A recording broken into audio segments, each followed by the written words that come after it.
kell beállítani, mert haddíját hoztam, hogy mégis valami kis változatosság legyen. Igen. Azért az jó. Az egy kicsit meg tudja élénkíteni.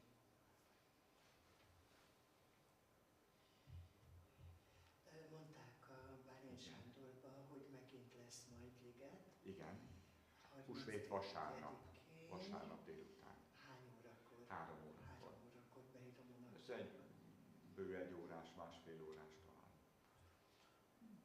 Mégis a húsvéthoz ez is hozzátartozik, és ez egy teljesen jó kis ügyes csapat, akikből, hát nem azt mondom, már házasság is született köztük, akik külön-külön részt vettek ezekbe, és az évek próbái, barátságok szövődnek, szóval azért ez is egy cél, hogy emberek hol találkozzanak, meg barátkozzanak. A 20 fős csapat, akik azért keményen próbálnak, hétvégéken, mostanában is jönnek, a plébánián tartják a próbát. Minden más mellett? Persze, hát ez teljesen csak munka és egyetem mellett csinálják. De hát ez az önkéntesség, ez a... A vízisráznak nem jut eszembe a neve, az is egy kész csoda. A Feri. A Feri. Ótott Feri. Hát az egy nagy família, ugye ilyen orvos dinasztia. Képzeld, de ismertem az apukáját. Persze, hát az egy híres. Nagy kávéházas volt az apukája. Járt, amikor hazajött Bécsből, mert Bécsben volt sokáig orvosként, akkor hazajött, akkor rendszeresen járt a kávéházba, és a rendszerváltó idők voltak, és nagyon nagy vitatkozós volt. Ilyen jókat kiabáltak. De értelmes volt a dolog, tehát. Úgyhogy a rendszerváltáskor nagyon sok ilyen volt. Ez is állatorvosit végzett ez a Feri. Ahhoz képest meg ott csinálja ezt a... Hát minden van ott. De az nagyon jó hangulaton kiülni oda a víz fölött. Vendéget néha viszek onnan. Hát meg amit csinált a Fókán, az kész csoda. Az a fóka, azt hívjuk fóka. Nem? Ami ott a csónakház meg mindenféle. Igen. Hát meg a háza. Mi ott barátkoztunk össze a Ferivel, mert nem akarták engedni. És akkor ketten, mint a buldózer harcoltunk, mert nekem nagy ideám, hogy tele legyen a Tisza valamelyik oldala házakkal. Ja. Hát ezek a lakóház, amely aztán így emelkedik neki, ugye? Így van az, mert van annak egy hangulata. Igen. Meg egy egészséges vendéglátás van, nem tudom, ilyen kis kempinget üzemeltek. Igen, meg színházat. Igen. Meg éttermet, játszóteret. Nagyon jól megcsináltam. Edzőterem, azt csinálja. A Feri. Hát nagy franc az ember, az biztos, hogy nem egy hétköznapi. De van ehhez is tehetsége, hogy főszerepeket kap, és nagyon betanulja, előadja magát, nagyon tudja.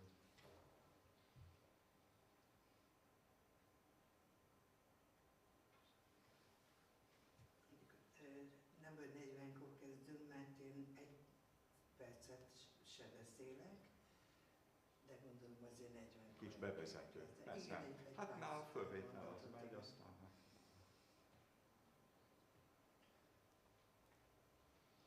Halló, jó reggelt kívánok, csak szeretném kérdezni, hogy hallanak-e? Hallunk. Jól hallunk.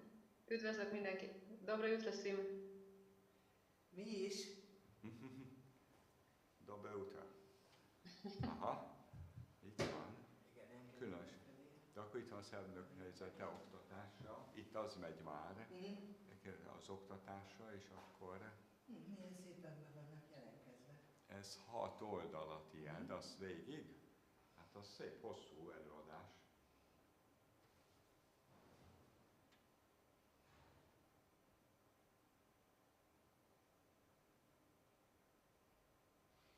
Azért gondoltam, hogy én is angolul, hogy akkor a külföldi elő hogy hallják.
nincs lézer, hanem rajzol a kijelzőre. Ide? Vagy oda? Oda, mindenhova. Oda. Jó, de gyakorlatilag azt hiszem, ha csak lapozok, mert 6 jám van. Jó, semmi gond, az még jobb, aztán pedig itt előre megyünk, vagy vissza a billentyűzetről is megy jó. És akkor megy a felvétel, megy a YouTube, megy az új. Lehet látni a résztvevőket, akik bent vannak. Menet közben már cserélek, elveszem, cserélek elemeket, és megigazítom a projektot, és akkor kezdhetünk igazából. Ők már vannak. Jó. És akkor utána pedig a PPT-n meg fog. Igen, az is meg van már nyitva. Most nyilván nincs kivetítve, mert az Jó. online felületet mutatom a teremben is. De majd átváltok az előadásra, és már lesz így. Igen. Vagy majd lehet, hogy azt csinálom, hogy inkább a videókeverőpultnak a képét rakom be, és akkor hát saját magát is fogja látni fent a sarokban. De úgysem azt fogja nézni, hanem Nem fogunk semmit, csak azt. Igen, jó, kamera az ott. Arra fele beszélek. Igen, igen. Jó. Hát most igen, csak a kamerának tud beszélni. Jó, az meg ott van fent a falon. De most ezt látják, akik online vannak, nyilván azért nem is szólnak, mert ez most jelenleg az online közvetítésnek kiküldött kép. Jó, mindjárt. Tipikén kezdjem. Megigazítom a projektot, jó, mert nem akarom magamat mutogatni online, hogy de gondoljátok, mehet így is, és akkor nem szórakozunk. Te vagy a főnök, csak azért. Hogy megigazítsam még ezt, vagy kezdjél? Értettem? Tehát, hogy megigazítsam még a projektot, meg ilyen bénánál, vagy elkezditek? Szerintem tökéletes Jó, ez a béna. Jó lesz. Akkor Nincsenek semmi baj. látni fogod magad kivetítve, azért elnézést. És akkor már tudod is kezdeni. Hang az már eleve van, de arról fogod látni, hogy kezdheted, hogy ez a sárga kijelző az megváltozik. Jó? Az mi az a sárga kijelző? Hát ez, ami most ki van vetítve ki. Igen. Ez meg fog változni, és a dokumentumokat fogja mutatni. És akkor kezdjem, amikor a dokumentum. Így van. Oké. Köszi. Így vagyok. Molim? Ivane, ništa ne javlja. Jeste vi neke čuli novoga? Da. Majd beigazítod. Hogyha neked így nem jó.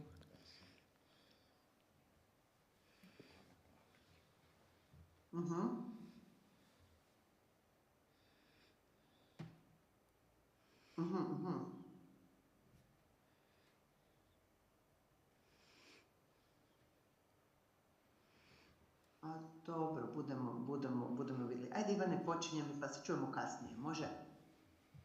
Kakav?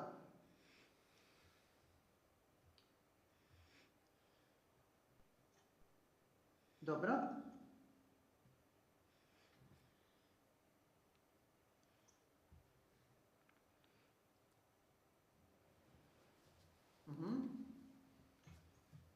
Én vagyok itt a hallgatóságod.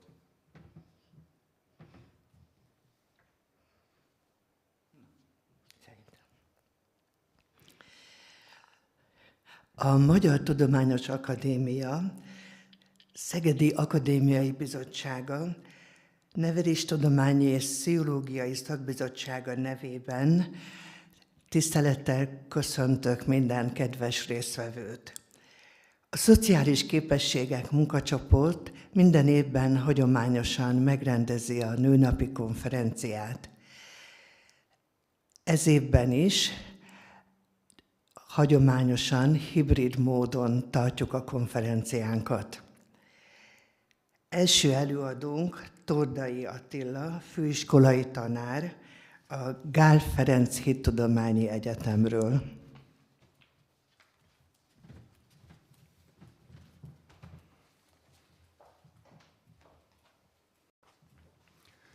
Köszönöm szépen a fölkérést, és angol nyelven tartom az előadásomat, hogy így nemzetközileg is jobban követhető legyen. The title is The Woman's Journey to Herself. Women today are mainly driven by the desire for freedom and independence, just like men. They are looking for their potential. They don't want to be defined by their job, husband, or children. Modern women want to live their own lives. They like to discover what they can achieve when they are defined by their strengths rather than the expectation of others. This seemed impossible even 100 years ago.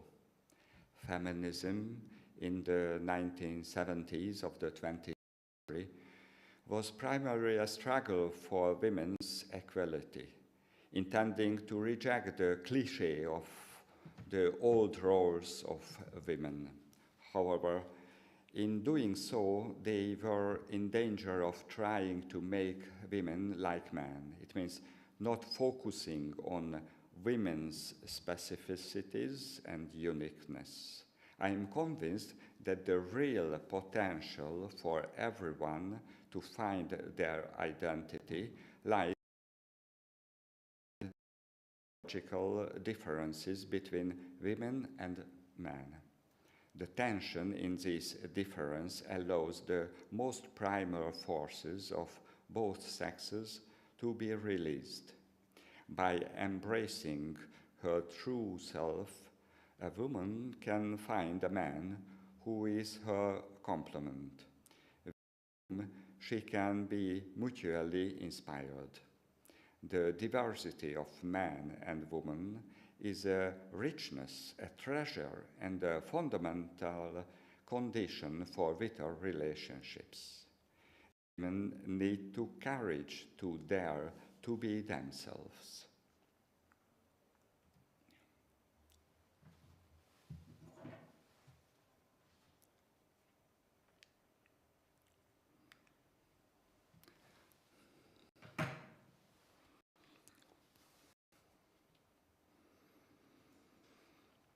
It is therefore important that women do not define themselves by the ideals of male values, but find their own identity.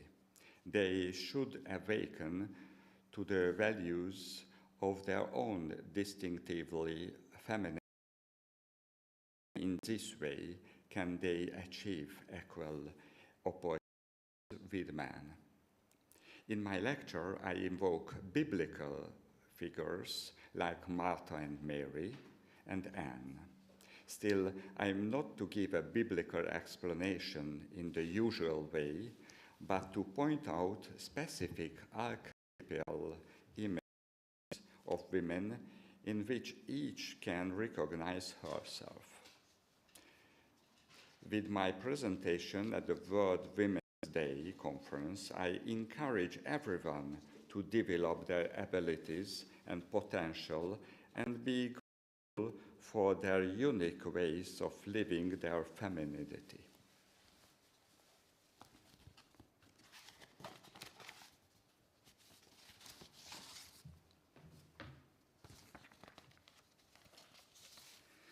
Women are often fantastic hosts who welcome guests into their homes to make them feel at home. A hostess is loving decorator. She also an artist. A hostess and the artist are closely linked, but they are also in tension. While the hostess sometimes gives herself over entirely to her task, the artist needs time for herself, quiet periods when she can retreat and follow her intuition to release her creative ideas. Both archetypes link women with abilities that lie dormant in each of them. The evangelist Luke, whose Greek education made him particularly sensitive to women's dignity, tells a beautiful encounter story about how the housewife and the artist compete and yet belong closely together.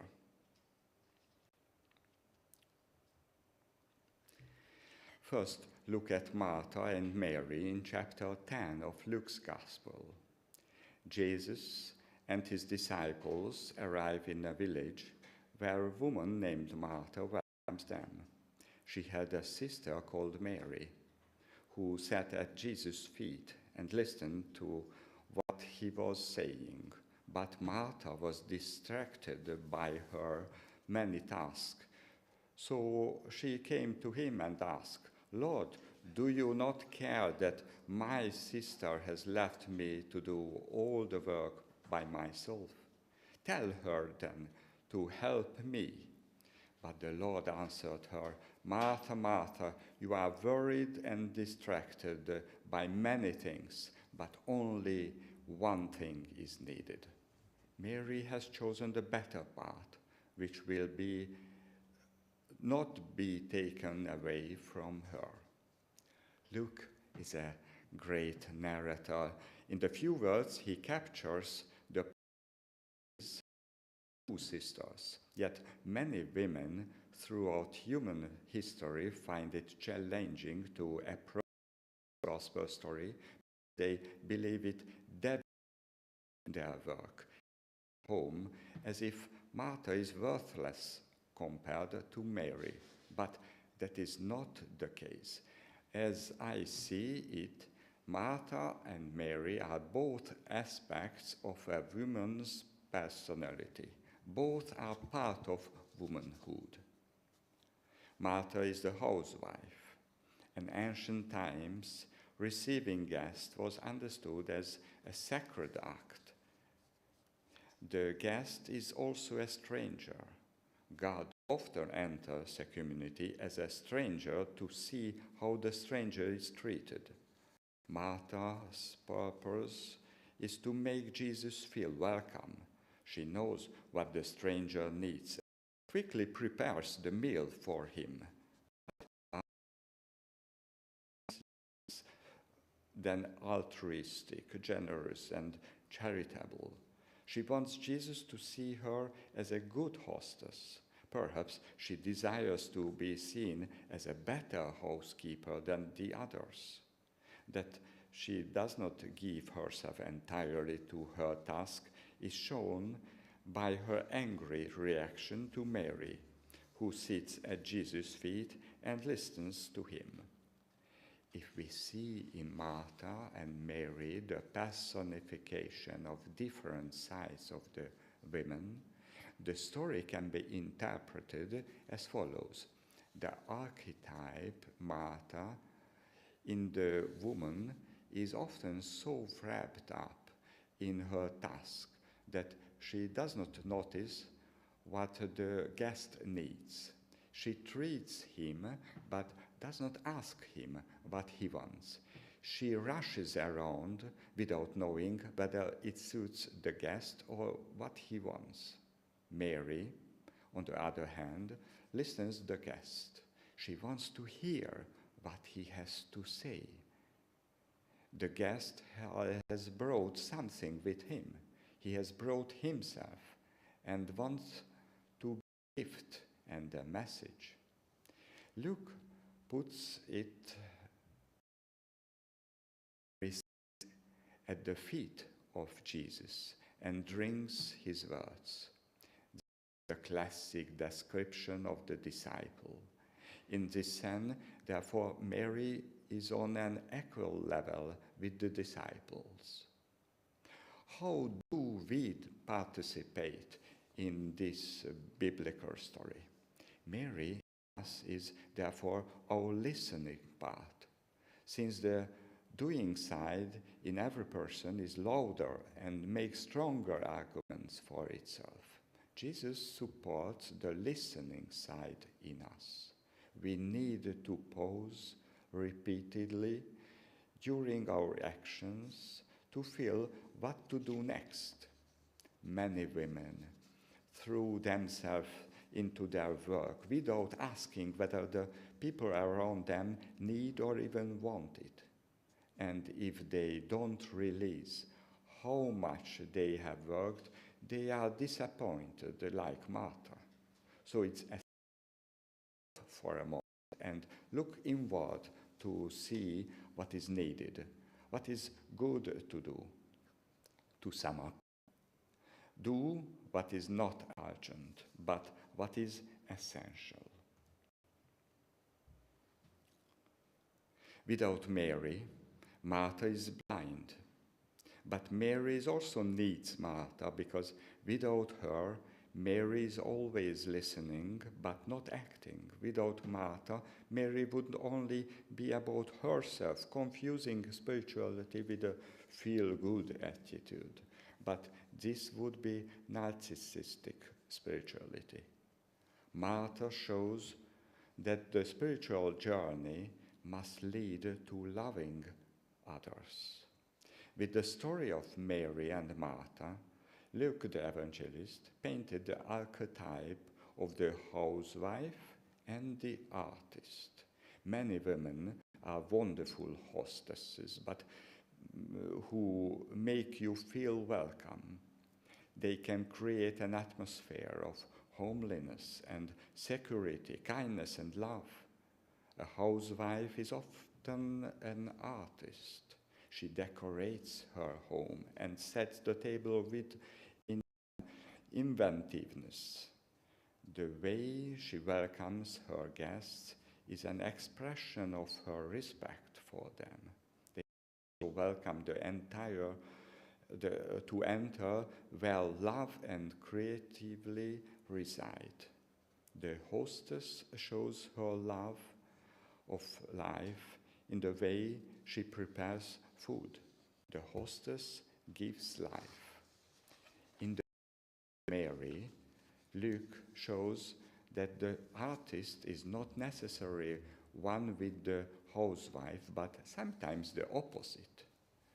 The artist needs time for herself. She can only work part-time. She needs creative breaks. She must first listen to herself and listen to the stranger who awakens new ideas in her.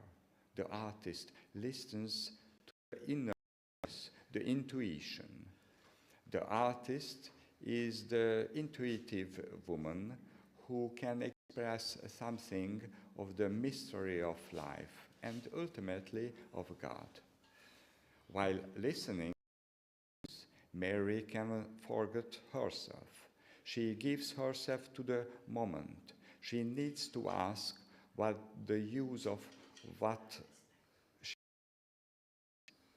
Her duties do not determine her, but by her intuition. She does what she feels is in harmony with her. As she looks inward, she comes to new realizations. The negative side of the artist is when she wants to show herself at all cost and becomes masterful, artificial, and a mistress. The trap of the artist is what she must constantly produce herself. Instead of looking deep into her art, she only shows herself. She wants to sell herself. On the contrary, the true artist reveals the mystery of existence and is not full of herself. Therefore, the artist is the hostess to share with others what she carries within herself. The careful hostess does not revolve around herself, but empathizes with the guest situation. She moves away from herself and towards the others. The artist is in us also needs this connection for her art to bear fruit. Recalling another biblical story, let us look at Anne, mentioned in the chapter 2 of the Gospel of Luke. Anne meets Mary and Joseph in the temple in Jerusalem when they present their firstborn son to the temple. There was also a prophet Anna, the daughter of Phanuel of the tribe of Asher. She was a great age, being lived with her husband 7 years after her marriage. Then, as a widow, age of 84, she never left the temple but worshipped there with fasting and prayer night and day.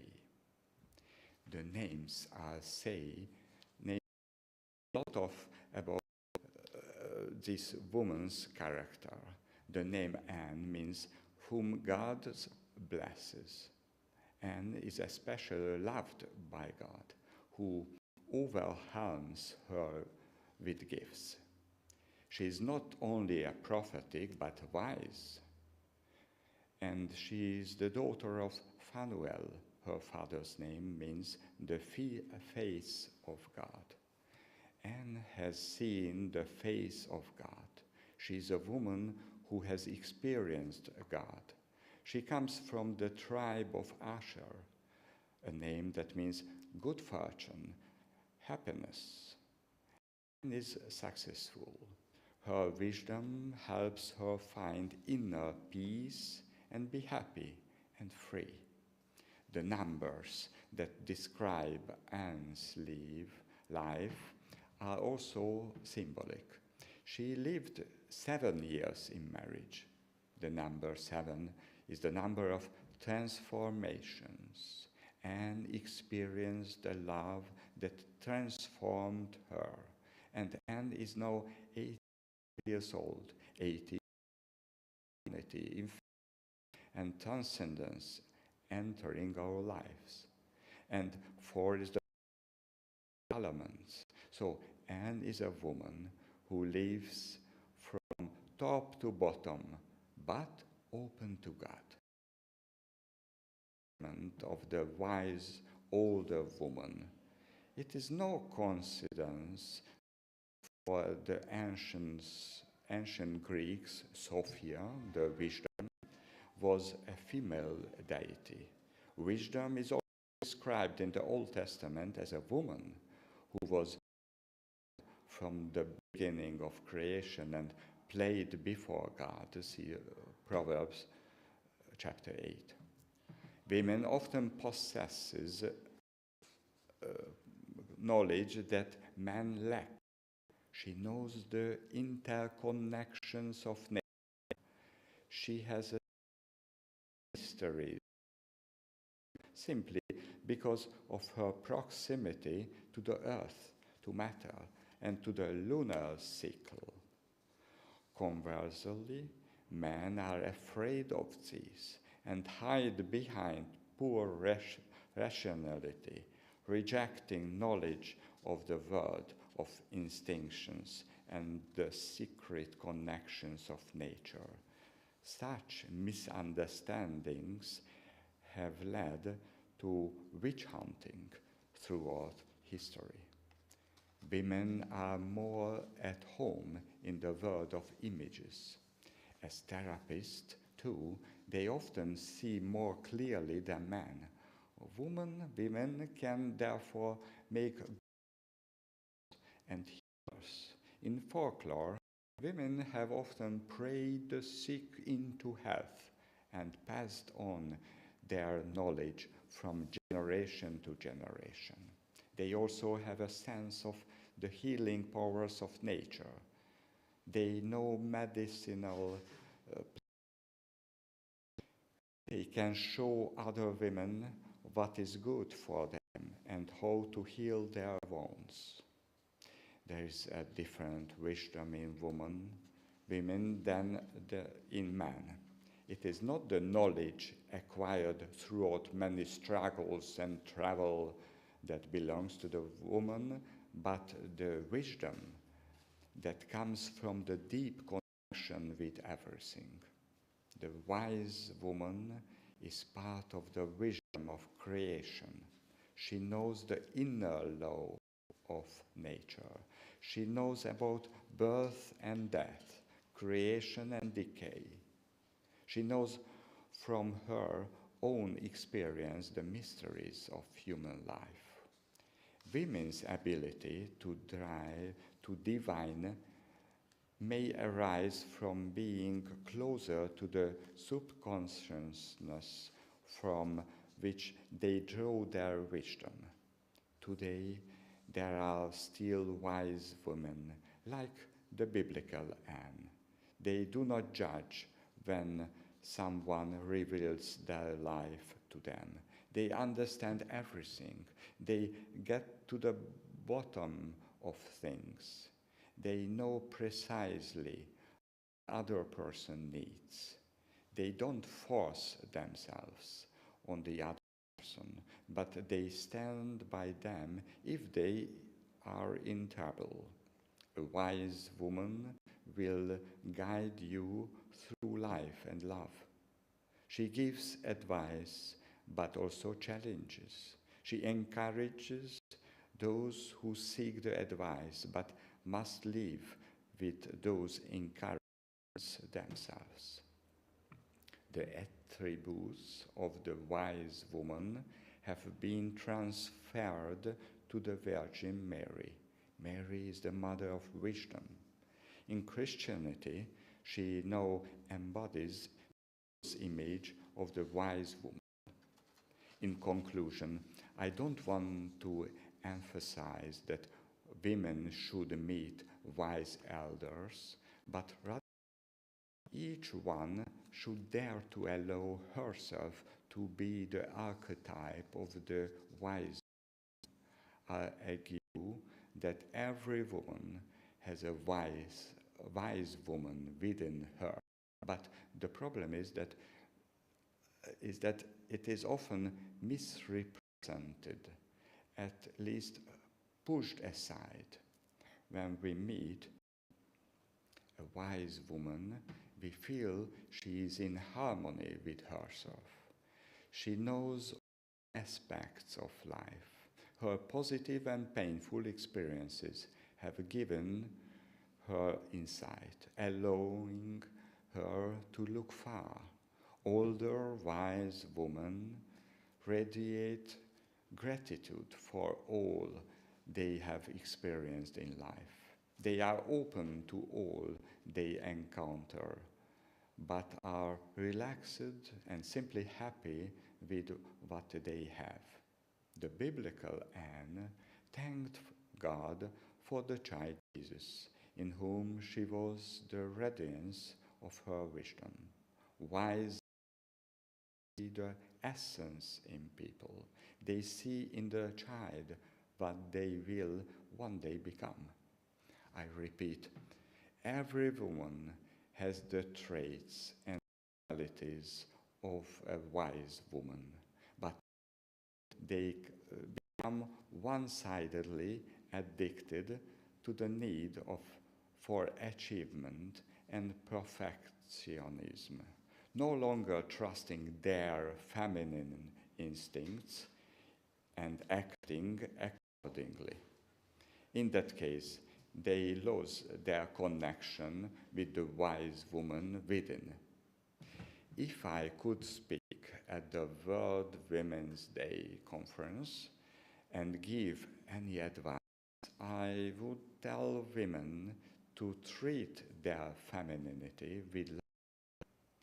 This also means listening to the wisdom of their, for example, what is my body trying to say with this illness? What do I need to pay more attention to? Thanks for your attention.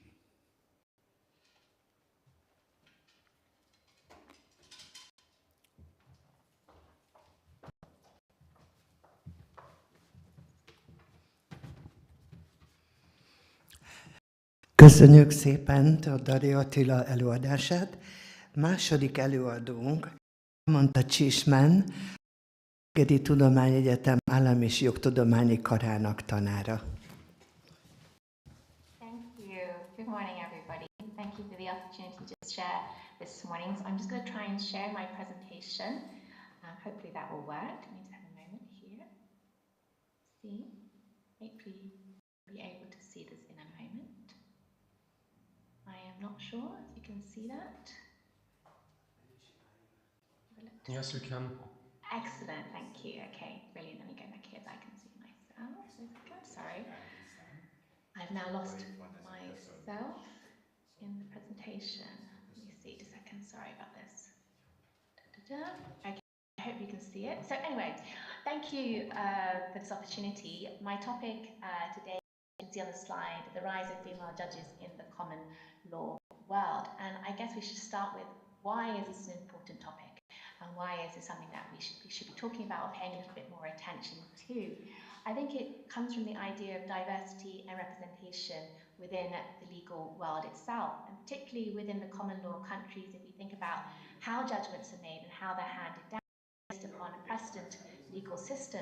So the judges at the higher courts, particularly the Supreme Courts, which will be the focus of today's presentation, representation courts, they're the ones that are setting the precedent for the lower courts and how they should be deciding these particular cases, and also the legal themes that are then rippled effect into society themselves. And I think that representation is important. Who are our judges, and how are they making decisions, and what are those aspects that are influencing them in their decision-making process? So we'll be looking at representation, the selection and allocation, but also the judgments. A few judgments will be highlighted to illustrate the importance of the judiciary and judiciary particularly. And we'll look at 5 main countries that will involve the US, obviously, the United Kingdom, where I am from, Australia, New Zealand and Canada, and the makeup of those ones. And I've chosen those 5 countries predominantly because they are the ones that still have a working mechanism of common law principles and this precedent legal system within it. So let's then get into the presentation itself.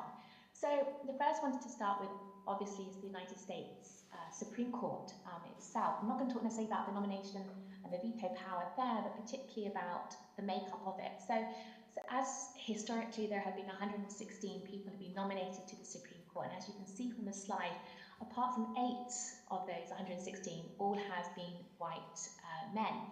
And since 1981, only 6 women have been appointed as Supreme Court justices, and 4 of them are currently serving. So that's Amy Coney Barrett, who was appointed by Donald Trump, and we'll talk about her a bit more in detail, Alina Kangan, Sotomayor, and Katina Brown Jackson. So they're the 4 that are serving currently. And at one point in 2010, there were 3 women on the Supreme Court at the same time. Unusual makeup of the court at that point.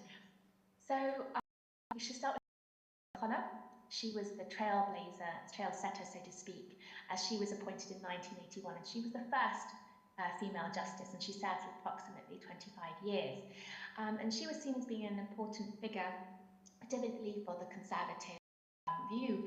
And if we remember, we look back to the fundamental case of Roe against Wade, which is seen as heralded the abortion case of establishing the constitutional right to abortion and also the right to privacy. And it has had in recent years, if you've been following the news and what's been happening in the US, has seen somewhat of a turning of this precedent. But for our purposes, Roe and Wade set the precedent for the right to abortion as a constitutional right in the United States of America.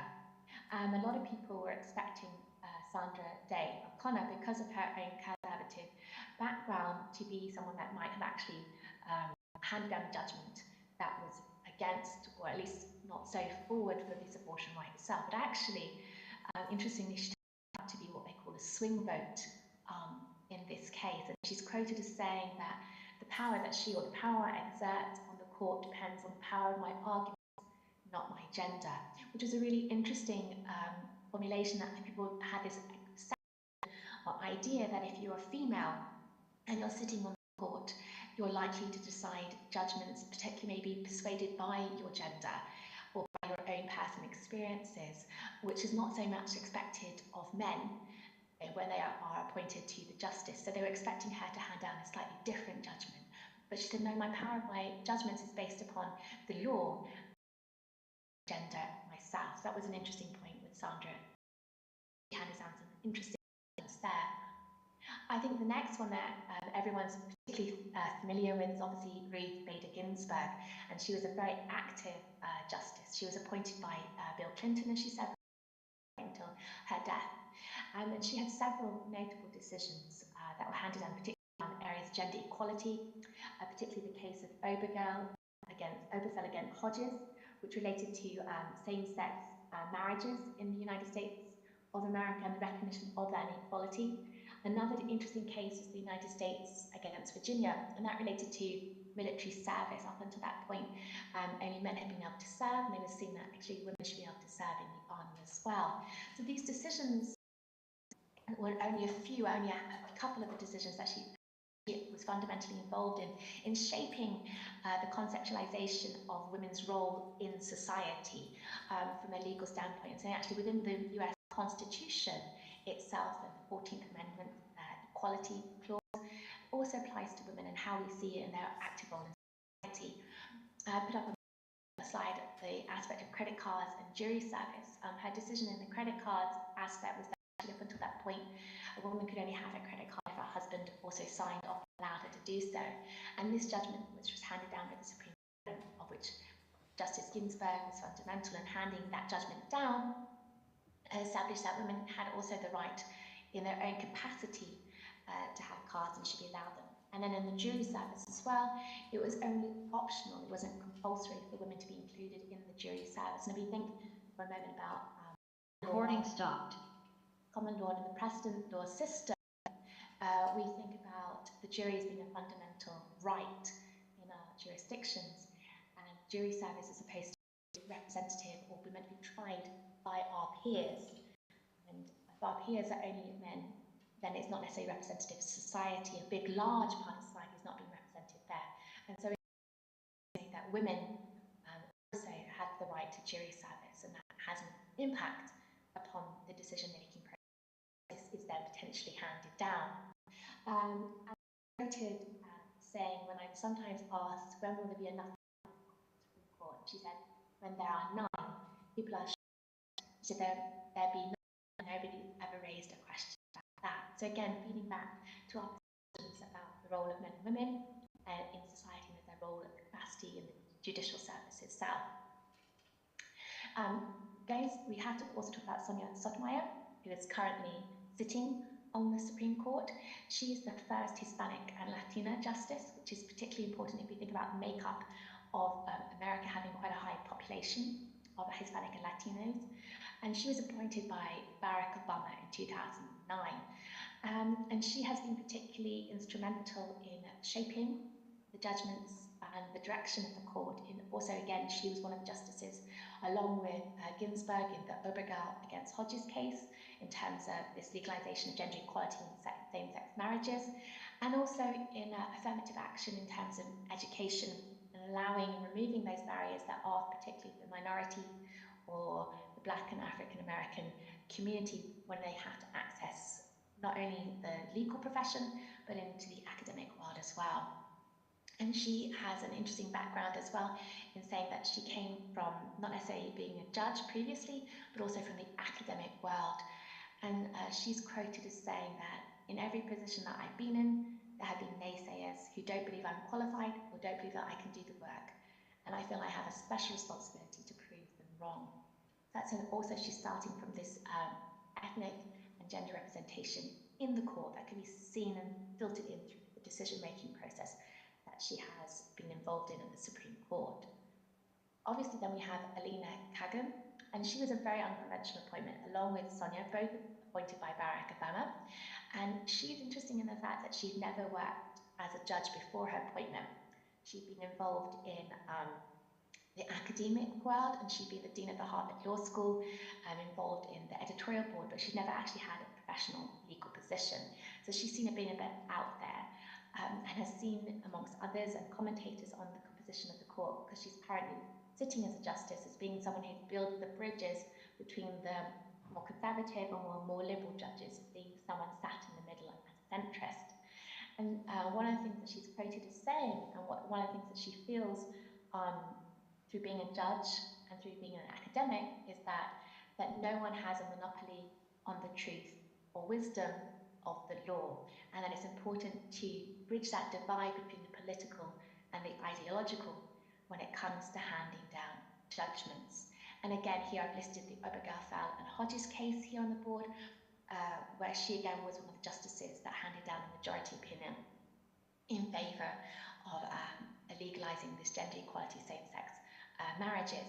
So these justices have been very important in shaping their conceptualization and also the precedent legal system within the US when it comes to equality and gender.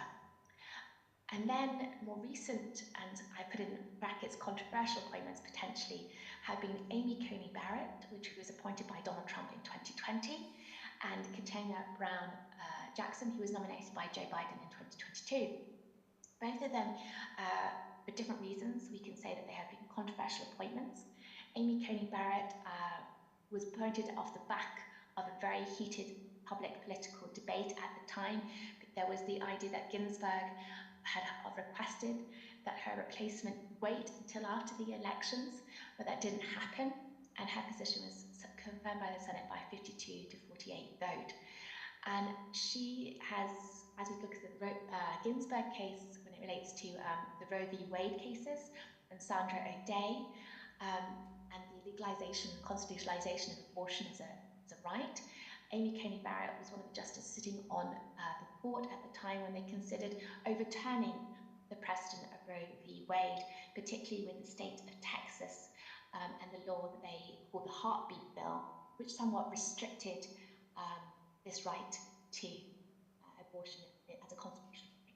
So Amy Coney Barrett has been seen as a controversial figure, for whether that's fair or not, but that's been some criticism leveled at her. And on the other side, we have Katanya Brown Jackson, who was nominated by Joe Biden in 2022. And she's interesting and important as she's the first female Black woman to sit in the US Supreme Court. There have been male Black justices, but she's the first at this point. So that's seen as a very fundamental turning point in the court's history. So those are the women, as I can say, the women who have been appointed to the US Supreme Court and who are still currently sitting, some of them. And they are interesting from the perspective of their own personal history and how they got to the court and what judgments they've sat on and what decisions they've handed down. Somewhat indicates where the court is going in certain areas. If we move then from the US to the United Kingdom, we have a different setup and a different situation there a little bit. We don't necessarily have the rich historical heritage of having a Supreme Court, because for us it's been a relatively new development. And I've listed on the slide a quote by Lord Nuremberg, who was the former president of the Supreme Court. And he's quoted as saying that the British people are entitled to have the best judge they can get. And the question is, what is the best judge? Who decides or determines who the best judge is? And that feeds into the nomination and selection process of how transparent that is and how diverse that process might be. So in the UK Supreme Court, these are just a list of a few of the female justices that we've had recently since the establishment of the UK Supreme Court in 2009. Up until that point, we didn't have a Supreme Court, but it was established by the Constitutional Reform Act, as in the way of the separation of powers, but I won't necessarily go into that for our purposes. What's interesting for our purposes is that Lady Hale of Richmond was the first female president of the court in 2017, and she sat until 2020. And she's heralded as being the trailblazer, setting the way for other women going forward. And her concern and focus was predominantly on family and social welfare. And she's interesting in that she was not a practicing judge, but she was rather an academic. And at the moment, we have on the court, sitting on the court, we have Lady Rose and Lady Simbler, okay? Within that, sitting at the moment hearing cases, as the rest are men. What is interesting from our perspective is that the United Kingdom Supreme Court has what they call a diversity and inclusion strategy, which runs from 2021 to 2025. And in this, they have some objectives they recognise as having to overcome in order to have more transparency and more inclusion and better representation of society. And I've listed them on the board, but I won't necessarily go into those. But one of the important ones I would highlight is having inclusive leaders in our decision-making processes. It becomes important. Moving that to Australia, okay? Australia has had a court since 1984, and 57 justices, and only 7 of them have been women. Again, and they had the first female justice was Mary Wondren, who was appointed in 1987, and then we've had our first Chief Justice of Australia was Susan Kiefel. and she oversaw the Dyson Hayden sexual misconduct case, which was very transformative in the Australian legal system and holding people to account, but somewhat similar to the Me Too movement that has been ongoing. So there are currently 7 justices sitting. 4 of them are men and 3 of them are women. You have Michelle Gordon, Jacqueline Gleeson and Jane Jagod. Okay, and in 2022, for 1 year, there was a female majority of the court until an ongoing judge was retired and then a male replaced him. So that's the Australian makeup, so to speak, of the court. New Zealand was the first country to give women the vote, so they can seem to be a little bit more progressive in their mentality and approach to female justice or gender equality, could we say. They, like the United Kingdom, established their Supreme Court later. So in 2002, they have only 6 justices that sit on the board, on the court, and one of that includes the Chief Justice. The first justice was this Right Honourable Justice Dame Shan Arias, and she was a fundamental figure in transforming New Zealand in terms of gender equality. I've listed on the right-hand side of this slide the justices that are sitting currently at the moment. And as we can see, the composition is half and half. 3 men and 3 women are currently sitting on the board. And the Chief Justice, Helen Winkleman, is interesting in that she has a keen interest in judicial education. So apart from being the Chief Justice of New Zealand, she also does a lot of work in reforming judicial education and making it easier to access for women as well. What are the barriers in place in the educational systems, and why potentially do we have less women processing through our judicial systems to actually eventually become Supreme Court judges? Then moving from that to Canada. Canada, like Australia, and the US has had a Supreme Court system for a lot longer. The first female justice was in 2000, and the first Jewish woman to sit on the Supreme Court was in 2004. A lot of them, 3 of them are currently serving, and in total since 1875, we've had 10 female justices have sat on the Supreme Court as well, and that has been important in serving this question of equality and discrimination. So that's kind of a whistle-stop tour across the composition of those 5 countries and the Supreme Court justices that sit there. But what we can see there is a preference when it comes to the appointment of judges in terms of legal backgrounds, what university you went to, what did you study, did you have an academic route, or have you come through the professional judicial route itself? And there are deterrents, barriers in place, such as reduced earnings, long working hours, your ethnicity, your gender, and even your sexual orientation. The LGBTQI+ community is not represented openly on any of those Supreme Court justices, and that adds questions about how is that community then represented when judgments are being made about them themselves, and ethnicity as well. So across, I put 4 of those countries, I've excluded Canada, my mistake. There have been 12 female justices. So the US has a total of 9 sitting, 4 which are women. The UK Supreme Court has 12, which are 2 of them are women. Australia has 7 justices sitting at one time, of which 3 are women. And New Zealand has a total of 6, which are 3.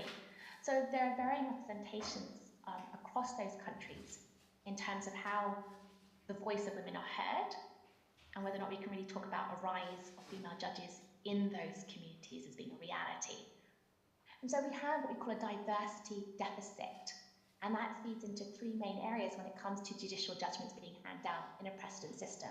The question of legitimacy, the quality and fairness of those decisions. Legitimacy is how do the society and how does public view the judiciary, and how does that feed into the trust of users and the trust and the validity of those judgments. And the quality, obviously, as well. We need a broader range of judicial perspectives to represent the voice of those who are underrepresented. And fairness, again, how are judges selected? What is the process? How independent is that? And how then can we, in that selection process, avoid inadvertently disadvantaging or giving advantage to others to go through that process? And as I mentioned a moment ago, the LGBTQ+ communities and other ethnic groups or religious communities that are not represented across the board. The diversity deficit is a real problem, even though there have been strides made, and those women's names that I listed on the slides are those that actually got through the selection process. There have been several others, several hundreds, that haven't quite made it up the ranks themselves.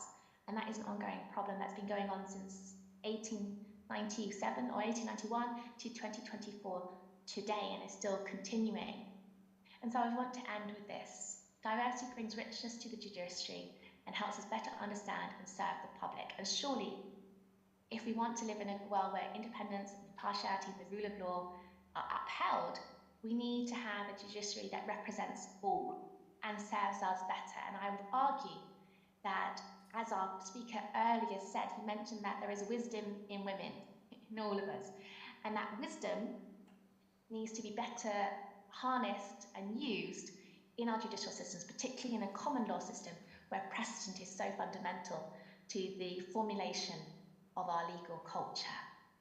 Thank you for your attention.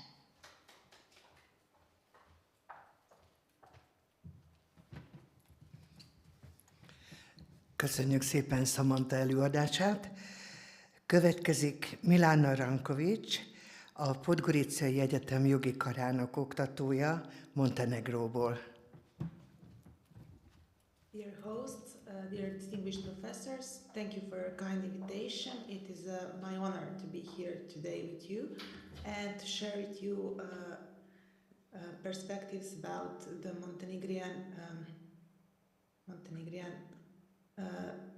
Sorry, I just need to enable my Zoom to see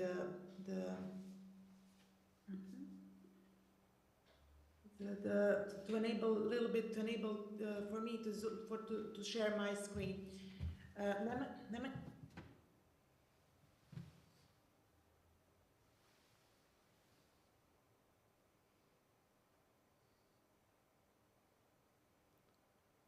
Do you hear us? Yes, I hear you. I just need to share my presentation with you. Okay. Do you know what is the problem? Yes, I just need to enable my computer to. Okay.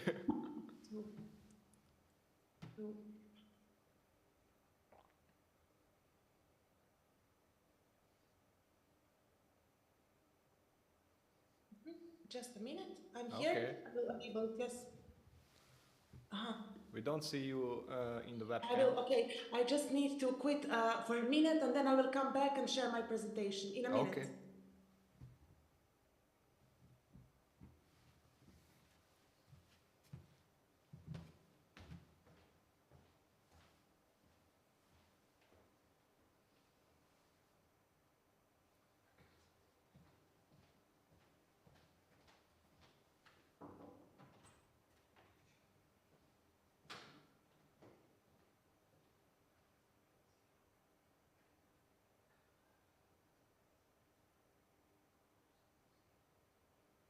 Okay, now I'm here.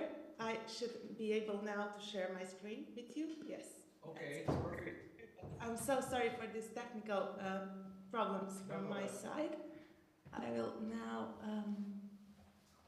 PowerPoint. Recording in progress. Slideshow. Right. Okay.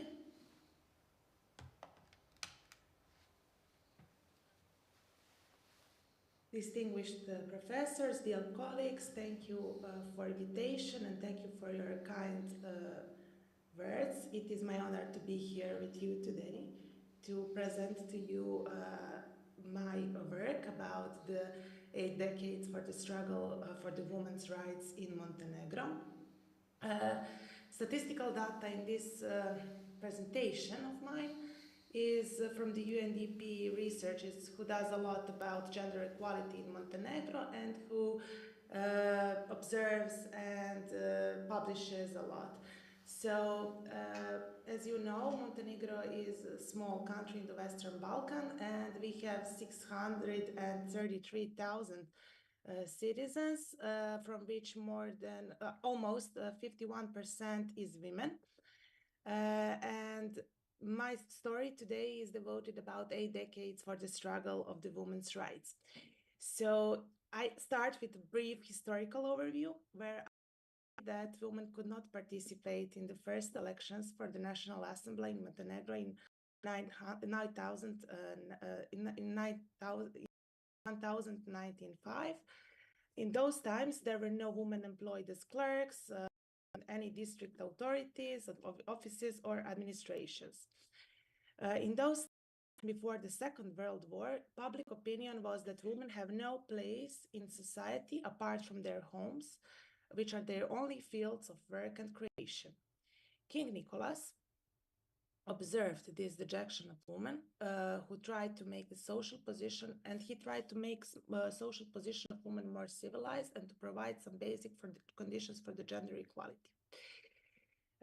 However, the first steps for the gender equality were taken after the Second World War, which happened in 1943 in Kolashin. And when the women gathered and when the movement was founded, and it was centered around anti-fascist uprising in the Montenegrin people. So that was the beginning of the first women movement and for the fight for the women's rights. However, those movement was the beginning, and women did not have the right to vote until the first constitution of Federative Republic of the Yugoslavia, which was in 1946, and the constitution from 1946 provided that women are equal to men in all areas of state, economic, and social political life. So we see that before the 1946, women in Montenegro did not have the right to vote. So in 1946 also we have first 3 women which were elected as the members of the parliament. And the names of these 3 women were Lidija Jovanović, Dobrila Ojtanić, and Draginja Vušović. However, it took 13 years, precisely in 1958, when a woman was elected for the executive power in Montenegro, and her name was Vukosava Mićun. After that, in 1970s, second female member of the government, Olga Perović, was elected. So here is some statistical data, as I already mentioned, which was collected by the UNDP surveys conducted in Montenegro. So after the dissolution of Yugoslavia in the 90s, Montenegro remained with Serbia in political, and which ceased to exist after Montenegro gained its independence in 2006. However, representation of women in public authorities did not exceed 7%. In the first elections after the introduction of quotas in 2014, during the mandate period of 2016 to 2020, there were only 19 women in the parliament, which is 23.5%. However, we see better representation in recent years. In 2022, representation of women increased to almost 30%, which was the highest percentage of the women in the Montenegrin parliament since the introduction of multi-party systems in the 90s. However, while the percentage of women in political life is slightly higher compared to the majority in the previous terms, it is still noticeable that the number of women in politics grows, but however, violence against those women, such as the hated speech based on the gender, who are in politics suffer much from the hate speech from the public. This violence against those women is proportionally higher. So we see that from 1946 to today, only 26 women have been members of the government of Montenegro. In the same period, a total of 2,319 parliamentarians were elected to parliament, of which 245 were women, or 10.56%. So it was is interesting to note that if we gather all the women being parliamentarians since the introduction of multi-party systems until today, we would not be able to fill the single parliamentary term with 81 parliamentary seats. Is obviously the reason to worry. As we stated, the Montenegro gained its independence in 2006, and in 2007, Montenegro has its constitution. So, Constitution of Montenegro declares Montenegro as a civil, democratic, and ecological country, a state of social justice based on the rule of law. Also, Constitution of Montenegro guarantees equal rights for all citizens without discrimination of any kind, and provides a strong base for the introduction of gender equality. Of the constitutions, which is the most important with this regard, assures the equality of women and men and develops the policy of equal opportunities. The Constitution prohibits direct and indirect discrimination of any kind and provides positive measures not to be considered as discrimination as well.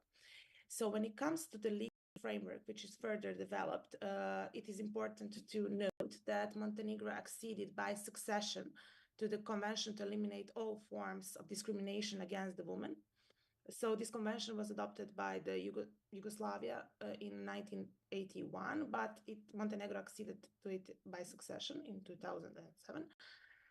Most important laws which provide for the gender equality in Montenegro are law on gender equality, which was adopted in 2007 and amended in 2015, and law on the prohibition of discrimination. So law on gender equality is the basic law in assures and guarantees the rights of the women, and its definition of the gender equality in Montenegro is provided in the Article 2 of this law, which defines gender equality as equal participation of women and men, as well as persons of different gender identities in all spheres of the public and private sectors, equal position and equal opportunities to exercise all rights and freedoms, and use personal knowledge and skills for the development of society, as well as realize equal benefits from work achievements. So, for Article 3 of this law provides that how should gender equality be achieved in all phases of planning, making, and implementing decisions, and states that everyone, especially public authorities, are obliged to assess and evaluate the impact of those decisions and activities on the position of women and men. However, as we noted, our laws are good and in accordance with international standards, but problems is implementation. And one of the reasons why probably implementation, it could be said that implementation is wrong, is that no penal provisions are not imposed by this law if the act in the obligations from this law are not respected. Second law, which is very important when it comes to the gender equality in Montenegro, is law on the prohibition of discrimination. So the discrimination is defined in the Article 2 of this law, and the law differentiates, and this article provides also, of course, discrimination in accordance to the gender, so that there should be no discrimination, direct or indirect, based on the gender of person. And furthermore, it defines direct and indirect discrimination and what it is. And for our purposes and for purposes of this presentation, the most important is Article 19 of the law on the prohibition of discrimination, which provides discrimination based on the gender identity, which states that any differentiation, unequal treatment or bringing a person in an equal position based on the gender identity or sexual orientation is considered as discrimination. Everyone has the right to express their gender identity and sexual Gender identity and sexual orientation are personal matters of every person, and no one is invited to publicly declare its gender and identity and sexual orientation. So, as I previously mentioned, a legal framework in Montenegro is aligned with international standards, and we have, I can be very confident when I say that legal texts are very good and in accordance with European Union law, but our biggest problem is implementation. In that line, we should say that Montenegro has ratified all the major human rights conventions, such as UN conventions and such as conventions on human rights, since the proclamation of independence, and has become a member of international organizations such as United Nations, Council of Europe, OEPS, International Monetary Fund, World Bank Group, NATO, and etc. We started negotiations with European Union in June 2012. And since then, we are working on implementing European standards and trying to harmonize our law with EU. When it comes to the feminist agenda and gender equality, so main issues that should be noted and that the feminists in Montenegro are working on is combating against gender-based violence, eradication of practice of sex-selective abortions, the introduction of sex education in the formal educational system, reinstitutionalization of gender studies in Montenegro, and transitional justice with a gender perspective. So when it comes to the problems, there is institutional capacity for implementation still slightly better, but still is a challenge. One can say that Montenegro's societal structure also remains patriarchal, characterized by the pervasive influence of the customary norms, particularly in matters of inheritance, land ownership, and immovable property.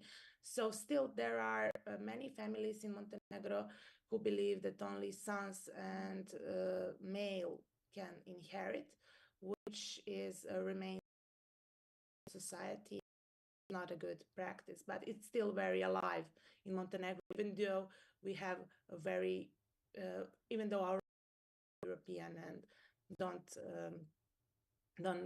have anything to do with that. However, women's representation in decision-making bodies, in entrepreneurship, and managerial roles within the economy is disproportionately low. And studies shows that half of the population still believes in such profound difference in men that achieving full gender equality is deemed unattainable, while 2.5-fold the belief that the feminist movement has had a detrimental effect on the woman's status rather than improving it. So there are many people in Montenegro who still believe that this feminist movement had a detriment to the woman's status and they didn't do much better. Approximately 60% of citizens has the view that it's preferable for men to work and for women to prioritize family and to and take care of the children. And for the conclusion of my presentation, I took a quote of the Argentinian feminists, which says that a few women in politics change women, but many women in politics are changing politics. Thank you for your kind invitation, and it would be conclusion of the presentation today. I hope you enjoyed. I'm so sorry once again for my technical problems at the beginning, but I hope that I was understandable. Köszönjük Milán előadását. Következik professzor dr. Segó Marics, a Bosznia-Hercegovinai Mostári Jogi Egyetemről. Good morning. It's great to be here again with some of the most important scientists, researchers, friends on this very historically significant. Thank you, Professor Heka and Professor Ildiko, for your kind invitation. Today I'll talk about a woman who made her mark on the Bosnian Middle Ages, Katarina Vukčić-Kosića. Like many states in the Middle Ages, the legal status of medieval Bosnia functioned according to the rules of common law and state protocols. Law was not codified, and royal charters, international treaties, and monuments were the basic source of law. In the area of inheritance law, wills started to emerge as a special legal source. The will of Queen Katarina, as presented in the book Bosnia Argentina by Basilije Pančić, formed a basis for my legal analysis of Queen Katarina's testament reflects the late medieval thought. The history of medieval Bosnia was shaped by religious, ideological, and political structures. The general position of women in the Middle Ages was not favorable. However, being born into a noble family did contribute to a better social and legal status for some individual women. As the daughter of Stjepan Vukčić-Kosača, he was a prominent nobleman from whom Katarina, his daughter, was one of these privileged women. Herceg Stjepan was a member of the Bosnian Church, but he was very tolerant to members of other faith communities which were represented on his territory. The tolerance was likely made possible due to the independence his royal authority afforded him. His daughter Katarina was raised as a member of the Bosnian Church, but still knew Catholics and entered into a Catholic marriage to Stjepan Tomaš. He was named King of Bosnia by Pope Eugene IV, and Katarina followed her husband into Catholicism after marriage.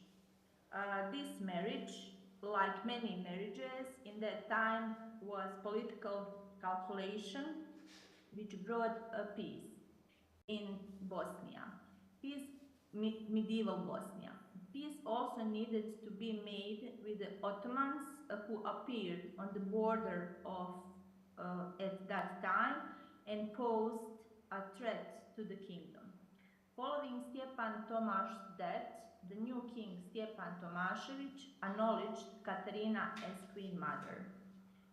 The fall of the Bosnian kingdom is one of the most important events in the history of Bosnia and Herzegovina and is mentioned in every historical work focusing on this area. To gain perspective on the history of medieval Bosnian state, it is very important to analyze its political relationships with its neighbors as seen in the international documents concluded by Bosnian rulers. Due to the invasion, Bosnian Queen Katarina had fled from Kozlograd near Fojnica to Konjic and from there to Ston, where she was picked up and transferred to Dubrovnik. Dubrovnik was the only logical solution because the medieval Bosnian state had maintained strong economic and political ties with Dubrovnik, and in this chaos, the Ottomans captured Katarina's son and daughter. At this point, it is necessary to remember the position of female testators in Roman law, something which improved over time. Sources suggest that originally drafting a will was exceptional, limited to men, because the two earliest forms of the will, Comitia Calata and Transitu, were not applicable to women as they did not participate in the assembly or serve in the Roman army. It seems likely, therefore, that there was no means of testamentary disposition for women before Testamentum Peres et Libram in the reign of Emperor Hadrian. This still required the approval of a tutor, and only under Justinian's law did they get complete freedom of will and in terms of testamentary capacity, making them equal to men. The purpose of a will in Roman law was to appoint an heir, because if this was not done, the will would be void and the provisions on legal succession would come into force. In the text of Katarina's will, we see that it includes this first element of valid will, appointing an heir. In her will, Queen Caterina also used an Institute of Roman Hereditary Law, Institute of Substitution, when she first appointed the Pope as the heir to the Bosnian Kingdom, but with the request that the whole kingdom be handed over to her son Sigismund on the condition that he return to Christianity. Queen Caterina also appointed substitutes, starting further that the kingdom should be handed over to her daughter Caterina, again on the condition if she returned to Christianity. Only after that, if none of the above mentioned situations were fulfilled, the Holy See would become full owner of the Bosnian kingdom, of which it could decide according to its discretion. Such substitutions or stipulations naming a substitute heir within the will have long been known within the framework of Roman inheritance law. Furthermore, Queen Caterina in her will named individual successors inheriting specific property, and the will was drawn up in the form of a notary document. In the analysis of Queen Caterina's will as a legal act of medieval European legal thought, we see how the elements and rules of testamentary disposition created under Roman law remain the basis of the regulation of this private legal act. The issue of naming heirs, the institute of vulgar substitution, legacies, the form of drawing up documents with witnesses are all the result of deeply rooted tradition of Roman law. The executor of the will is a result of a later development of law, because the old Roman law did not know the term executore testamentario. In medieval period, Christian thought and the Catholic Church played an important role in the spread of testamentary inheritance. This is evidenced by the provisions in the will that are interwoven with religious rules, and in the expression of her last will, the Queen conditions a large part of her estate on belonging to Christianity, which refers to appointing heirs, church legates, but also churchmen who were present at the drafting of the will were in charge of its execution. The Catholic Church had an immeasurable influence on the development of European civilization and its legal environment, and the testament or testamentum of Queen Caterina surely testifies to the influence of the norms of Roman law and the norms of canon law. This was just a short glimpse into a history of the medieval Bosnian state, just a fragment of the life of Queen Caterina, but a significant moment of progress in the legal participation of women in Middle Age Bosnia state. Thank you. That's it for today from me. Thank you.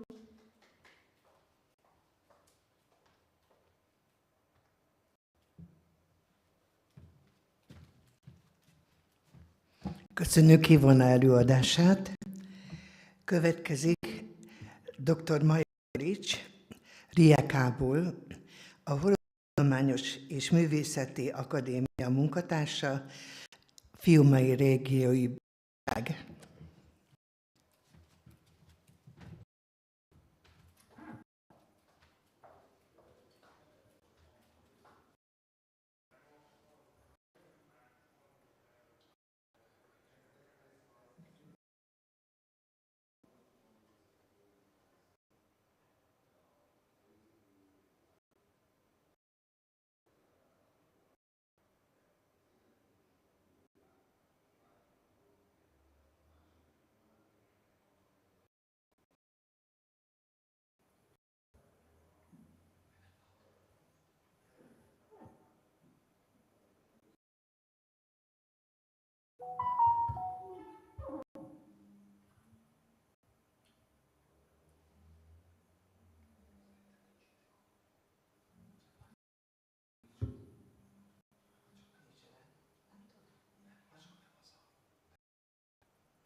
Ildi, bocsánat, hadd kérdezzem meg még egyszer, most pontosan ki jön? Azt mondja, hogy Maja Policsnak van írva, de én se látom. Vannak vetítve a teremben, tehát... Akkor várjál, Gordán láttok? Hol látod? Akkor... Polics. Oké, van. Bocs, nem hallom még egyszer. A nevet be tudod mondani nekem? A mikrofonban már nem hallok így. Azt hallom, hogy beszélsz. Jó. Ki vagy vetítve, szerintem... Gordana Drakics. Ő lenne a következő akkor. Professzor dr. Gordana Drakics, a Novi Zádi Egyetem jogi karáról.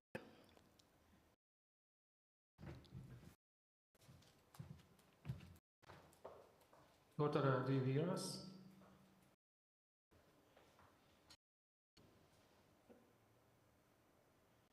I'm here. I'm not sure whether you can see me.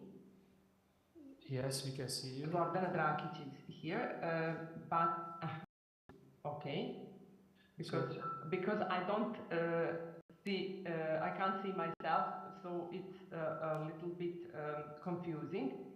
Just to adjust my camera, and I will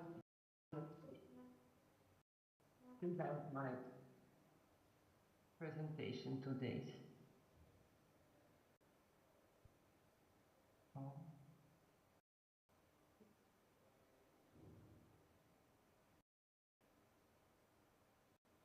So, dear colleagues, dear hosts, it is my pleasure to participate in today's Women World Conference, and also to have the opportunity to...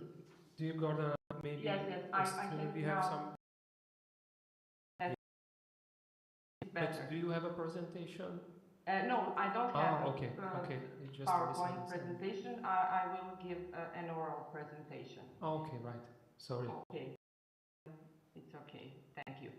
Dear colleagues, it is my pleasure to participate in today's Women Conference, and also to have an opportunity to hear very interesting presentations about women, their nature and rights from different aspects.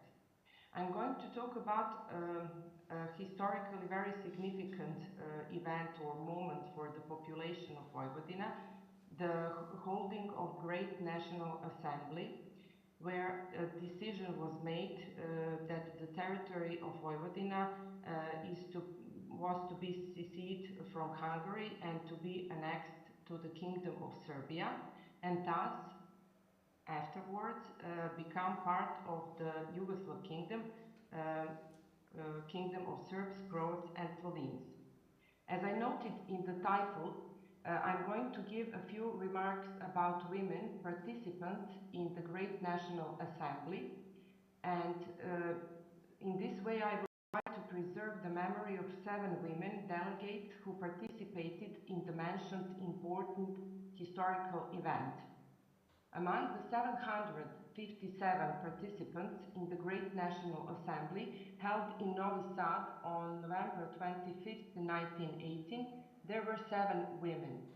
Their biographies will be briefly presented. Some facts about the life of these women.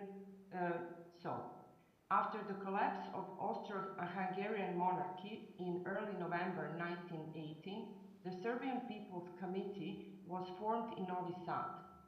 The First World War was coming to an end, so there was a real risk of possible rioting among the population in the territory of Vojvodina. The Serbian People's Committee was founded with the task of preserving order, personal property and the safety of the citizens after the collapse of the Austro-Hungarian monarchy until the arrival of Serbian army. The committee was supposed to make necessary preparations for the unification of Banat, Bačka and Baranja with the Kingdom of Serbia. The most important activity of the Serbian People's Committee in Novi Sad was to coordinate the preparations for the convening of the Great National Assembly, as part of which the committee sent the electoral order to all municipalities. It asked that, to all people's committees in the territory of Vojvodina, so that they could all elect deputies to the assembly on the same basis. The provisions of aforementioned electoral order were very progressive and democratic. Namely, according to the electoral order, all men and women in the territory of Vojvodina had the right to vote and to be elected if they reached the age of 20 without any limitations concerning their social status or position. Undoubtedly democratic, the rules of the electoral order were much more progressive than the Hungarian electoral order, but also the electoral laws that were in force in the Kingdom of Serbia before the First World War. One of the women participating in the Great National Assembly was Milica Tomic, maiden name Miletić, the daughter of Svetozar Miletić, a prominent Serbian politician in Hungary during the 19th century. She started her education in Novi Sad and continued in Pest and Vienna. At a very young age, she became her father's assistant and took care of his correspondence and political affairs due to his illness. She was married to Jaša Tomic, another prominent Serbian politician who played a significant role in the process of joining the territory of Vojvodina to the Kingdom of Serbia. Milica Tomic was very socially engaged, both in charity work and advocating for the advancement of women's rights. She founded the newspaper called Žena, Woman, the only newspaper in Novi Sad that dealt with topics related to the struggle for women's rights, the right to education, to vote, and to engage politically. After the death of her husband in 1922, she retired from public life.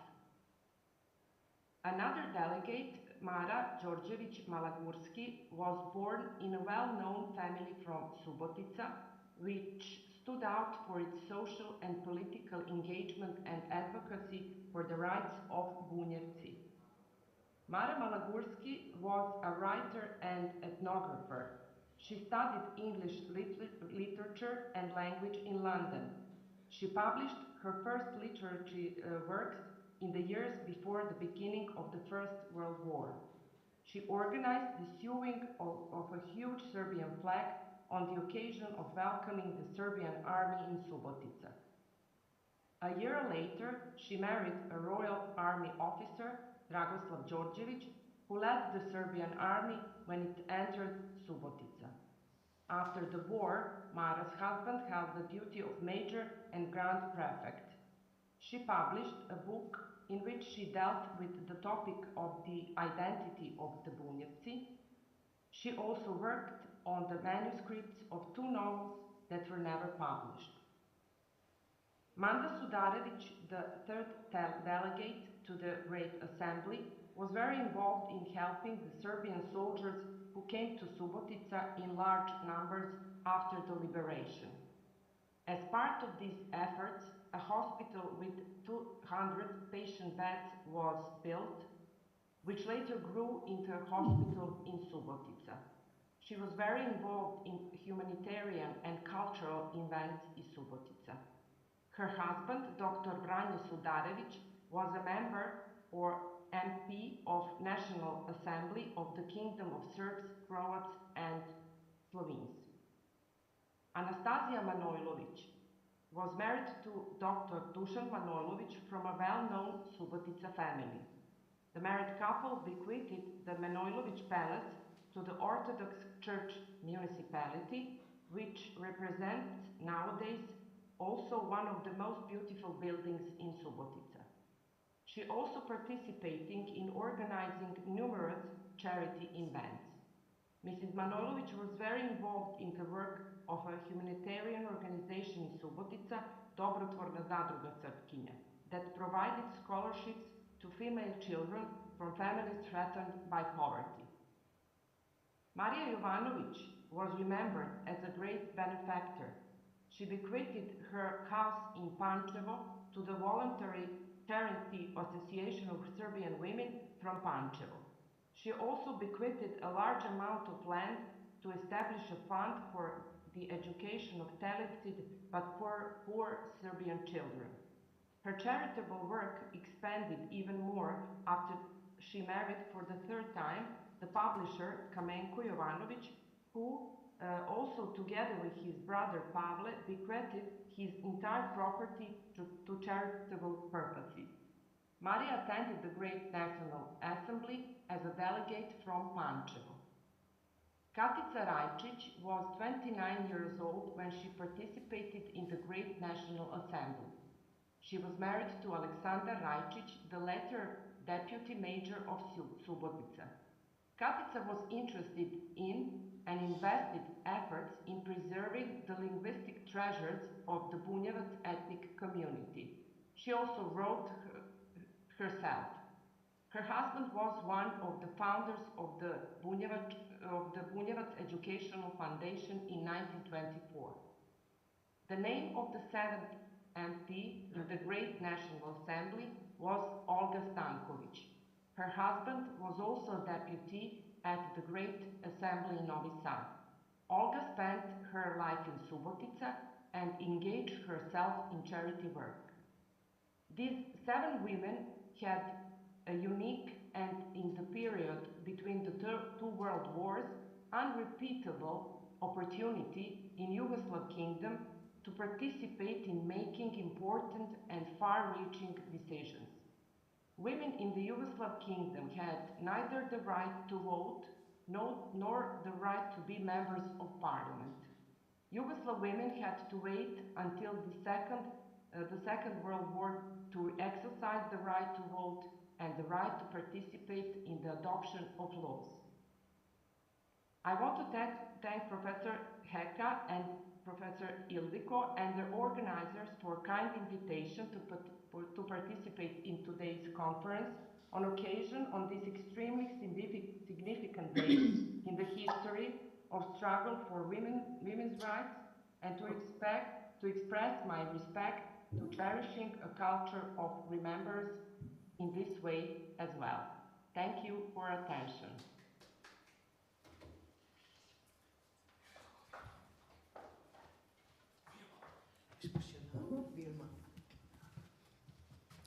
Köszönjük szépen Gordán előadását. Következik professzor dr. Vilma Pezsely, aki a Spliti Egyetem jogi karának professzora. Good morning, I'm sorry I can't turn on my camera. I would like to thank the organizers for their invitation to participate at this conference. The topic of my presentation is some issues regarding the criminal legal status of women in the medieval statute of Korčula. On the occasion of 800 years since the first mention of the 1214 statute of Korčula, 1 year before Magna Carta Libertatum, it is of interest to analyze some questions regarding the criminal legal position of women in the statute of Korčula. In the introduction to the older version of the Statute of Korčula, it is stated that the statute ordains that all, regardless of sex, hold equal rights. The hierarchies of law of the early Middle Ages imposed a number of public and private law restrictions upon women, some of which persisted in communal legal systems. According to the provisions of the Germanic people's laws, criminal law usually treated men and women equally. Criminal acts committed against the women were often punished more severely, which was attributed to women being weaker. Some criminal acts were prescribed only for men. rape was not yet considered a criminal act requiring capital punishment. Regarding the treatment of men and women in criminal law, law books contain very few differences. Most differentiate between sexes. Rarely were punishments for women lower than for men. That was especially the case for pregnant women, who could not be punished with anything harsher than the cutting of hair or branding. Rape, as a serious crime, was punished by decapitation. It is of interest that the Code of Saxony explicitly prescribes the rape of a harlot as a criminal act. According to the provisions of town laws, women were prescribed the same punishments as men. Punishments specific to women could only be found during the execution of a sentence. Town laws also prescribed capital punishment for rape, but the rape of a harlot was not treated the same across all towns. In the criminal law of the Statute of Cocula, a woman up to 14 years of age was generally treated the same as a man, while the position of an adult woman compared to an adult man as a perpetrator of a criminal act was worse. Children were punished for battery and murder at the discretion of the Duke and the Curia. Among the criminal acts related to women, the Statute of Cocula prescribes rape, sorcery, murder, theft, fighting, insult, etc. Rape is among frequent criminal acts in communal societies. It was harshly penalized by all Dalmatian statutes. The Statute of Dubrovnik offers protection to women of all social classes against the criminal act by prescribing a unique punishment for rape. The criminal act of rape is not mentioned in the Statute of Zadar, while the Statute of Pag does not prescribe it in Book 6, but in the Penal Statute of Pag. The Statute of Rap very precisely illustrates social relations in its treatment of the crime of rape. In all other statutes, except the Statute of Dubrovnik, Lastovo, and Mljet, the punishment for rape depended on the marital and social status of a woman. The Statute of Cocula is the most precise among the Southern statutes regarding the punishment of rape with consideration to the different social and family status of the victim. A nobleman who raped a married noblewoman was decapitated if the act could be proved by two witnesses. The punishment for the rape of an unmarried noblewoman was 100 ducats. Additionally, the perpetrator was sentenced to 6 months in prison, but could avoid the sentence by marrying the victim. A nobleman who would rape a married peasant woman would also be sentenced to death by decapitation. For the rape of an unmarried peasant woman, the noblewoman would pay 50 ducats and be sentenced to 3 months in prison. If, however, a peasant man raped an unmarried noblewoman, he would be sentenced to hanging, while if a noblewoman falsely accused someone of rape, she would be punished by immolation. The punishment by immolation for a noblewoman and a peasant woman who would falsely accuse a peasant man of rape is prescribed only in the newer version of the Statute of Cocula. Act 56 of the Code of Vinodol punished rape and attempted rape with a fine of 50 libras payable to the Duke and the same amount to the victim unless she came to a different agreement with the perpetrator. The penalty was much lower than the one in the Statute of Cocula. The provision was simpler and more just because the penalty was the same regardless of the status of the victim and the perpetrator, to which the Statute of Cocula pays much attention. The Code of Vinodol pays much attention to the credibility of the victim's statement. She had to have a witness, and if she did not, she had to take an oath, but the penalty was in that case hard. The woman had also to find enough jurors. The provision did not state how many, but did state they had to be women who would take an oath along with her, and if the victim did not find them, she had to take an oath in their name as well. Regarding the criminal act of sorcery or black magic, most statutes prescribed punishments for her burial, while the statutes of Portugal and Dubrovnik in addition closely determining its content. Proceedings conducted against persons accused of this act were characterized by Inquisition proceedings against heretics conducted even since the mid-13th century across Europe.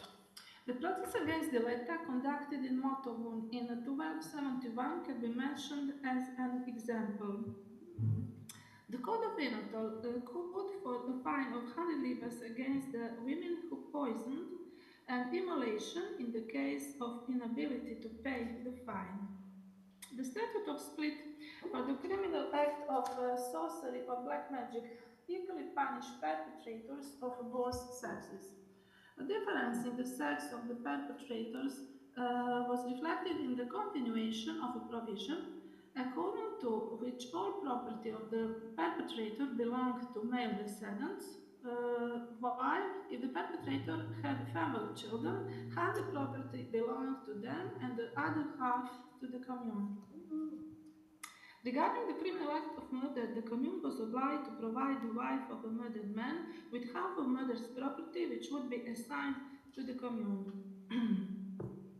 The statute penalized fighting among women, prescribing a monetary penalty or a prison sentence. If a death occurred as the result of a blow, the woman who made the blow was punished the same as for murder. Or, if a loss of a limb occurred as a result of a blow, the penalty was pronounced according to the statutory chapter on the loss of limbs. The statute made provision for the case of a man or a woman directing an insult to judges, councillors, or other official persons, or committing other crimes not stated in the statute in advance. In that case, the penalty was prescribing in advance, but was determined by the Duke and the councillors of his choosing. The same formulation, a man or a woman, was also employed in cases of breaking into another's house, which was penalized with a monetary penalty. A harlot who directed insulting words to a woman in good standing was punished by being tied to a pillar of shame. That punishment was replaced with the punishment of flogging according to the Reformation 29. A woman in bad standing who insulted a woman in good standing was punished by public flogging, and the testimony of two women was considered enough. According to statutory provisions, no man or woman could be sentenced without first being invited to defend themselves by the communal authority. If the invitee did not appear before the court, they would be declared guilty as charged. A statutory provision of a newer version of the Statute of Portugal withholds the right to be a witness from women and minors. There was an exception for the criminal act of insult according to provisions of the Reformation, where a testimony by two women was allowed. In terms of witnesses' competence in criminal proceedings, statutes are less demanding than in civil proceedings, although criminal proceedings also resort to verbal testimony only when there were difficulties in establishing the facts. Thus, for example, the statutes of Trogir and Split allow women to testify in criminal but not in civil proceedings. The Statute of Dubrovnik discriminated women, prescribing that their testimony on criminal acts committed at night could only be accepted if there were no male witnesses. A great number of statutes provide for a weaker system of rules of evidence for criminal acts committed at night. Torture was at the time a well-known tool for obtaining confessions, which was also found in the Statute of Portugal for a woman who accused a peasant of rape. In conclusion, we can emphasize that the subordinate position of women in medieval Portugal arose from a great number of provisions of the Statute of Portugal. Especially unfavorable was the status of women in criminal acts of rape and black magic. The high elements of the Statute of Cultura, which related to the legal position of women, included discrimination based on sex, the subjection of women to torture, penalization of the crime of black magic, etc. Regarding the legal position of women, it was justified to speak of a contact between older and newer statutory provisions, which is most clearly seen in the provisions of the two versions of the Statute of Cultura and the Reformations. In the provisions of the Statute of Cultura, the Slavic legal basis is most evident by which binds elements of Byzantine, Venetian, and receptive Roman law, which points to an intertwining of legal cultures in medieval Dalmatian communes. This intertwining, while taking into account the particularities of the commune itself, links the Statute of Cultura with other statutes and European area and the roots of legal systems of modern European integrations. Thank you for your attention.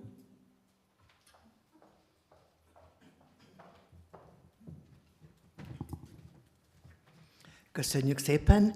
Következik Pétervári Máté, a Szegedi Tudományegyetem Állam- és Jogtudományi Karáról.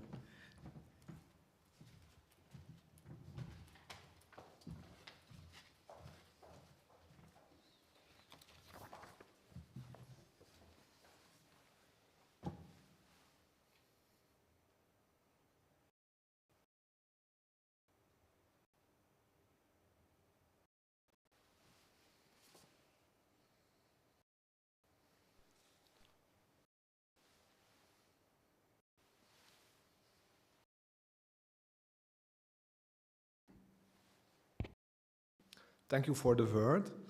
Ladies and gentlemen, my name is Máté Péter. I am a senior lecturer at the Department of Hungary University of Szeged. Firstly, I would like to thank the organizers for the great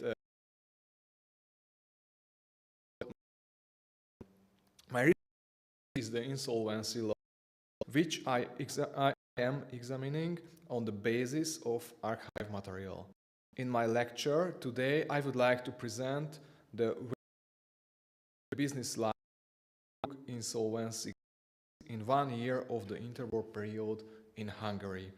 We can observe the women with this method because subject of the procedure in this case was the debtor, was the leader of the firm. For this reason, it is examining procedures which started against women. Women were in the background from social and legal use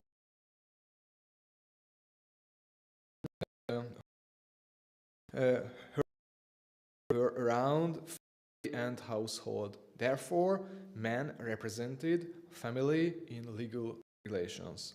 Women had no political rights until 20th century and were distinguished from men in connection of rights until 1888. Her legal capacity and power in this period, therefore, they cannot independently act in the legal relationships. It was no option to make a business by women.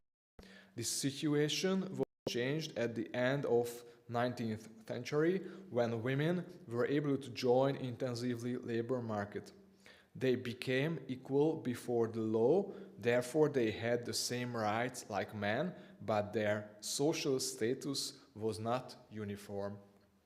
According to the specialized historical literature, this development was strengthened by the First World War because men were at the front and it was necessary to substitute them with women. I would like to examine these changes in viewpoint of commercial life in my lecture. Firstly, I would like to present shortly the Hungarian insolvency law in the 20th century.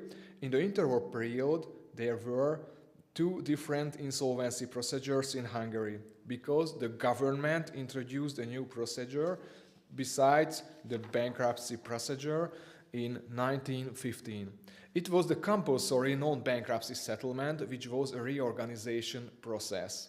The debtor was able to start this if he or she wanted to try to agree with his or her creditors about the debts.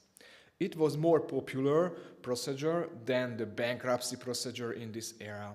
Last year in this conference, I have been already presenting this compulsory non-bankruptcy settlement procedure, which was started by women. The Hungarian Bankruptcy Act was the Act 17 of 1881. It was passed by the Hungarian parliament in the period of dualism. The Hungarian government wanted to develop the Hungarian economy with new acts. Therefore, they also renewed Hungarian bankruptcy law. The aim of this procedure was the division of estate of the insolvent debtor among the creditors on the basis of uniform principles. The procedure could be started by debtor and creditors as well. Now I would like to present again cases of the Royal Regional Court of Kalocsa like last year, but in this year I would like to concentrate on bankruptcy procedures in which women appeared as debtors. Moreover, I want to sketch the subject of my research. I researched the documents of the Royal Regional Court of Kalocsa. Firstly, I would like to present shortly this court and this city in Hungary. Kalocsa is a small city in central Hungary. The inhabitants of the city were 12,000 during the First World War. It is unchanged nowadays. Today, 15,000 people live in Kalocsa. But it is significant in Hungary, especially cultural, because it is the residence of one of Hungarian archbishops. This city was situated in Pest-Pilis-Solt-Kiskun County in central Hungary. Why do I deal with the court of this small city? I chose the Royal Regional Court of Kalocsa because the documents of this court survived fully. Thus, we can precisely examine the quantities of these cases. I would like to still outline that it is a second-level court in the Hungarian jurisdictional system. We can see on this describe. We can see it in the green frame, the Royal Regional Court. It was the first instance of the bankruptcy procedure. I chose 1 year as the subject of my research. In this year is 1929. It was the first year of Great Depression in Hungary. The economic crisis started in this year, therefore I found many insolvency cases in the archive material of Royal Regional Court of Kalocsa. I identified 7 bankruptcy procedures in this year, we can see on this slide. It is an outstanding year from this viewpoint. We can see that women were the debtors 2 times in these cases. Today I want to present these 2 cases and I will concentrate it on the person of debtor, not to the legal procedure. On this slide we can see the data of 2 women. Both of them were married. Pálné Losonci was the younger. She was only 42 years old. Gyuláné G. Tóth was 54 years old. Both of them had more children. Gyuláné G. Tóth had 4 children. Pálné Losonci had 6 children. Their identity was Hungarian and Gyuláné G. Tóth was Evangelic, Pálné Losonci Roman Catholic. It is an important detail because the Jewish merchants ruled the Hungarian business life in Hungary in this period, and I found many business people with German origins in this area.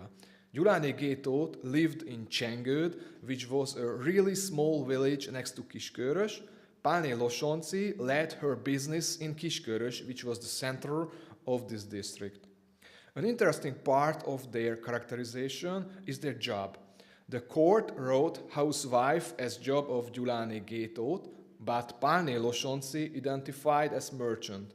Both of them were unpunished. On this slide, I would like to present their roles in the business life. I said that Gétó Gyuláné was a housewife.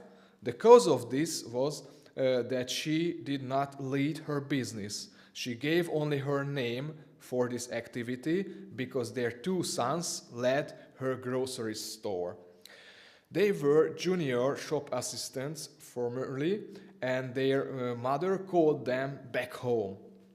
But they were too young for leading the business because they were minors. Therefore, they opened the grocery store in name of their mother. The mother said before the court, "I did not exercise any control. I only informed myself about the business based on what my sons told me." It was an interesting solution. Why their father did not take part in the business.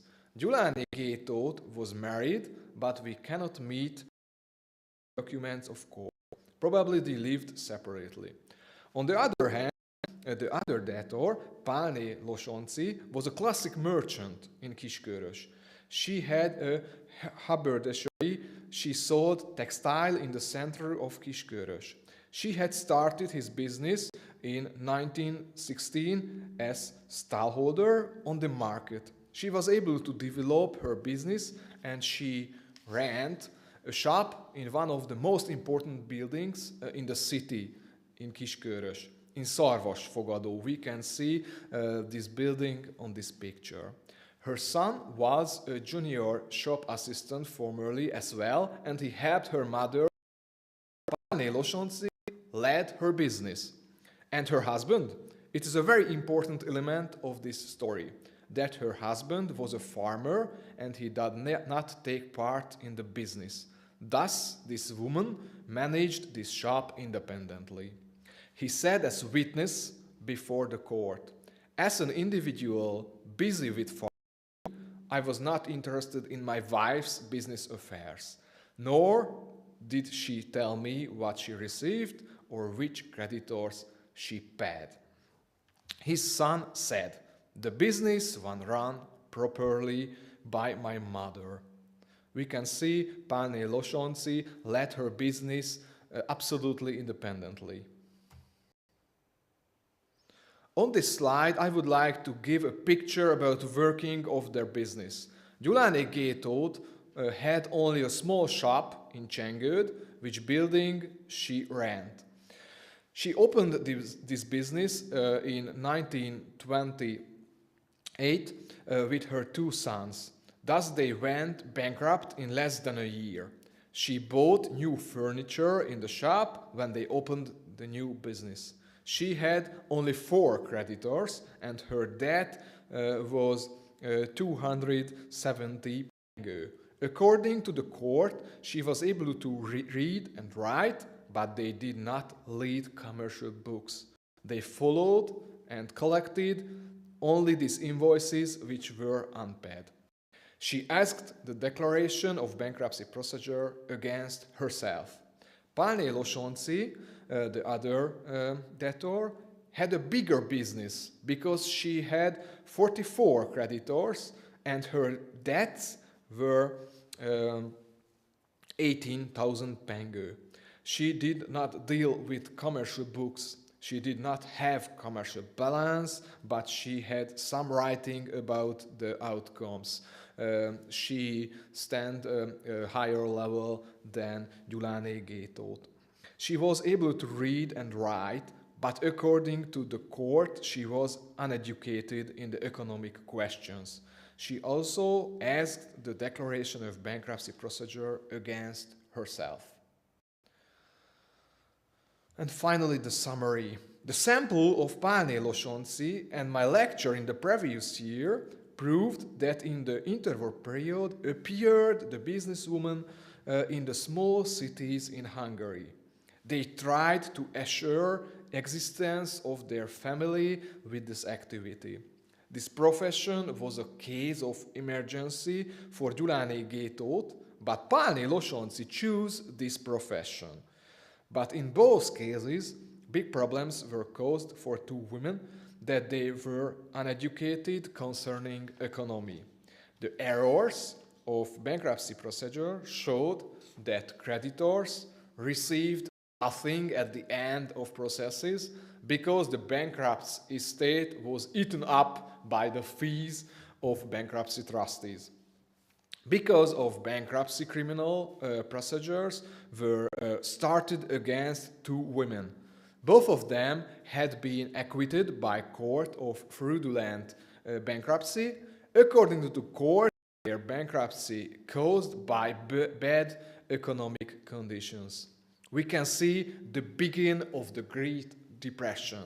It seemed that they were correct merchants according to the procedures, but the court convicted Pálné Losonczy of embezzlement.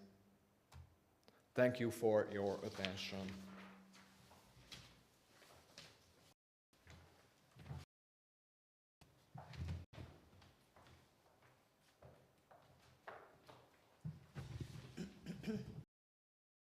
Nagyon szépen köszönjük Máté előadását. Következik professzor dr. Zrinka Erent Szunkó, a Zágrábi Egyetem jogtudományi karáról.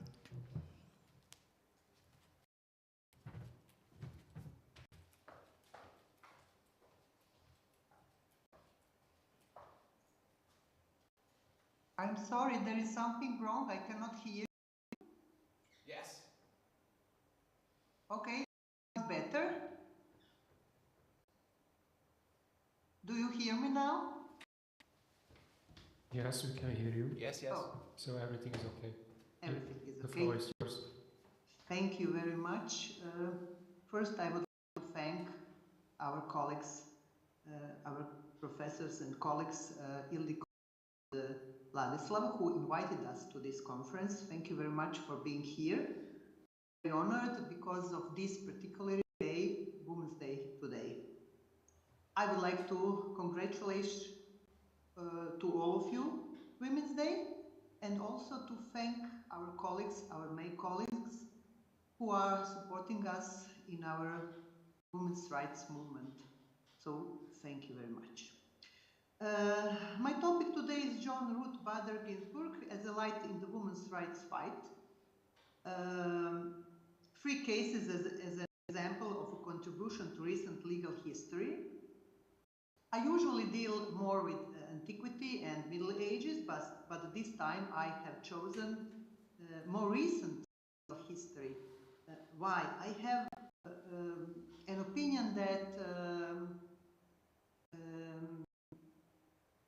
women inspire us in this movement, and every now and then we must think of them and be inspired to do or try to do what they did, to also be for someone inspiring person. So as we are professors, as we are working at the university, we must influence our students to go on with this movement and to fight for women's rights. The reason why I deal with this topic is the conclusion I came to by researching the legal position of women, namely the development of the legal position of women, largely dependent not only on the development of consciousness, social relations and economic factors, but also on the strength of the personality of individuals who, in their actions, defied the prescribed model of behavior. Although in democratic societies the legal order is built by the will of the people in representative bodies, the legal practice of individuals who apply the law is not negligible. I would say it's very, very important. This is especially example in the societies where the practice is a part of constitutionality, as in the case of United States of America, but also in the whole world. So, as in our past, sometimes it's not about the law, it's not about the code, it's about the person who should apply the law as it's written, and who should practice the law as it's written. So, in every system, people can change the law by their actions. That's my opinion. So, Joan Ruth Bader Ginsburg, through her professional activities as a lawyer and as a judge, influenced the legal position of women in 20th century, which makes her a historical person. But she's more than that because of her legacy. She's a legal legend, but also a cultural and feminist icon, although that feminist word is not always dear to me. So, Ruth Bader Ginsburg does not need a seat on the Supreme Court to earn her place in the American history book, said in 1993 President Bill Clinton when he announced her appointment. And he added, she has already done that. I wouldn't be reading her whole biography, but I would emphasize something. She was born in 1933 in New York. That means almost 100 years ago. After high school, she attended Cornell University. She graduated with a Bachelor of Art degree in government in 1954. At the age of 21, she worked for the Social Security Administration Office. In 1956, she enrolled at Harvard Law School, and she was one of only 9 women in a class of about 500 men. She became the first woman to be on 2 major law reviews, the Harvard Law Review and Columbia Law Review. In 1959, she earned a law degree at Columbia and tied for first in her class. At the start of her legal career, she also encountered difficulties in finding employment. During the early 60s, she worked with the Columbia Law School project on international procedure. She learned Swedish and co-authored a book with a Swedish colleague that also influenced her thinking on gender equality. Ruth became a professor at Rogers Law School and Columbia Law School, and she was teaching civil procedure, one of the few women in this field.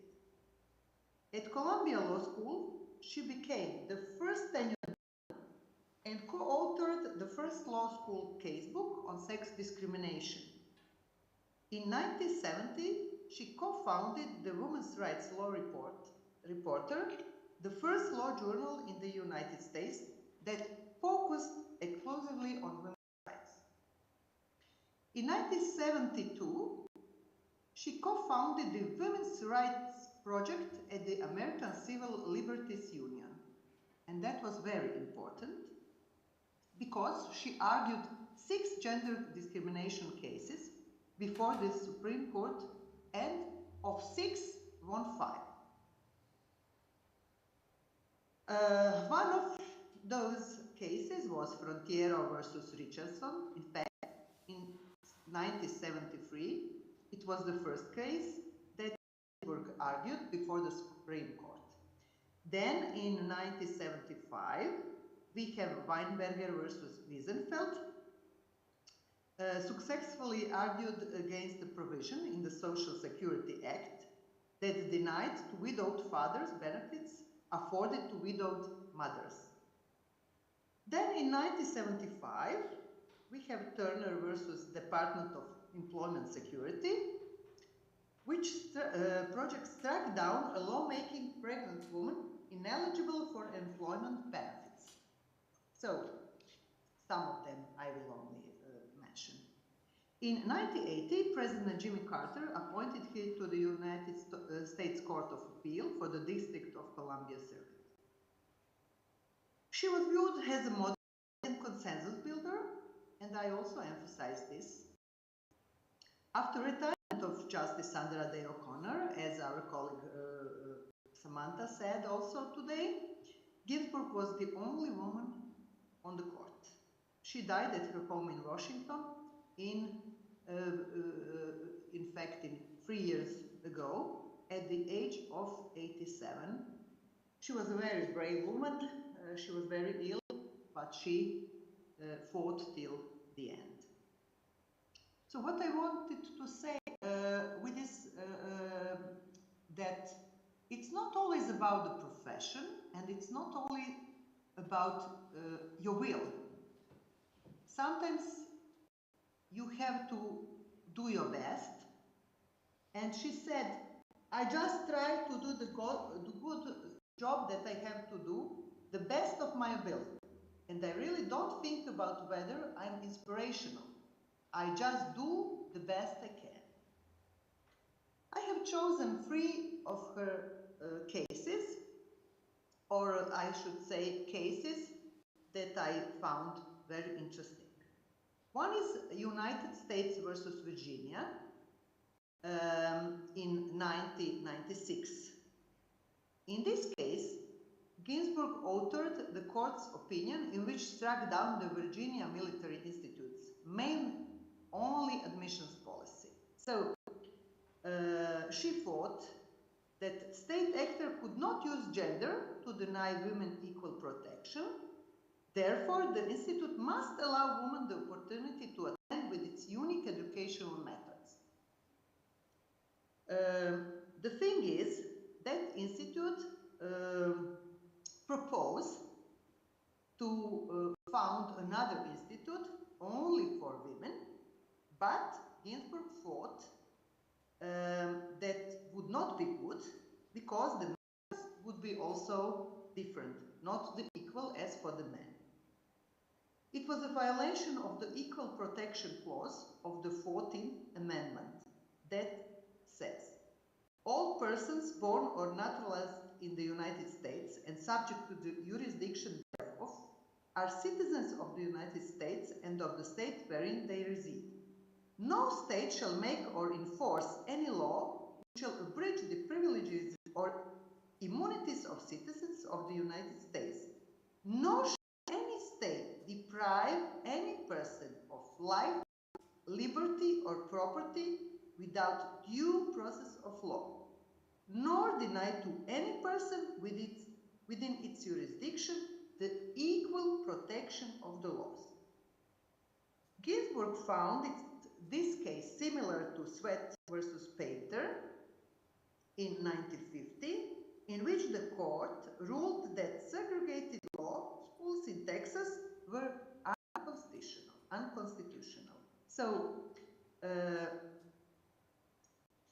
that was a very important case.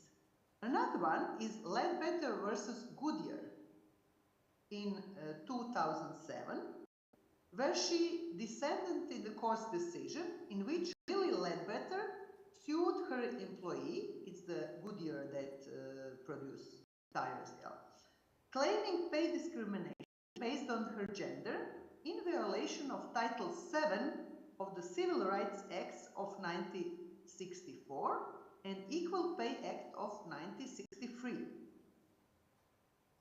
In a 5-4 decision, the majority interpreted the statute of limitation as starting to run at the time of every pay period. But Ginsburg pointed and emphasized that women often do not know they are being less paid, and that it was unfair to expect them to act at the time of each paycheck. So, she called on Congress to amend Title VII to undo the court's decision with legislation. A year after, the Lily Ledbetter Fair Pay Act was passed, making it easier for employees to win pay discrimination claims. So she inspired only those who make the law. The third case is Safford Unified School District versus Reddick.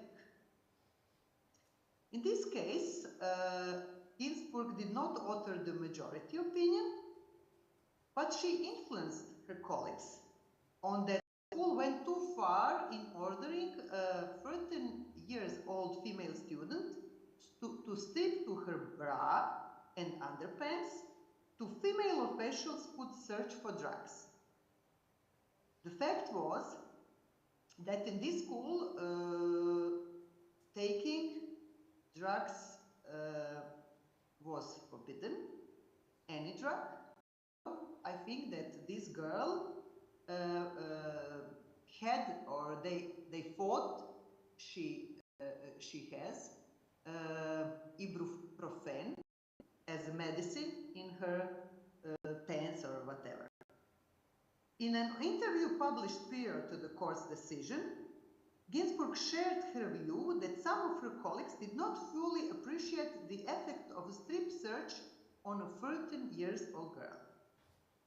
In an 8-1 decision, the court agreed that the school's search violated the Fourth Amendment, which prohibits unreasonable seizures, and allowed the students' lawsuit against the school to go forward.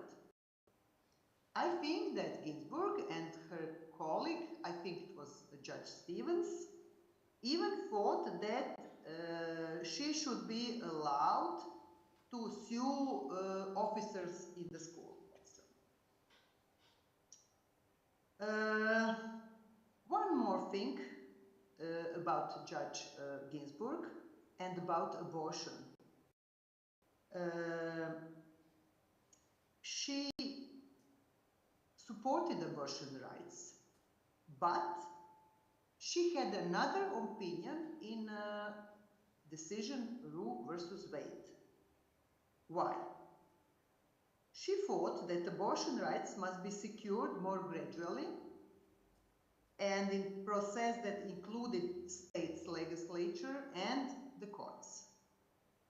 And she also thought that the focus on Roe was on a right to privacy rather than women's rights, and that was wrong.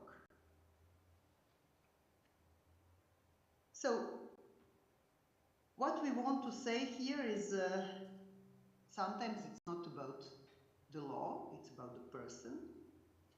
And as Chief Justice John Roberts said, our nation has lost a justice of historic stature. I would say not only the nation, also all of us. So, Ruth Ginsburg was born almost 100 years ago. She is also a historic person, a historic stature, but maybe we will be one day historic statures, so we must be aware what we are doing and make better effort with the work with our students. I would also like to say, Samantha, I think she mentioned that, that women's wisdom must be better used, not only in a common law system, I would say everywhere. So thank you very much for your attention.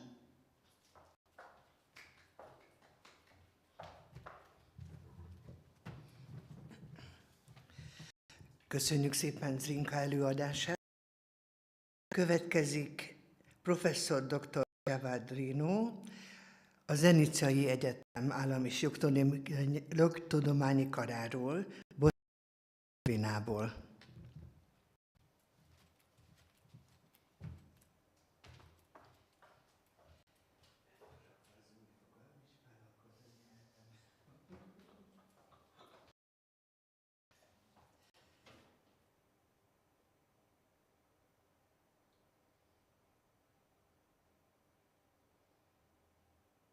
Dobar dan svima.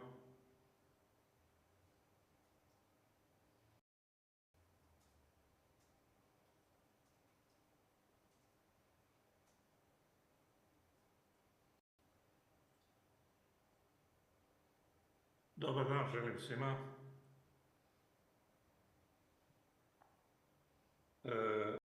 Beszélek magyarul. i on napot, dobar dan svima, iz centralne Bosne, iz središnje Bosne i Hercegovine sa Univerziteta u Zenici. Tema mog kraćeg saopćenja bit će bosanska princeza i ugarska kraljica.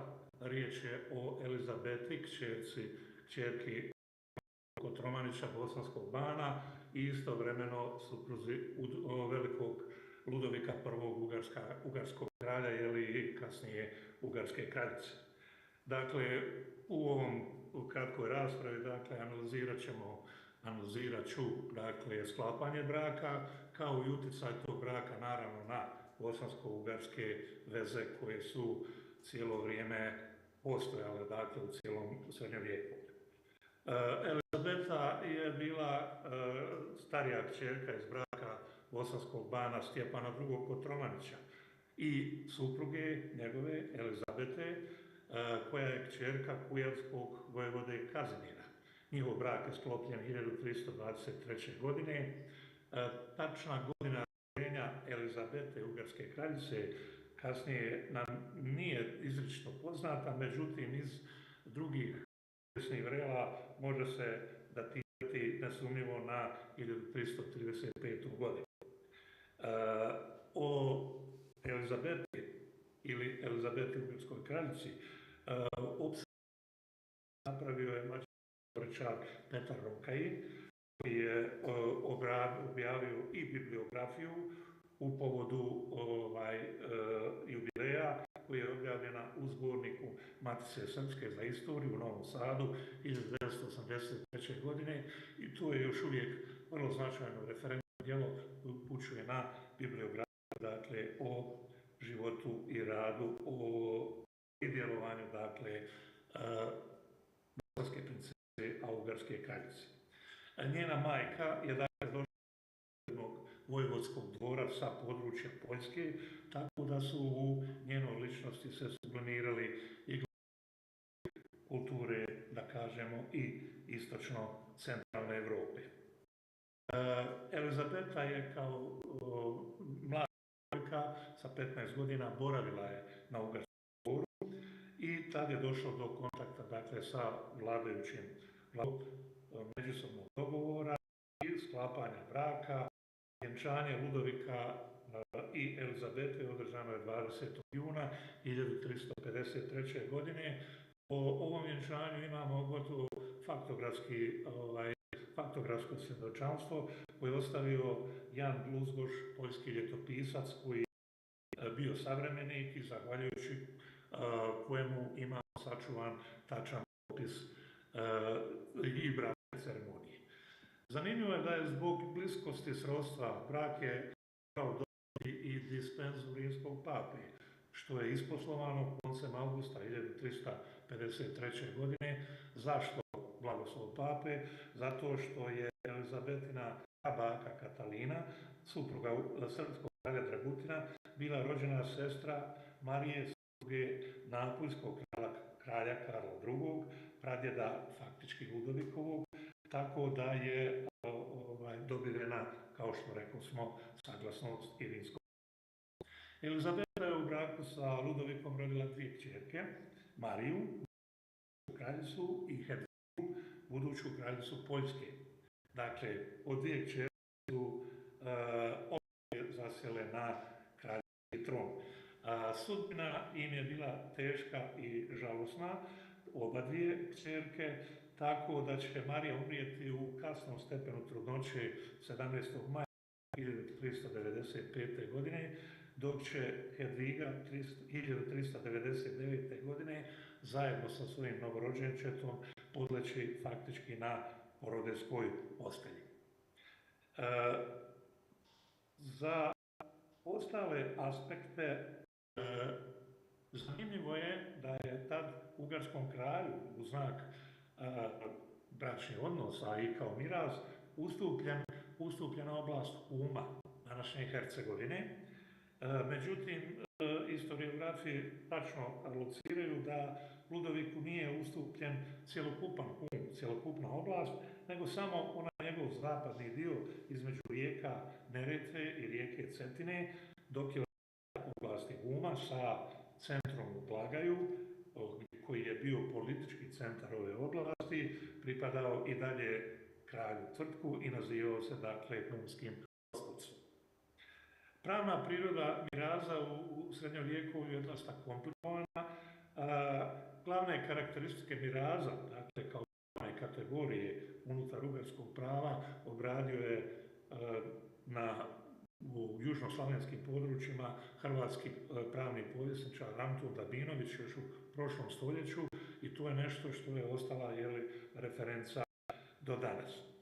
Ono što je za nas značajno, da je nakon Ludovikove smrti u septembru 1832. godine gradovi u Hunu vrlo brzo predati i vraćeni nazad pod bosansku upravu i to bez ikakvih zabilježenih sukoba ili bilo sa ugarske strane. Radilo se dakle o takvom shvaćanju miraza za koje nalaze da se bazira na rimsko-pravnim elementima, a na kraju krajeva je i na slične odredbe nalazi se i u zborniku ugarskog prava tripartit. Ono što je za nas zanimljivo je i također to da je upravo Elizabeta igrala ključnu ulogu u neutralnom stavu Ugarske i prečutnom prihvatanju krunidbe bosanskog bana, a kasnije kralja Tvrtka 1377.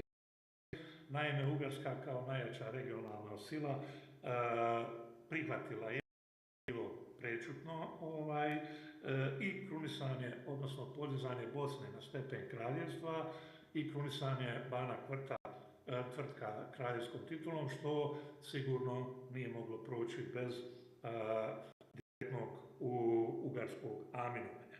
Tako da je postojale različite teorije, međutim neosporno je da je uloga kraljice Elizabete bila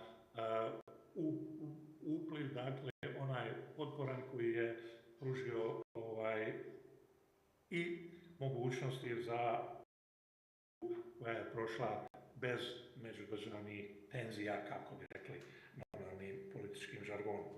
Ono što je za nas je dosta značajno da je ova ličnost, dakle kraljica Elizabeta, postala i u povijesti umjetnosti Hrvatske značajna zato što je za svog oca bana Stjepana II.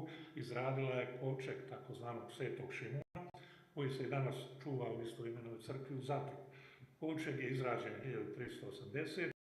Elizabeta ga je poručila od čuvenog milanskog zlatara Francesca Cesta i na kovčegu je prikazano smrt njenog oca, bosanskog bana Stjepana II. I ovo je jedna od najvrijednijih hrvatskih relikvija srednjovjekovlja uopće, kažem, kovčeg Svetog Šimuna u Zadru.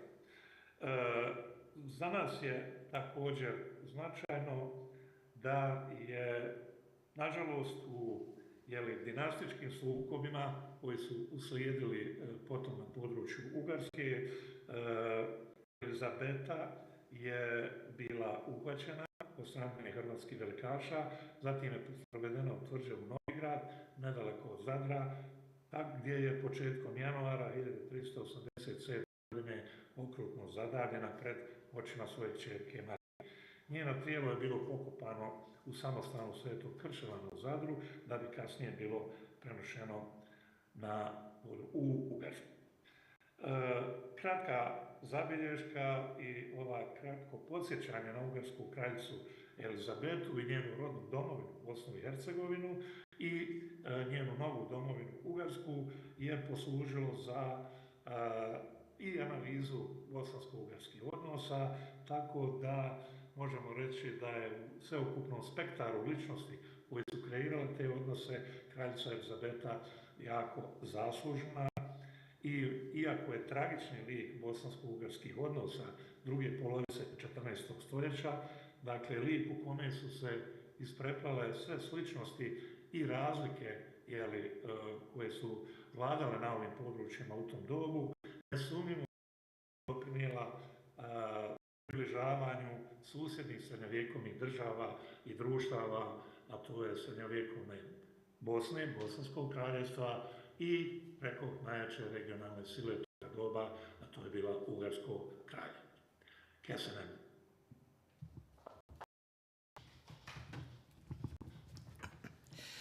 Köszönjük szépen professzor úr előadását.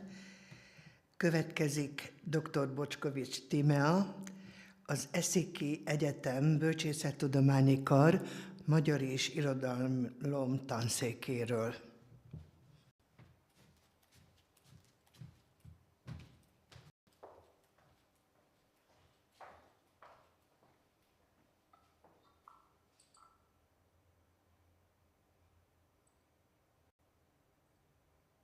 Halló, csak jelezzék vissza, kérem, hogy hallanak-e. Igen. Rendben. Köszönöm. És hogy egy dolog még, bocsánat, a prezentáción a tervezői nézetet látom.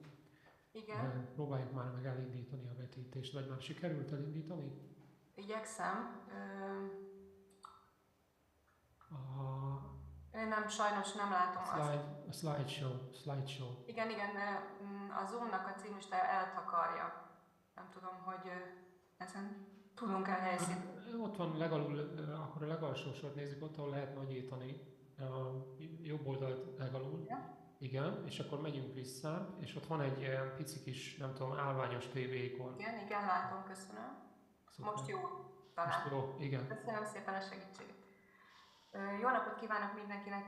Dobar dan svima! Ispričavam se, moje izlaganje će biti na mađarskom, ali sam vam ostavila nekoliko citata, a svima vama koji ste upoznati sa hrvatskoj književnosti bit će vam lakše ovako i pratiti.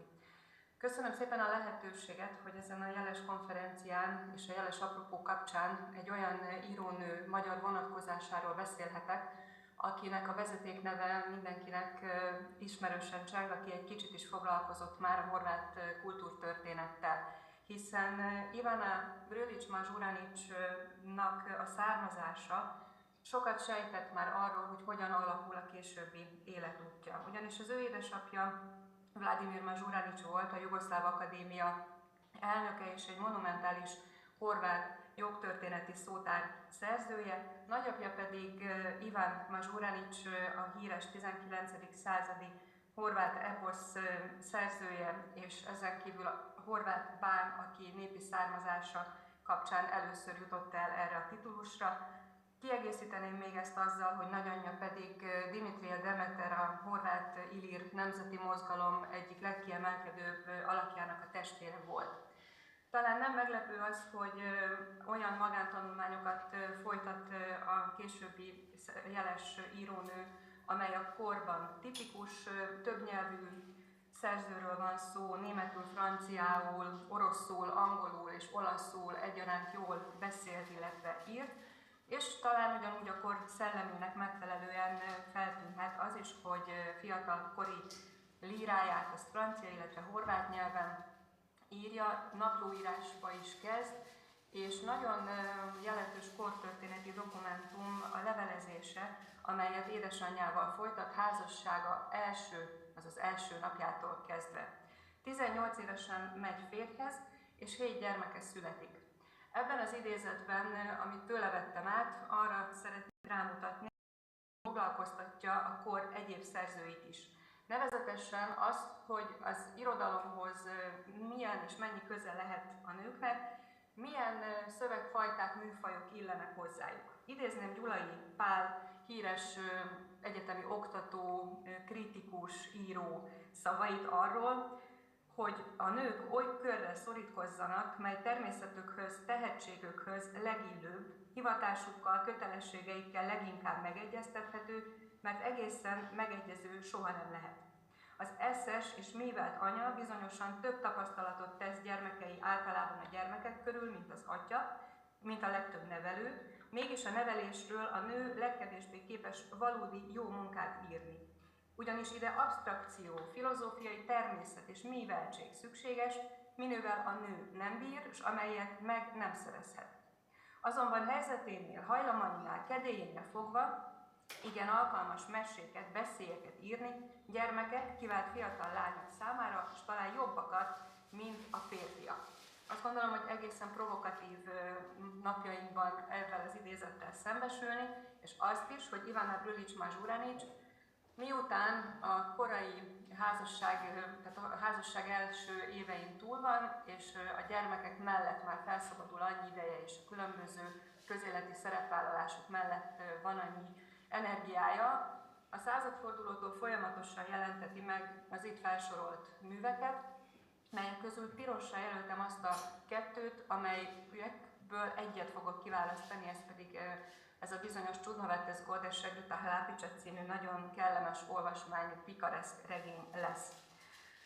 A többi cím is arról bizonyít tartalmi vonatkozásokat, hogy a didaktikai szándék az kiemelkedő mindezekben a művekben. Azon túl, hogy itt gyermekeknek szóló novella és versesgyűjtemények címét látjuk, vannak olyan történeti szövegek is, amelyek ismeretterjesztő cikksorozattá nőtték ki magukat, például ez a Škola és i Prázdnici, és olyanok is, amelyeket kifejezetten magán használatra szántak, illetve az írónő magán kiadásaiként voltak vagy váltak hozzáférhetővé. Az irodalmi áttörést az 1913-ban megjelent Hlapić Inos történet, ez a gyermekregény adta, vagy hozta magával, ugyanis akkor az olvasóközönség figyelme egyértelműen az írónő irányába fordul, mivel ebben a feszült történetben egy szegény kis csizmadia Inos megszakik a mesterétől, és a végén sok balszerencse után természetesen a jó és a szeretet győzedelmeskedik. A fordításáról és a recepciójáról szeretnék beszélni, de talán még itt megjegyezném a 16-os Régmúlt idők meséi című kötetet, mert hogy e kettőnek, amit pirossal jelöltem, van meg a teljes magyar fordítása, a többi esetleg csak utalás formájában jelenik meg, vagy pedig valamilyen részletben. Az is érdekes lehet, hogy már az itt jelölt címfordítások is felvetik azt, hogy mihez kezdtek az első műfordítók Ivana Brlić-Mažuranić műveivel. A Dikić Inas felé haladva, amelynek az eredeti címe ugye Segrt Hlapić, szintén az írónő önéletrajzából emeltem ki azt a szakaszt, amelyben megfogalmazza azt, hogy mi volt az elképzelése, mit szeretett volna megvalósítani. Tisztában van azzal, hogy kicsinyeknek írni nem kicsiség és nem egyszerű feladat. Tudja, hogy ők a nagyon igaz és ideális olvasók, illetve hallgatóság, amelynek ízlését még senki nem rontotta meg, és nekik szeretne írni, nekik szeretne tetszeni, és úgy véli, hogy ez a legszebb írói feladat, illetve a legszebb és a legnagyobb irodalmi diadal. Ebben az idézetében azt foglalja össze, hogy hogyan szerette volna megfogalmazni a kis Hlapić történetét. Mi volt a szemei előtt, szerette volna a gyermeki lélek egyszerűségét egy nagyon tiszta nyelvi vonatkozásban összefoglalva megjelentetni, és elégedett azzal, ami történt, hiszen azt mondja az idézet végén, hogy egyszer csak elém pattant, és a gondolataimban még annál is tisztábban láttam ezt az alakot, mint ahogy eredetileg gondoltam rá.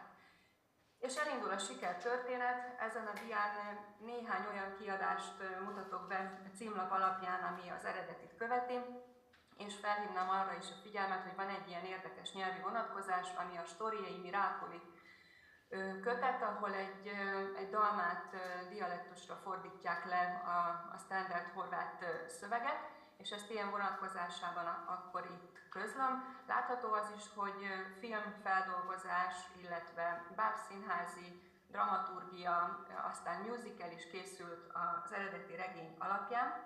Talán az verte fel a legnagyobb port, amikor rajzfilmként is, és már nem emberi alakokkal, hanem mondjuk adott esetben látható itt a főhősünk, aki a kisegér, tehát ez lett a mi Inasunkból, és közben már utalhatok arra is a diákon található illusztrációkkal, hogy számos nyelvre lefordítják ezt a szöveget. A magyar recepció történetet illetően arról kezdtem vizsgálatot folytatni, hogy mit olvashatnak magyarul a Horváth Andersennek is nevezett Ivana Brlić-Mažuranićtól a szerzők, illetve az olvasók, és ezt a kettő művet emelném ki, illetve itt akkor meg is mutatom a Dikić Inas címlapját. A Móra kiadó kiadásában, gondozásában jelent meg a könyv, és szerintem sokan felismerjük az illusztrátort is, egy kicsit később leplezném le az ő nevét. Mert hogy mégiscsak a műfordító lesz az első olyan személy, aki egy mű recepció történetében kiemelkedő szerepet játszik, ő lesz a nyelvi közvetítő. Kemény Katalinnak köszönhetjük ezt a magyar nyelvű szöveget, aki író, művészettörténész, műfordító, Kemény Gábor pedagógus és neveléstudós leánya, illetve sokaknak ismerős lehet Hamvas Béla feleségeként, pályatársaként, a hagyatékának gondozójaként.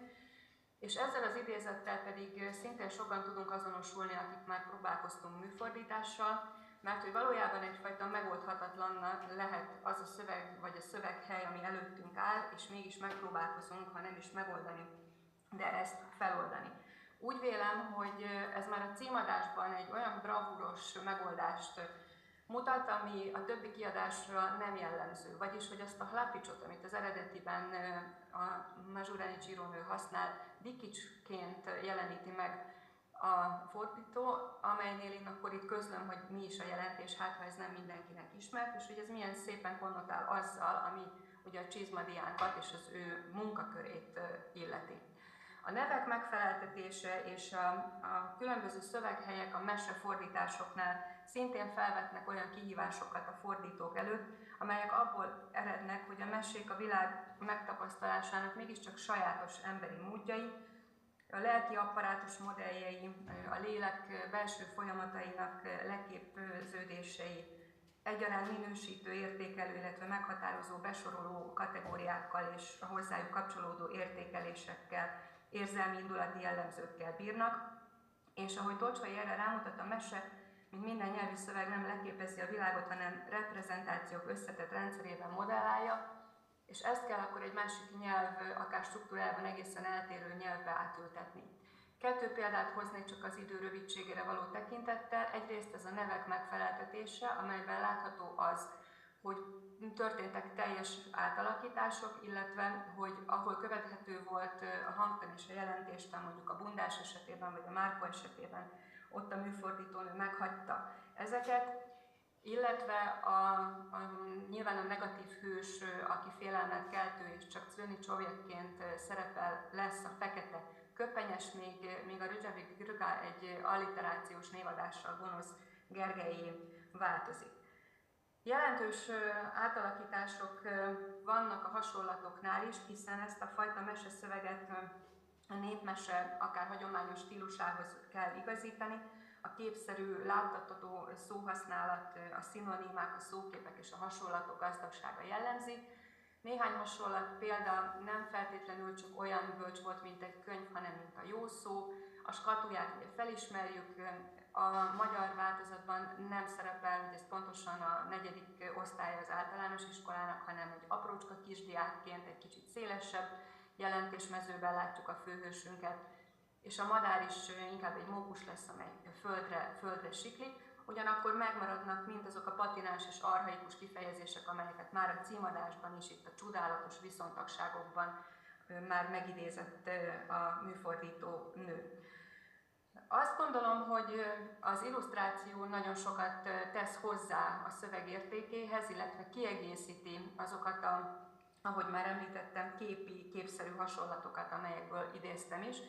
És Rey Károly, akire az imént utaltam, sokunk számára bizonyára ismerős, és akár már csak egy kép alapján tudjuk az adott művet azonosítani, tehát ő az, aki ezt a dikicsinast illusztrálta. Összefoglalásként arra jutottam, hogy kevés szöveg áll magyar nyelven rendelkezésünkre Ivana Brlić-Mazsuranicstól. A műfordítóknak, Kemény Katalinnak és Bodrics Istvánnak köszönhetően az imént említett 2.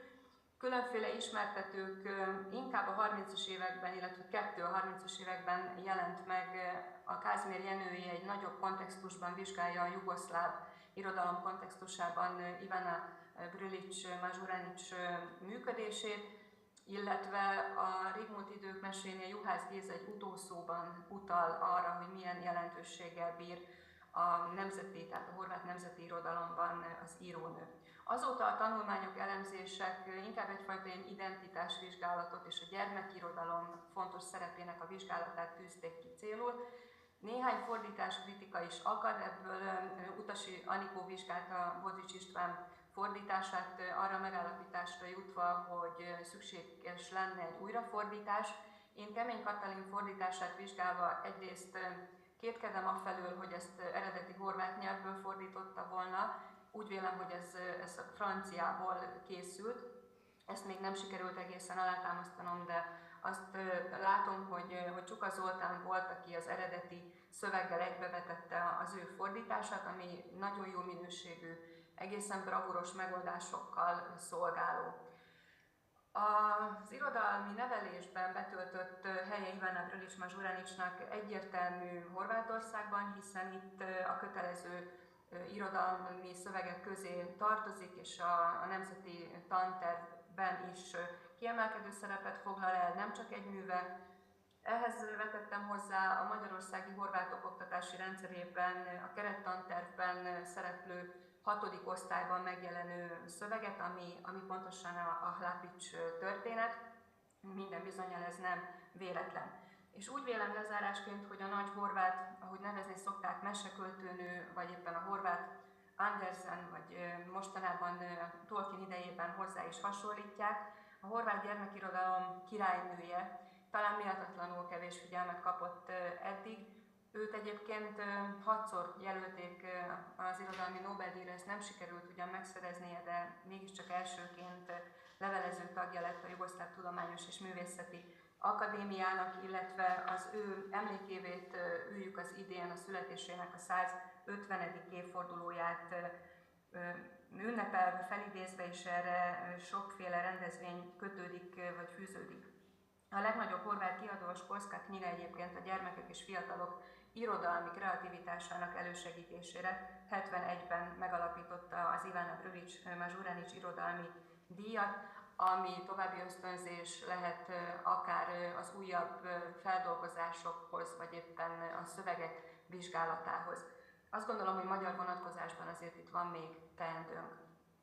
Nagyon szépen köszönöm megtisztelő figyelmüket, és elnézést kérek, de órára kell mennem. A délutáni szekcióba vissza tudok majd csatlakozni. Köszönöm.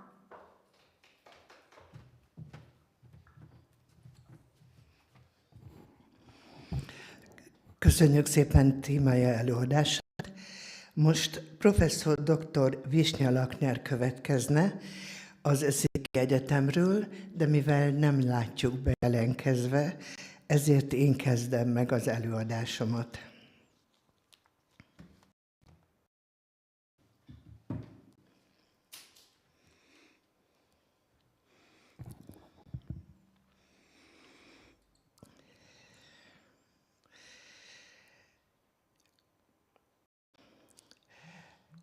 A SZZAB nők helyzete, különös tekintettel az oktatásra című előtartására sor. Az egyik legfontosabb szerb jogalkotási eredmény az 1844 évi szerb polgári törvénykönyv, amely több mint 100 évig maradt hatályban.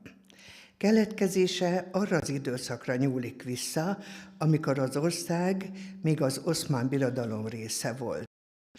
Alkotója Hadzsics János, újvidéki szenátor és ügyvéd volt, aki lényegében az osztrák polgári törvénykönyv alapján dolgozta ki a kodifikációt. Hadzsics János Zomborban született, és végezte a gimnáziumot. Bölcsészetet és jogot a Pesti Egyetemen tanult. A kormány kinevezte a Végvidék ügyészévé, ezután 1830-ban a Szentszék ügyésze és az Újvidéki Gimnázium igazgatója lett. 1834-ben Újvidék városi tanácsosa volt, majd 1837-ben Milos fejedelem megbízásából készítette el a PTK-t. Ezután ismét visszatért Magyarországra, és 1847-ben Újvidék országgyűlési követe volt. 1850-ben a Dél-Magyarországi Bíróságok Szervezetét kapta feladatul, végül az Újvidéki Kerületi Bíróság elnökeként vonult nyugdíjba 1854-ben. Mivel magyar állampolgár volt, és itt tevékenykedett, ezért a szerb PTK-n érződik a magyar hatás.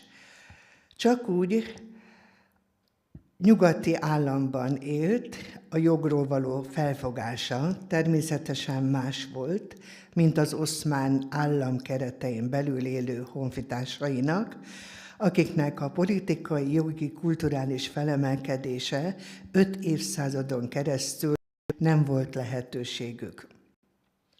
Ezért az ott élő lakosság az ekként elkészült szerb PTK-val nem tudott azonosulni. A jogi szakma azzal bírálta munkáját, hogy csupán az osztrák PTK-t fordította le, nem felel meg a szerb jogi társadalmi viszonyoknak, ezért semmi nem valószínűsítette, hogy tartósan hatályban maradhat. Mégis túlélte a szerb fejedelemség, a szerb királyság, a szerb-horvát-szlovén királyság és a jugoszláv királyság államjogi rendszerét is, mielőtt a szocialista Jugoszlávia felszámolta 1945-ben. 100 éves története során a legtöbb bírálat a nőket diszkriminatív rendelkezésére irányult. Főként a férjes asszonyok jogi helyzete volt hátrányos, mivel cselekvőképességgel nem bírtak, férjük képviselte őket. Leghangosabb bírálója Szeroglovics Pál volt, aki Szegeden 1819-től 1821-ig tanult bölcsészetet, annak elvégzése Sárospatakon és Pesten folytatta jogi tanulmányait. Szakmai tevékenységéről tanulmányait írt konferenciánk résztvevője, Drakics Gordána. Az egyenjogúság kimondására 1946-ban került sor, ténylegesen csak a 20. század végén vívták ki a férfiakkal azonos jogi státuszt. A szerb társadalom jellemzője a patriarkális örökség és az alárendeltség. A szocialista Jugoszláviában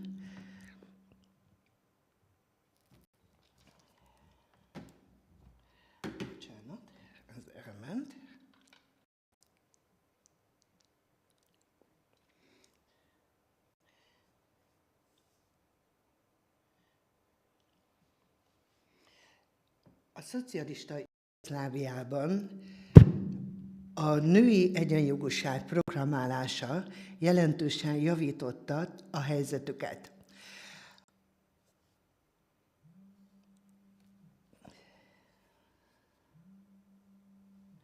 Egy pillanat.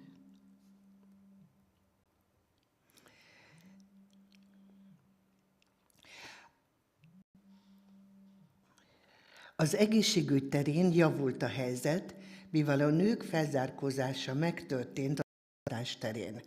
Felhagyták a rossz higiéniai szokásokkal, megtanulták, hogyan kell élni az egészség megőrzése érdekében. Viszont az 1912-13-as évi balkáni háborúk, majd az első világháború 1914-18 azt eredményezte, hogy a szerb férfiak zöme 6 évig a fronton, ezért a nők élete jelentősen módosult. Már nem csak anya és háziasszony volt, hanem valamennyi férfi munkát is nekik kell elvégezni. Arattak, szántottak, vetettek, kapáltak. Emellett etették az állatokat, jószágot,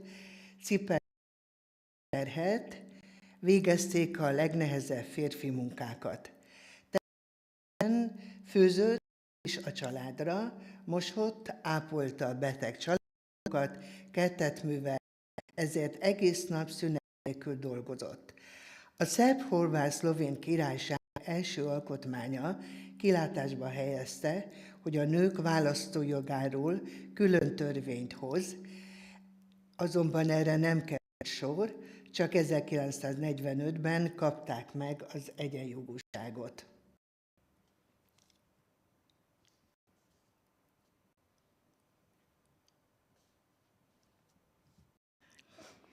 A szociális Jugoszlávia előtti állapotok katasztrofálisak voltak a nők szemszögéből. 1931 évi statisztikai adatok szerint a Magyarországból kivált Vajdaságban a nők aránya 3,6% volt, míg ez az arány Szerbia más részein 78,3%. Koszovón viszont a nők 93,9%-a egyáltalán nem tudott sem írni, sem olvasni. A három területet együttvéve az egész Szerbiában a nők 62,8%-a nem tudott sem írni, sem olvasni, vagyis a kiszolgáltatott helyzetben maradt. A világháború után tömeges tanfolyamok szervezésével igyekeztek a helyzeten javítani, és legalább írni, olvasni, megtanítani a női lakosságot. Ennek köszönhetően 1948-ban ez az arány 37,6%-ra csökkent. A második célpont, amely a nők helyzetét áttette volna, az egészségügyi ellátás és a higiéniai szokások javítása volt. Az élet korabeli leírásából kitűnik, hogy étkezés előtt nagyon ritkán mostak kezet, szapont is kivételesen használtak, valamivel többet, fürdésre lehetőségük sem volt. Egyik egészségügyi felmérés szerint a lakosság általában nyáron fürdik, ha van lehetőség, zömében általában évente egyszer, amikor templomba mennek. A nők hetente egyszer fésüködtek. Természetesen a leírtak a falusi lakosságra vonatkoztak, a városokban más volt a helyzet. Viszont az elmaradottság következménye volt a város. Az egészségügyi kultúra terjesztése érdekében az újságokban külön rovatokat vezettek be, amelyekben ismertették az emberekkel a higiéniájait, egészségügyi tanácsokat adtak, stb. Nagyon fontos szerepet töltött be a antifasiszta frontja, mint kifejezetten az akkori rendszerhez kommunista szellemben tevékenykedő szervezet, amely így elnyerte a bizalmát. Ez a szervezet 1953 Szerbiában egészségügyi tanfolyamot szervezett, amelyen közel 100 vett részt. A szülés, a terhesség, a gyereknevelés témakörben nevelte a nőket. Halandóság. A nők túlterhelése nehéz életkörülményeket eredményezte, a nemek közötti megoszlást, akként, hogy 1903-ban 1000 férfire mindössze 752 nő jut. Ez az arány idő javult, de jelentősen eltért az európai példáktól, ahol a nők száma jelentősen túlnőtte a férfiak számát. A 20. század elején 1000 férfi, Németországban 1002 nő jutott, Ausztriában 1035, Angliában 1063, Norvégiában 1060. Ezt a háborúban elesett férfiak nagy számával magyarázták, illetve azzal, hogy több balesetben vesztik életüket, nehéz fizikai munkákat végeznek, valamint az USA-ban való nagy kivándorlási hullámmal.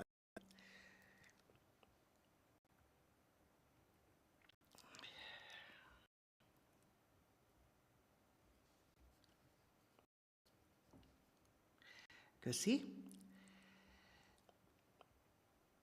A szerbiai adatok az állt, hogy a nők élettartama általában 10 évvel rövidebb volt, mint a férfiak.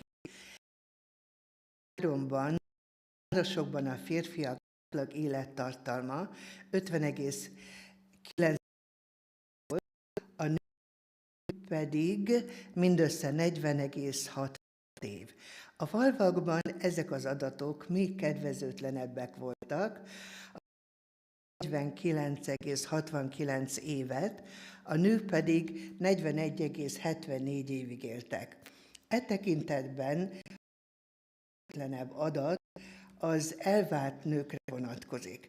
Az egyedülálló anyukák mindössze 35,2 évig éltek, leginkább az egzisztenciális gondok okán.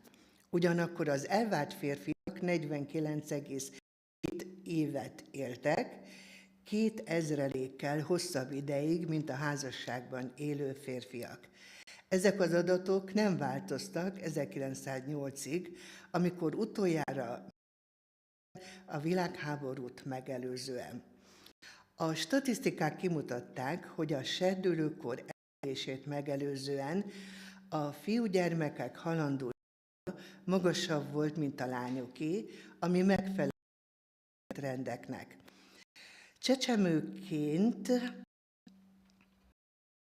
100 fiúra 93,6 lány jutott. A házasságba lépés idejeként a férfiaknál 17, a lányoknál 15 életével tartották. A tendencia változott, mert a nők nagyobb számban haltak meg, mint a férfiak. 100 nős férfi és 116 férjes asszony, 16 nős férfira, 100 nős férfira, 116 férjes asszony jutott. A nem megfelelő és a nem higiénikus körülmények közötti házi szülések még akkor kis halandósággal jártak, ahogy a gyermek, úgy az anyuka részéről is.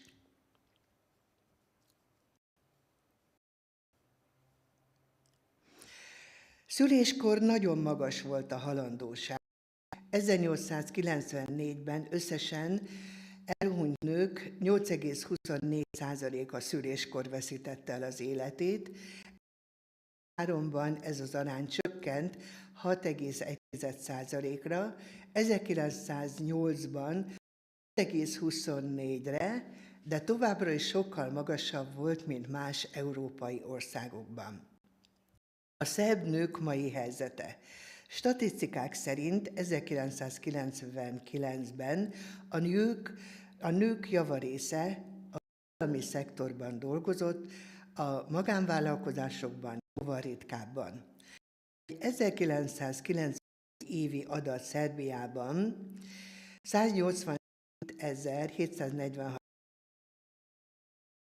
vagyis az összes család 7,5%-a, ha nem számítjuk Vajdaságot és Koszovót, akkor a két tartomány külön statisztikai egységet alkotott.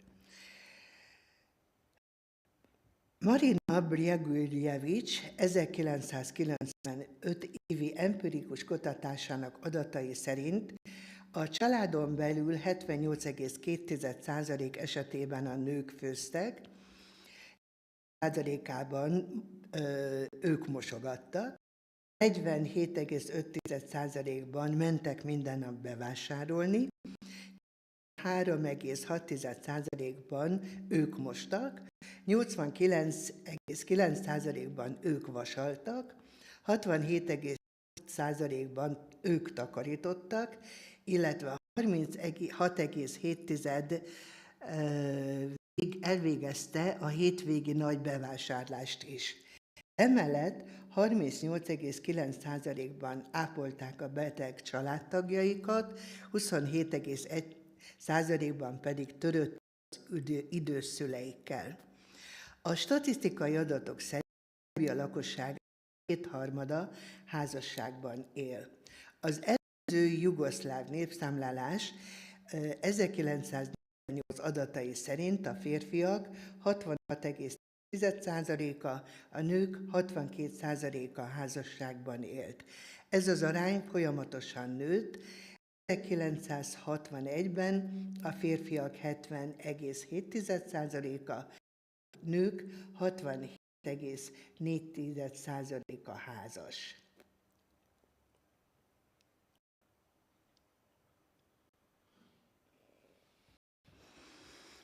Általában 4 fős családok voltak a jellemzőek. 1900-ban 15,89, 91-ben már 22% volt a 4 fős családok aránya. Mellettük nőtt a 2 fős családok aránya is, 1940 már 4,5%, 91-ben pedig már 21% volt a 2 fős családok aránya. Mivel Szerbiában 3 különböző nemzeti, kulturális és vallási összetételű népességet vizsgáltuk, így azok statisztikai jellemzői eltérőek. A 2 autonóm tartomány nélkül Középső Szerbiában dominánsan 4 fős családok jellemzik, 24%, majd a 2 fős háztartások 22%-nek, továbbá 3 fősek 18%, illetve az 5 fősek. Valójában a 2 fős családok a legjobbak, 25,9, majd a 4 23,8, a 3 20% és az 1 fős 17,9% háztartások következnek. Velünk szemben teljesen eltérő tendenciát mutat az albán többségi Koszovó, ahol nagycsaládi háztartások a jellemzőek. Leggyakrabbak a 8 fős és annál nagyobb, ez 35%, majd az 5 fős 10%, 6 fős 17%, 4 fős 10%, 7 fős 8% családok. A koszovói albán családok túlreprezentálása ellenére a demográfiai adatok kimutatják, hogy így Szerbia száma 4 főről 1948-ban 3,6 főre. 1991-ben Szerbiában a 21. század fordulóján 3,4 fő volt egy családban. 1948-ban még 4,5%. Vajdaságban 2,9, még 3,6. Koszovón pedig 6,4%. Így itt nőtt a tagok száma, 1948-ban 6,4 főhöz viszonyítva. Az egy szerb családra jutó száma 1,14. A születendő gyermekek számának csökkenése 70 évre visszamenőleg felismerhető jelenség.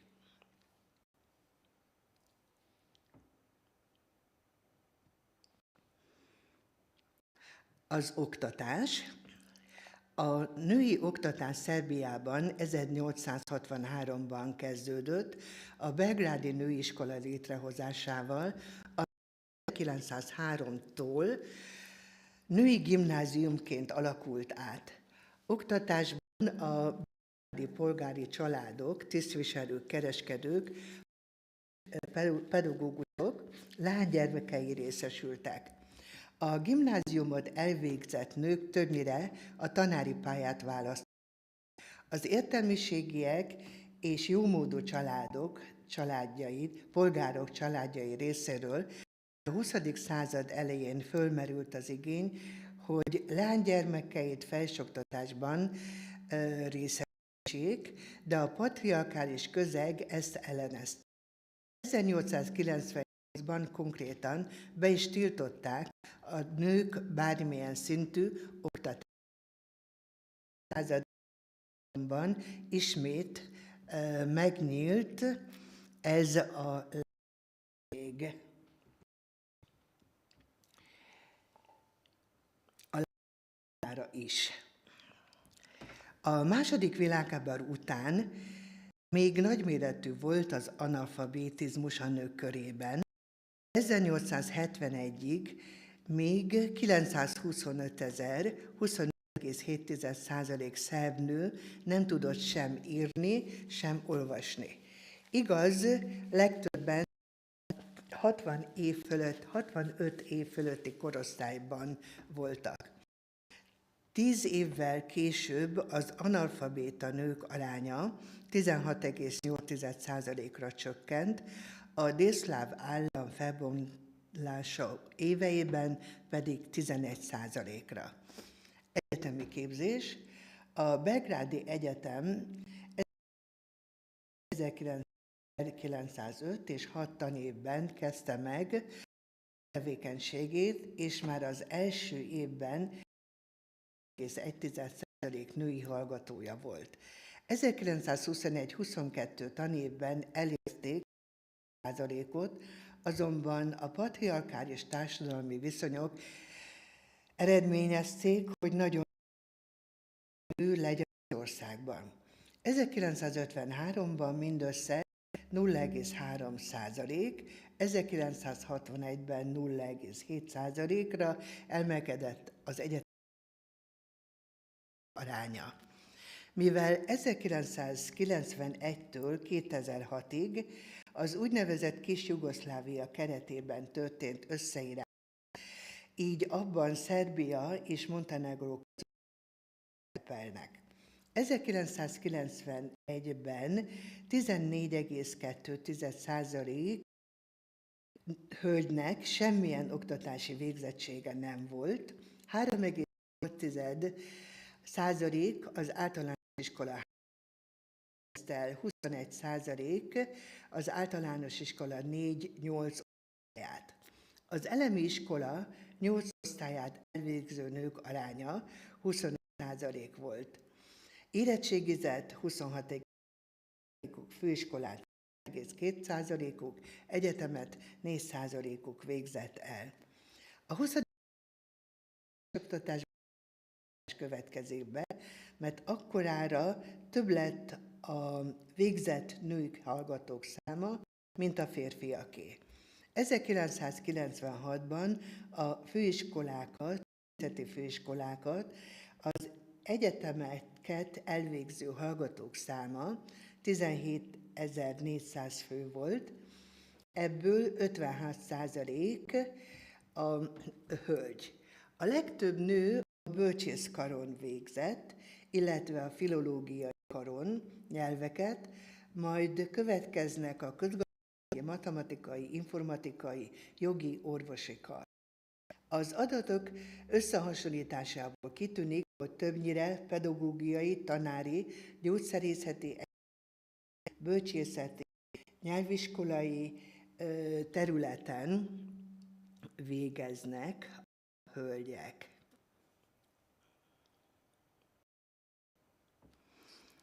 Legkevésbé a katonai, gépészmérnöki vagy technológiai szakmák iránt vonzódnak természetesen. A rendőrséget 1996 és 99 között mindössze egy hölgy végezte el. Az egész volt jugoszláviai területre jellemző volt az egyetemi tanulmányok, ami miatt a diploma megszerzése iránt töltött idő 1908-ban 6,5 év volt, Szerbia esetében pedig 7,1 év volt. Tudományos doktori címmel 1945-1990 között Jugoszláviában 16.480 férfi és 4.420 nő rendelkezett. Szerbiában a nők aránya a 90-es években elérte a 20%. Az utóbbi években inkább javult a nők javára. 1995-ben doktori címet 38,79%, 1996-ban 36,14%, 98-ban majdnem 40% nő érdemelte ki.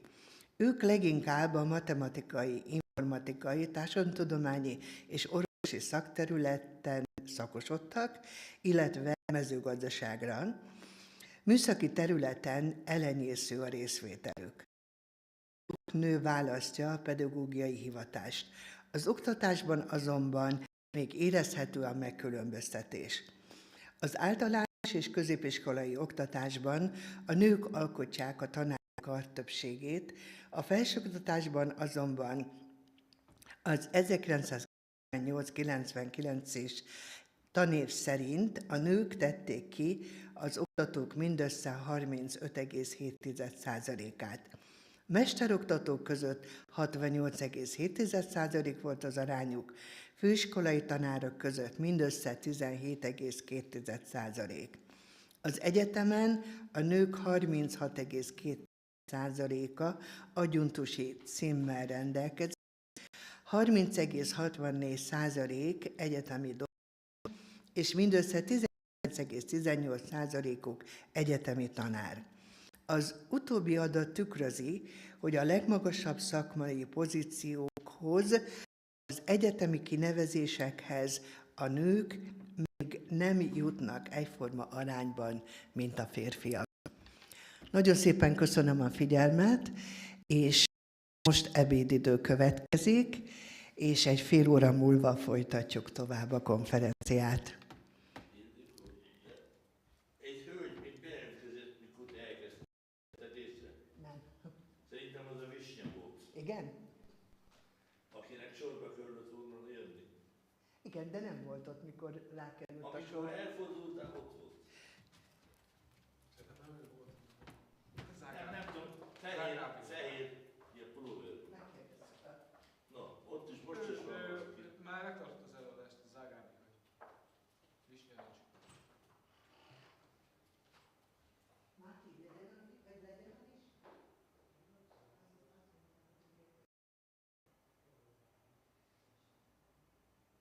Ön mikor jött? Mikor voltam, úgyhogy Mikor? 11-kor, úgyhogy már. Mely már itt voltam félkészló is. Ja? Megnyitom. És azt Akkor 4-11-kor jöttem. a plébánosoron még élőben hallgattam. Az első az itt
Recording in progress.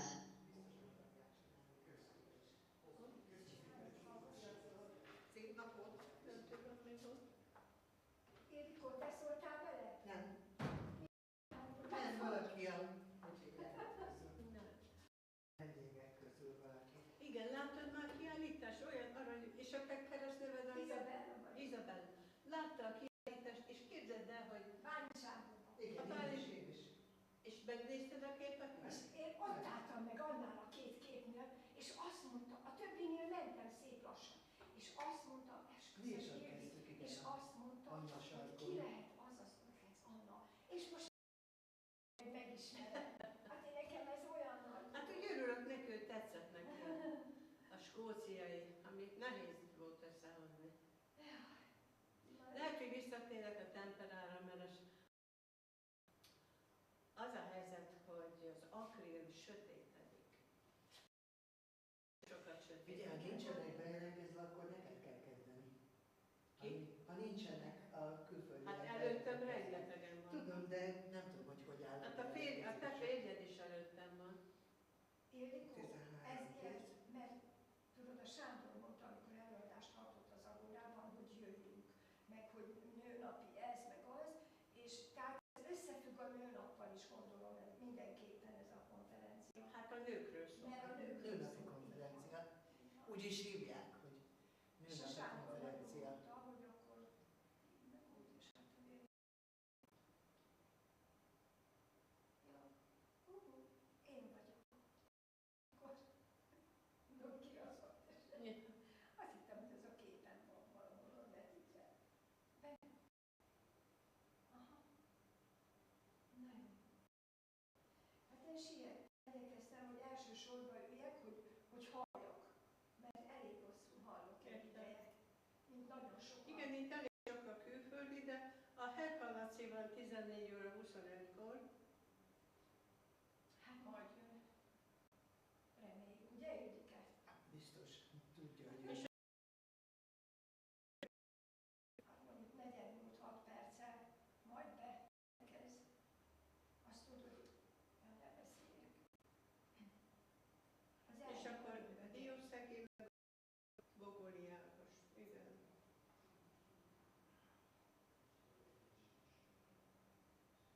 Szép cipője van valakinek. Együtt rendeltem azzal a bordóval. Igen, még tavaly hol nyáron. szerzed ezeket a kis... Mert nagyon jól fölkínálja, ahogy hívják, kínálja, és akkor ráugok. De mi van akkor, ha nem jól lábod, vagy nem merek cipőt? Pedig még mindig jó van. Ez Annát látom a jelentkezben. Igen, Anna Neocki, az Eikót nem látod, az Anna Neocki lett volna.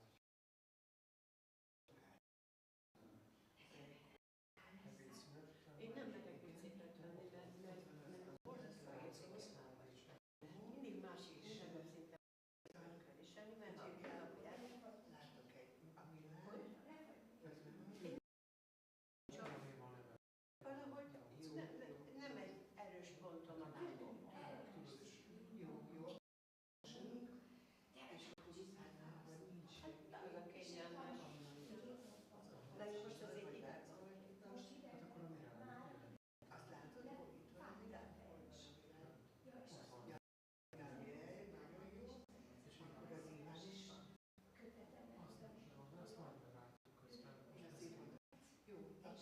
Akkor még egyszer a nevedet a tekerés.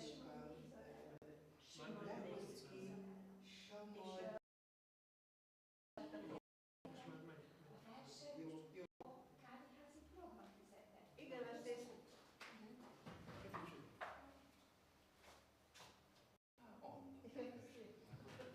Hát leszünk egy páran. Na, azt láttam, hogy itt... Lesz valamelyik hallgató. Puszi, kabátói lemelet, hogy hamarabb jöttök. Igen, mert 2 külföldi nincs bejelentkezve. Kezdhetjük? Igen. Köszi. Tisztelettel köszöntjük a nőnapi konferenciánk minden résztvevőjét.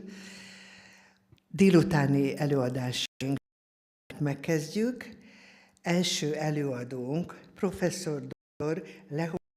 Samadzsics Anna, az egyetem helyen dolgozik, az Eszéki Egyetem magyar és irodalmi tanszéke. Tisztelettel és szeretettel köszöntöm a konferencia résztvevőit. Úgy látom, hogy többen is horvátul, bosnyákul, szerbül beszélnek, így engedjék meg, hogy az elején köszöntsem az ő nyelvükön, illetve majd kérek egy kis segítséget is, hogy visszajelzésképpen, hogy látják-e majd a PPT-met. Sve vas lijepo pozdravljam. Ne govore mađarski, ja se to unaprijed ispričavam što će ovo izlaganje biti na mađarskom jeziku, naime tako sam se pripremala, no evo za bilo kakva pitanja, naputke ili ako vas bilo što bude interesiralo, stojim vam na raspolaganyu i nakon ove konferencije.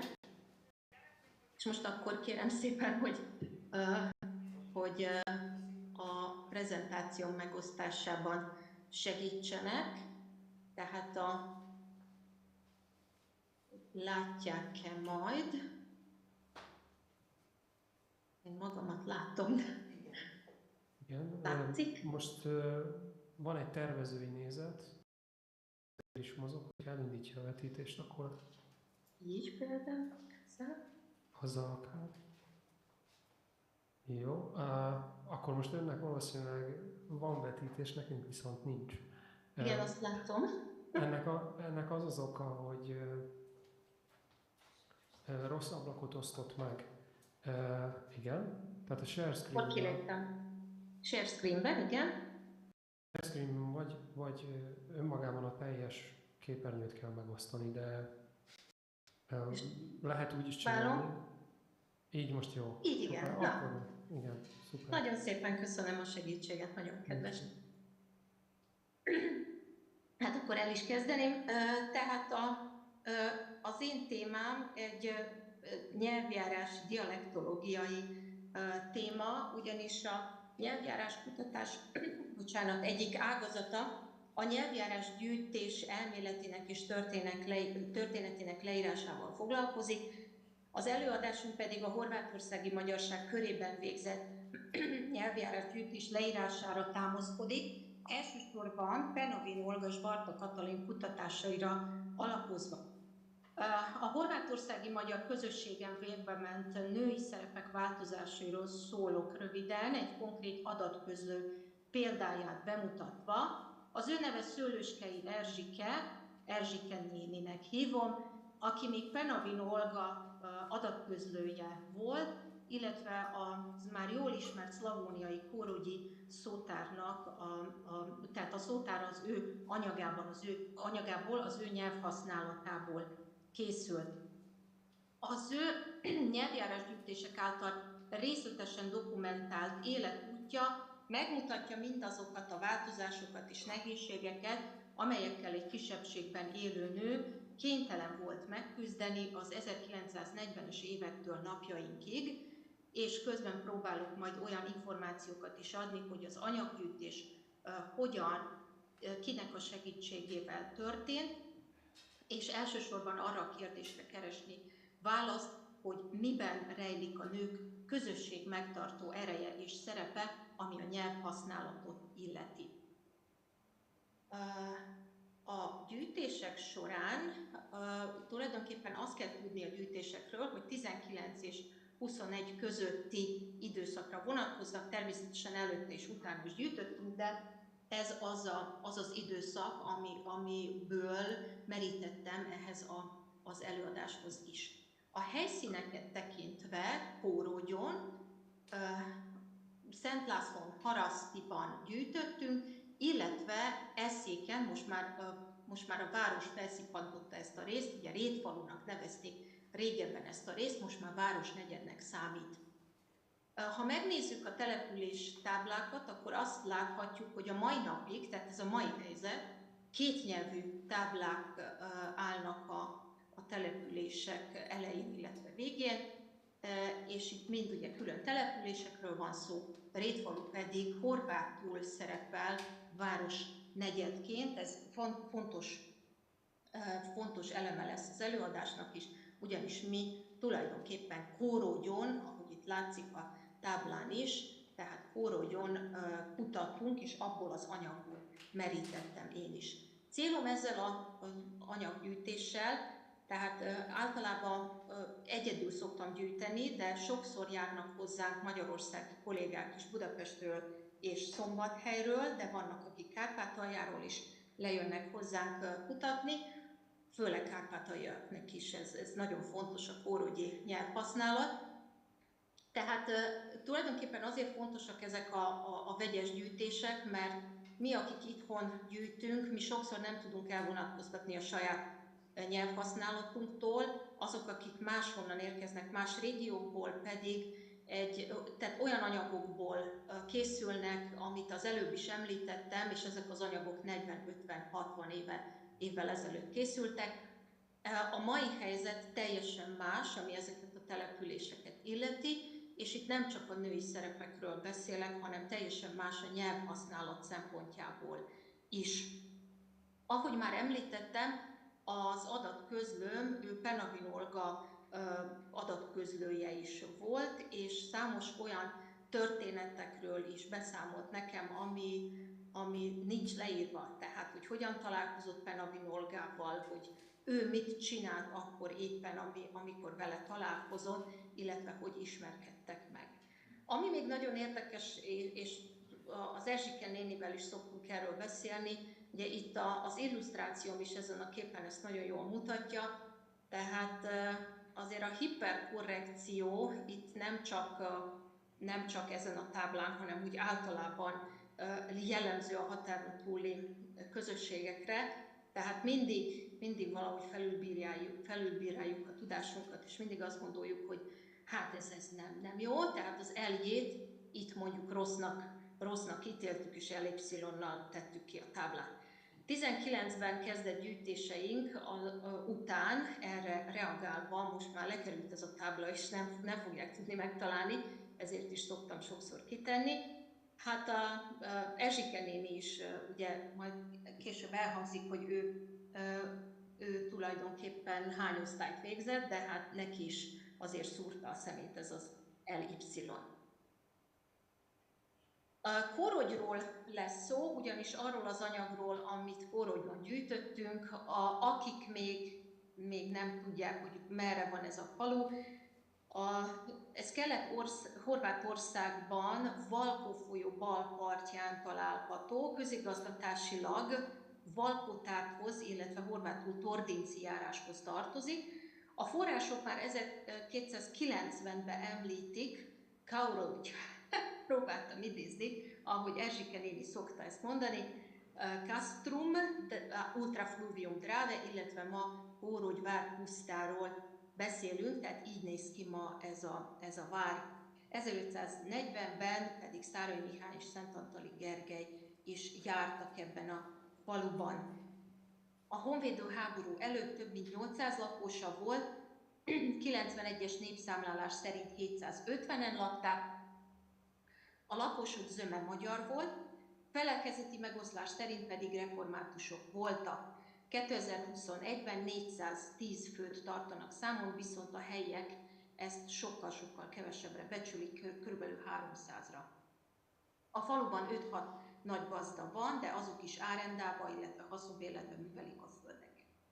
Szőlőskei Erzsike 41-ben született Kórógyon, Penavin Olga adatközlője volt, ahogy már elhangzott többször. Ő általános iskolát végzett, a családja földművelésből élt, tehát az a család, amelyben felnőtt, és a horvát nyelvvel csak felnőtt korában találkozott az eszéki piacon, amikor vitte az áruját, tehát az ő elmondásai szerint, tehát ő a vonaton és a vonatállomáson tanult a horvátul, illetve a piacon, amikor a kuncsaktokkal beszélgetett. Tehát felnőtt koráig nem is találkozott egyáltalán a horvát nyelvvel. Ezt Penavin Olga is leírta többször, hogy a 80-as években először találkozott olyan emberekkel Kórodjon, akik már Kórogy lakosainak számítottak, beszéltek horvátul. Tehát igazából addig nem volt ez rájuk jellemző. A 70-es években elkezdenek bejárni Vinkovcira, Eszékre, dolgozni, illetve iskolába, és akkor a horvát nyelv is elkezd terjedni a közösségbe, viszont addig nem. 1991-es háborúban, tehát amikor elfoglalták Kórogy, tehát az egész falu, a lakosság a többségben Magyarországra menekült, de egy része pedig Vinkovci városába, és ott volt Szőlőskei Erzsike is, aki ekkor kezdi nagyon használni a horvát nyelvet, mert csak és kizárólag horvát közösségben éltek. Ami a hanganyagot illeti, amit ehhez a témához feldolgoztam, itt 3 fő részt szeretnék kiemelni, tehát amikor Erzsike néni beszél az ételkészítésről, a népi szokásokról, akkor a kudárkodásról is szól, és akkor egy kicsit visszaemlékezett a gyerekkorára, illetve a fiatalkorára, amikor 16 évesen először találkozott Penavin Olgával, és éppen kudárkodtak kint a szőlőbe, Penavin Olga felment hozzájuk, és így elkezdett beszélgetni velük. Ennek kapcsán elmesélte nekem, hogy tulajdonképpen mennyire változott az akkori világ a maihoz képest, tehát hogy ez a kudárkodás mit jelentett, mennyire összetartozott a közösség, tehát a lányok mennyire összetartoztak, hogy ebből később egy egész életre szóló barátságok is kialakultak. A horvát nyelvről is beszél, hogyan használta, illetve a tanulás és a nóták. Hát itt nagyon fontos azt megemlíteni, hogy Erzsike néni tovább adta a helyi dalokat, tehát nem csak a lányainak, hanem az unokáknak is, lányunokái vannak, akikkel még ott elő is adták nekem ezt a néhány dalt. 3 mozzanata volt a beszélgetésnek, amikor beszél az unokák végzettségéről, illetve amikor megjelenik az unoka. Erzsike néni, aki csak felnőtt korában találkozott a horvát nyelven, ő horvátra vált. Tehát egyrészt teljesen horvátra vált, másrészt pedig átér a magyarra, de akkor is használ horvát szavakat, amiket majd megmutatok később. És ugye a végén pedig visszaemlékezések Penavin Olgára.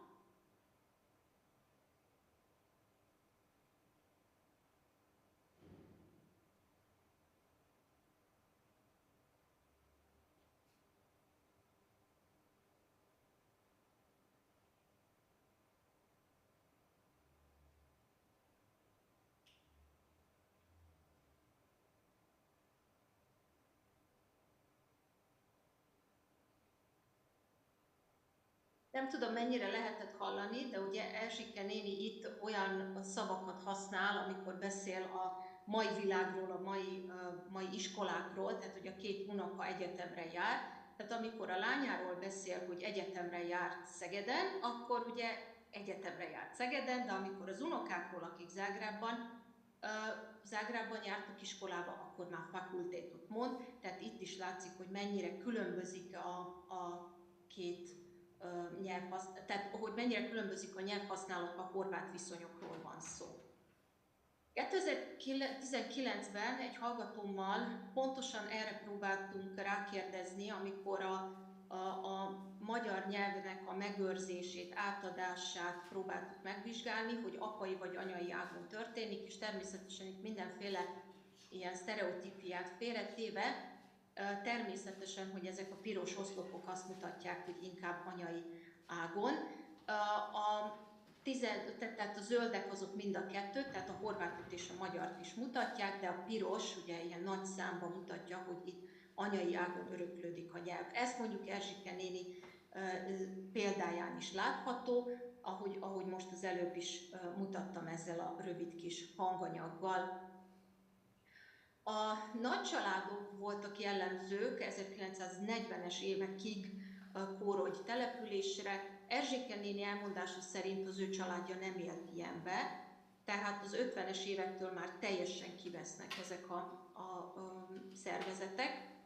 Gazdasági jellegűek voltak, ritkábban rokoni alapú kapcsolatok, a nyelvhasználat szempontjából pedig azért voltak fontosak, mert elváltak az apai és az anyai ágon a rokoni elnevezések, tehát a rokoni viszonyokat másképp nevezték anyai és apai ágon. Ami még nagyon érdekes volt, és amire külön rávilágított Szőlőskei Erzsike is, hogyha például egy férfi, ugye a vő, hogyha benősült a családba, akkor teljesen minden kapcsolata megszűnt a családjával, amiből származik. A mai napig a 4. nemzedékig tudják visszavezetni a kórogyiak a származásukat, és anyai ágon is emlékeznek azokra a rokoni viszonyokra, amelyek már mondjuk alig léteznek olyan értelemben, hogy visszamenőleg sok-sok nemzedékig kellene visszamenni. Viszont miért is emlékeznek erre? Hát tulajdonképpen nagyon erős még a hagyomány megőrzése, illetve a nyelv átadása, és ezért még mindig őrzik ezeket az elnevezéseket, holott már a 80-as években Penavin Olga elmondja, hogy a női ágon már csonka ez a rokoni viszonyokat kifejező vagy jelölő rendszer. Ahogy már hallották a rövid hanganyagban, nagyon sok a nyelvi interferencia, amit még az Penavin Olga idején is tehát ő is leírta. Na most 91 után egyre több az ilyen interferencia, egyre nagyobb számba jelentkeznek a horvát szavak, és ez Szőlőskei Erzsike is, aki meg egyszer mondjuk csak felnőtt korában találkozott a horváttal, már ő is erőteljesen használja a horvát szavakat, mondjuk a beszélgetésünk 50. percében elmondja, hogy ő a nap végén posto adta az áruját, ugye potonpénzért, vagy obavezno kellett ezt így megcsinálni. Ugyanúgy a háborúval kapcsolatos példák is megjelennek, amikor beszél a háborúról, te branite, izbeglica, tehát ilyenféle kifejezések.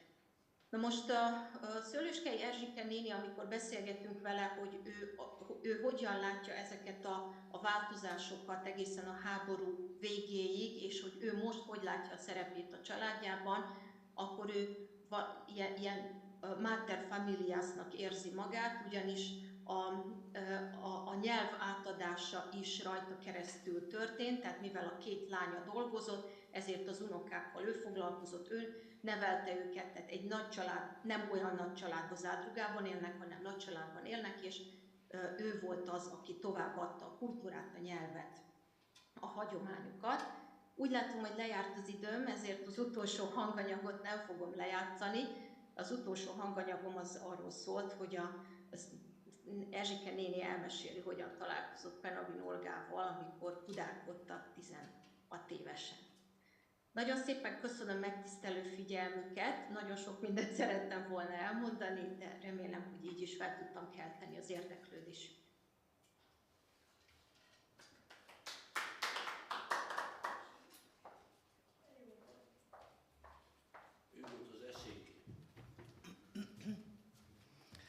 Köszönjük szépen Anna előadását.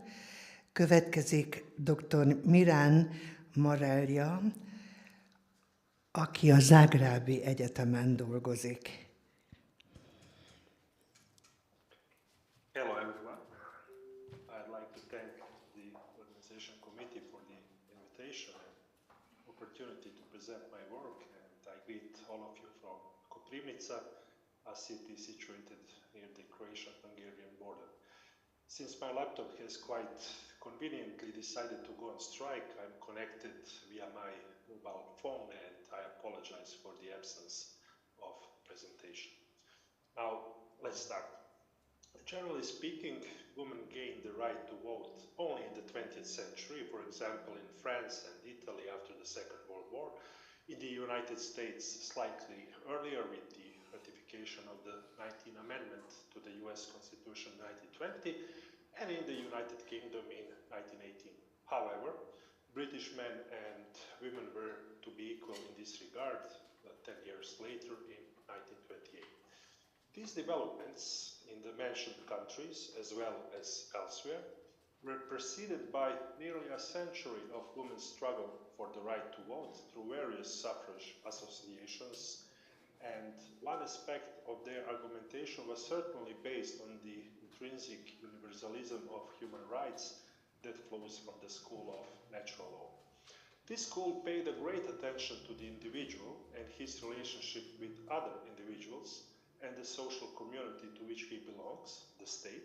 And then the progression continues by observing the relationship of the state to other states or the international community as a whole.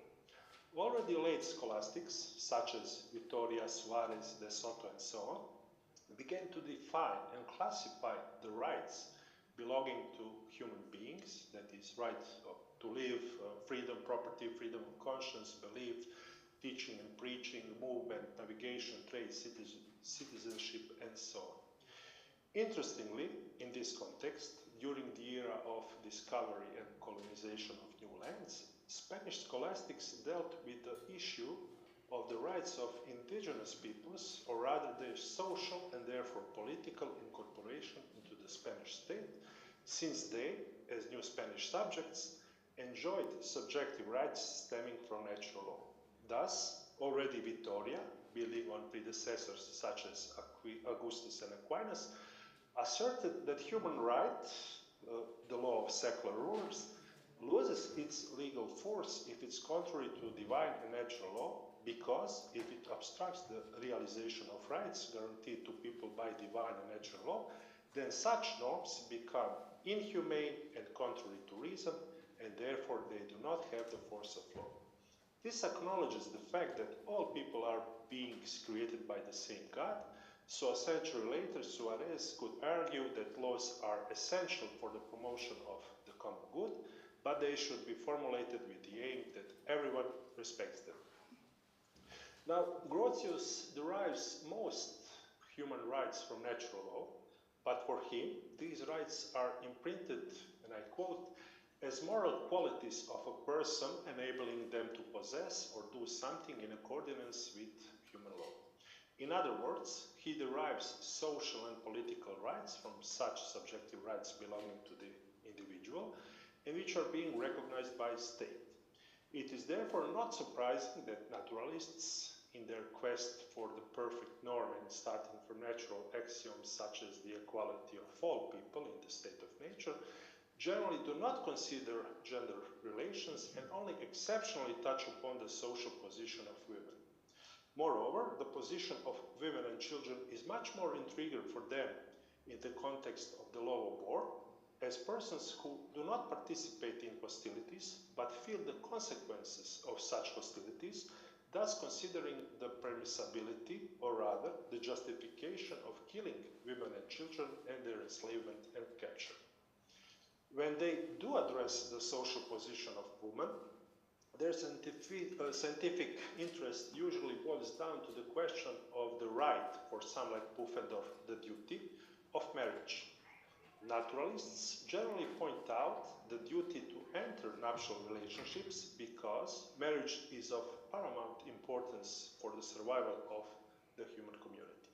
They are also interested in women's right to marry a foreigner, and to which crown would such a wife and her nuptial children belong.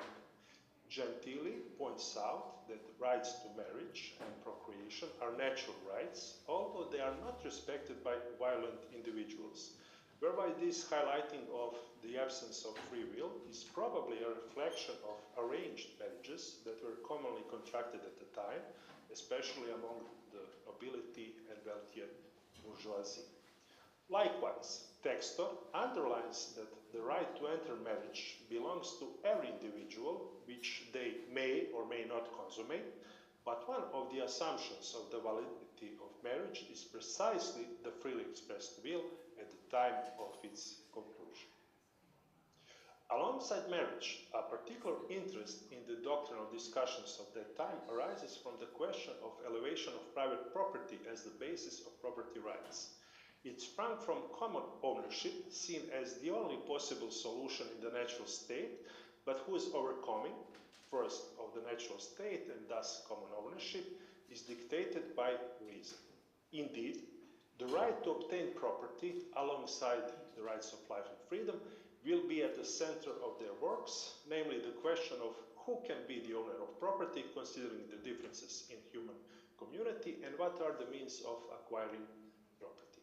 Considering a common ownership in the natural state, naturalists elaborate how private property has degraded life in the natural state and initial human communities. Ayala promptly noticed that, I quote, originally, all goods were commonly held, with everyone having an equal right to them. Reason dictated the necessity of a new system of private ownership, so the old system gave way. It should be noted that naturalists mostly believed that individuals in the natural state were all free and equal, and this apparently applied to both sexes, so present differences were the consequences of transitioning to an advanced civilized state. In this state, the duties of individuals towards other individuals and society are elevated, so in fact, the quality and quantity of these duties ultimately determine the social position of an individual. Somewhat expectedly, late scholastics and naturalists rarely analyzed women's right to have property or inheritance. Exceptionally, Suarez indirectly questions the social position of women precisely through the right of private property, so quite unusually for the 16th century, he opposes any discrimination among people, including gender discrimination. Although the property census was a commonly recognized criterion for enjoying political rights, in his analysis of who can have political rights in human community, this Spanish scholastic grants these rights to those whose expression of will is usually accepted, thus excluding children and individuals with mental impairments for this reason. However, he emphasized, a quotation, some would entirely exclude women because they are not suitable to express will, just like men under 25. However, I find no justification in natural law why either of these two groups should be excluded. Although each naturalist has certain originalities in their reflections, due to time constraints we shall not explore them further, since their views on political rights are well summarized by Pufendorf. Recognizing that human nature is shared by all people, it follows from natural law that, quotation, every person should respect another as a naturally equal to themselves or as a person just like themselves. He is aware that the equality demanded by natural law does not erase real differences among people conditioned by their biological and social characteristics.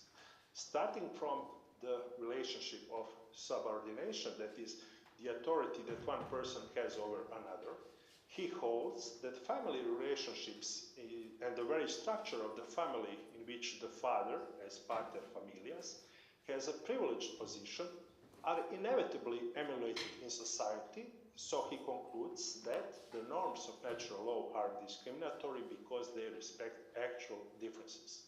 According to him, the initial equality was later removed by the emergence of state, which introduced inequality among citizens, and the inequality is nothing more than a continuation of what has existed in family between the father and its other members. The obvious inequalities that exist among people, such as in mental and physical abilities, do not negate the naturalistic postulate that all people are equal by nature. So from this equality as a command of natural law follows that every person should respect and behave towards another person as a naturally equal to themselves. However, as a champion of the perfection that flows from this natural order, Pufendorf defines the right to vote as a political, that is, human construct, and therefore a right. So the right to vote is not among the natural rights belonging to all human beings. Quite typically for the 17th century, he advocates the right of foreigners to participate in the political life of the state in which they have settled, while at the same time denying such political participation to women. However, he critically notes that the very concept of democracy is misleading because, I quote, the well-being of the state is of equal interest to children and women who are excluded from public decision-making. In other words, the right to vote is not a natural right, but the right political right. Now, following the evident universalism of human rights, Wolff, similarly to other naturalistic authors in the 18th century, has concluded that all people, regardless of their characteristics, are integral parts of society. However, it is noticeable that such accounts, these references to theological and classical texts, only superficially inquire into social position of women. It becomes clear that regardless of naturalistic attractiveness, the idea of universality of human rights ultimately must be confirmed by the legal system, which will determine who and to what extent can participate in political life. And here we come to the question of whether naturalists even include women when they mention all people, all individuals, and so on. For example, although Textor often uses the term individuals or they, it is extremely indicative that he writes in the masculine gender the assertion, I quote, "Whoever can live outside of marriage should not be forced against their will to enter into marriage as if it were a kind of slavery." Moreover, the American Declaration of Independence and French Declaration of the Rights of Man and of the Citizen are strongly infused with naturalistic philosophy, but their authors use words like man or homme to refer only to men, and in these acts, women were deprived of their human and civil rights. And instead of conclusion, what has changed in the late 18th century compared to the earlier times is the presence of critique of such understanding of masculine universalism of the school of natural law, most famously by John Stuart Mill, but also from female authors. As an expression of dissatisfaction with the French Declaration, Olympe de Gouges drafted the Declaration of the Rights of Women and of the Female Citizen, emphasizing the importance of social and economic equality. In the first article of the Declaration, her political ideas about the position of women come to the fore. I quote, "Woman is born free and remains equal to man in rights. Social differences can be based only on common advantage." She advocated the complete political enfranchisement of women, encompassing their right to stand for parliament or any public office. Concurrently, Mary Wollstonecraft's publication, A Vindication of the Rights of Women, marked a pivotal moment in feminist evolution, offering a critique of patriarchal structures and illuminating the roots of social and existential discrimination against women. "I may excite laughter," she wrote, "because I really think women should have representatives instead of being arbitrarily governed by men."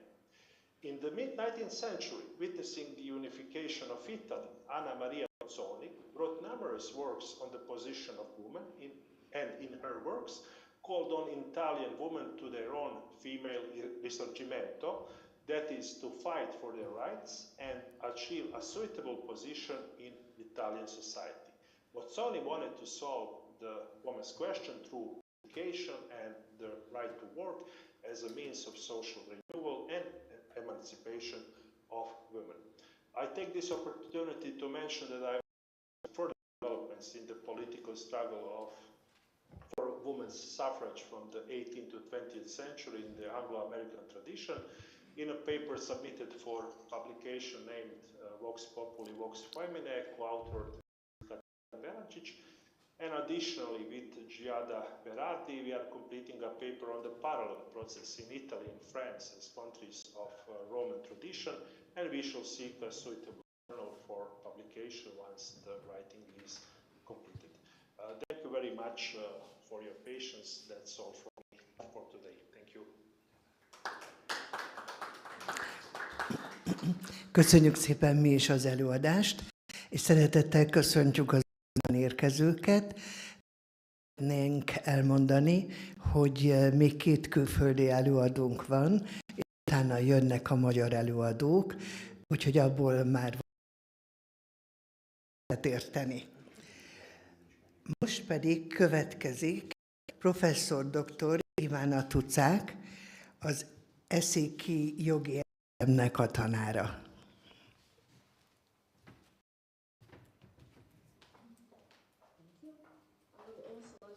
the organizer for the invitation. And the topic of my presentation is political participation of women in Croatia.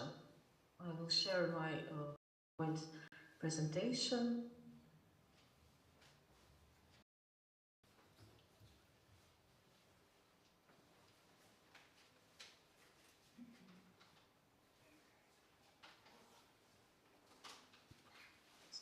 Okay, we see now something, but okay. Perfect. See? Okay, thank you. So, not enough is still known about the constitutional struggle of women for political and civil rights in different parts of the world. Comparative studies, except for some European states, are still rare and insufficient. Women's history was a marginal topic for a long time, so many female scholars dealt with it to the detriment of their own reputation and career. This is why, in this context, it is interesting to mention Ruth Rubio Marin's paper, The Achievement of Female Suffrage in Europe, on women citizenship, which was published in 2014 in the International Journal of Constitutional Law. In this article, Robin Marin rethinks the gender construction of citizenship and describes the actors of the women's struggle for political rights in Europe, as well as the factors that caused women in some states to reach their goals much earlier than elsewhere. This historical presentation is a good prelude to the current problems of political underrepresentation of women and the need to ensure them the status of full citizenship. The first wave of feminism, which includes the women's suffrage movement, lasted the longest, from the middle 19th century to the first decades of the 20th century, after the World War I and the creation of nation-states in Europe. Karen Olfen's classification, which divides feminist argumentation into relational and individualistic, is interesting. Relational argumentation, which was dominant in continental Europe, demands women's political rights based on their maternal role as educators and guardians of tradition. In the Anglo-Saxon world, individualistic argumentation dominates, which considers women's political rights within the framework of human rights. Ruben Marin, in her before mentioned paper, rethinks the controversial topic, regarding women's suffrage, the difference in the struggle for gender equality between the Anglo-Saxon world and continental Europe. Some authors emphasize, this is the quotation, with a few dramatic exceptions, notably the cases of England and the United States, the achievement of suffrage at the turn of the century has often been linked to governments granting the vote to women in a calculated, top-down and self-interest manner, the end of quotation. These claims are based on the fact that in some countries, for example in Italy and Belgium, after the Second World War, women were granted the right to vote thanks to a large extent to the church and confessional parties, which considered women to be more conservative than men, and thus viewed them as the potential electorate. But, according to Ruben Marin, in any case, women's determined efforts to reorganize labor of feminist movements demanding the vote for women is one of the factors explaining why in some countries women were enfranchised before, whereas in others they had to wait longer, the end of quotation. In some countries, obtaining political rights was undoubtedly a top-down process. After the Second World War, it was considered that the issue of women's political rights was already an international standard that had to be accepted. In Croatia, women get the right to vote in that period of time. The principle of equality was proclaimed in 1946. That was the first post-war Yugoslav constitution. In Article 24 of that constitution, we can find the provision that women shall have equal rights as men in all spheres of state, economic, and social political life. According to Smiljana Lajnert-Novosel, Croatian political scientist, in the communist Europe, they have declared the goal of equality for all, including gender equality, and they did some revolutionary action to achieve that goal. This is the quotation: the method of social intervention, that is the correction of social processes whenever they were not realized at the desired speed and in the expected manner, achieved some success in the field of the gender equality, the end of quotation. The political participation of women in parliaments was higher than in the West. For example, in 1987, in the West, women made up 13.2% of MPs, compared to 26.6% in socialist countries. According to Lajnert-Novosel, the socialist system, through its control mechanisms, achieved greater but formal equality than democratic West. In Croatia, we experienced a drastic drop in female participation in the parliament after the transition. Before 1990, there were 80% of MPs were women, and after the democratic transition and the first free democratic election in 1990, in the parliament we had only 4.5% of women. In the at the beginning of the 21st century, the situation has improved, but still, when you think about it, in 2015, only 15.2 MPs were women. In 2016, there was even less women in the parliament, and in 2020, that was the last election in Croatia, we had and we still now have 22.5 MPs who are women. And the last part of my paper, I will concentrate on gender quotas. And this part of my presentation is based on the paper that I wrote with my colleague Mira Lulic a couple of years ago. So, what are gender quotas, and why they have been introduced in Croatia in the beginning of the 21st century? So, since the 1980s, the concept of critical mass has been used both by scholars and politicians to promote substantive and descriptive representation of women. The requirement of minimum of 30% of women in political decision-making bodies is now widespread, and it has been embraced not only by particular states in their laws, but also by, for example, international organizations, political parties in some countries, etc. So the basic question is, do MPs that belong to a certain gender or race group devote more attention to issues affecting its members? This is a very controversial question, and there are a lot of criticism of this way of thinking. So these are some of the most important reasons against the introduction of gender quotas. So the critics often focus on the question of whether women politicians make a difference or not. Also, some critics actually think that the more important thing in women representation in parliament is the electoral system. For example, Trumbull made a remark that numerous studies have shown that proportional representation leads in most cases to greater representation of women in the parliament than majority systems do.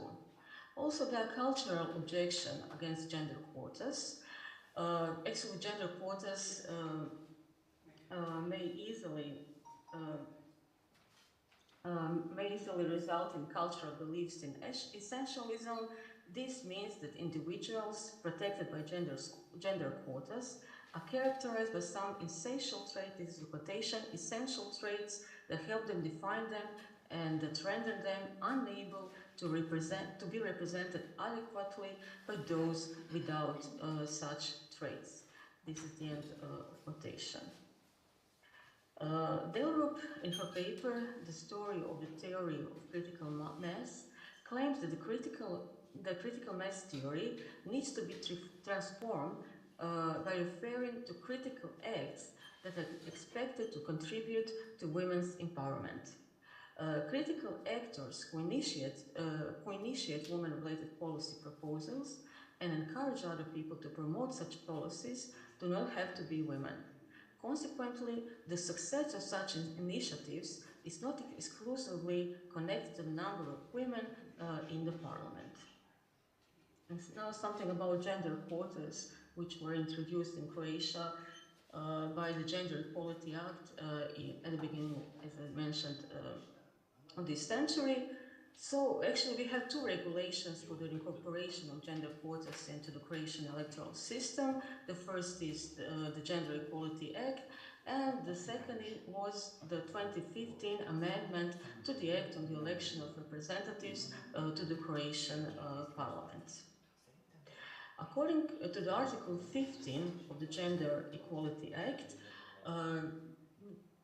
actually we have to gradually increase the percentage of underrepresented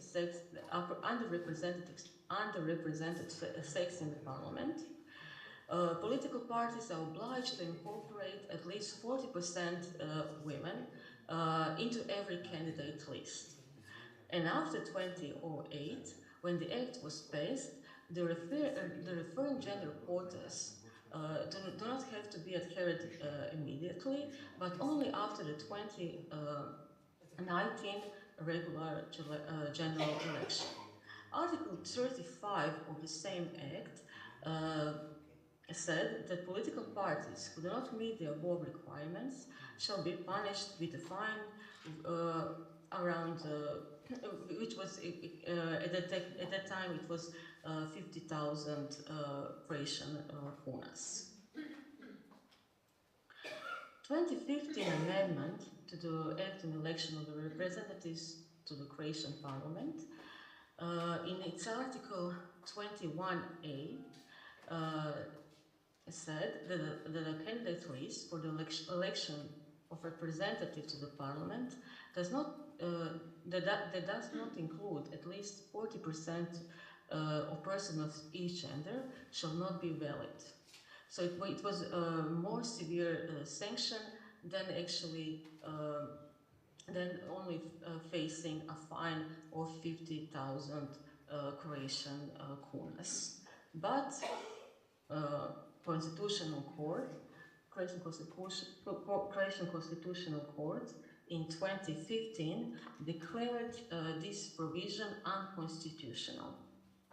According to Croatian Constitutional Court, the legal measure to disqualify a candidate list from the electoral competition due to a failure to meet the requirements laid down in the 2011 Act on the Election of Representatives is not identical to the penalty.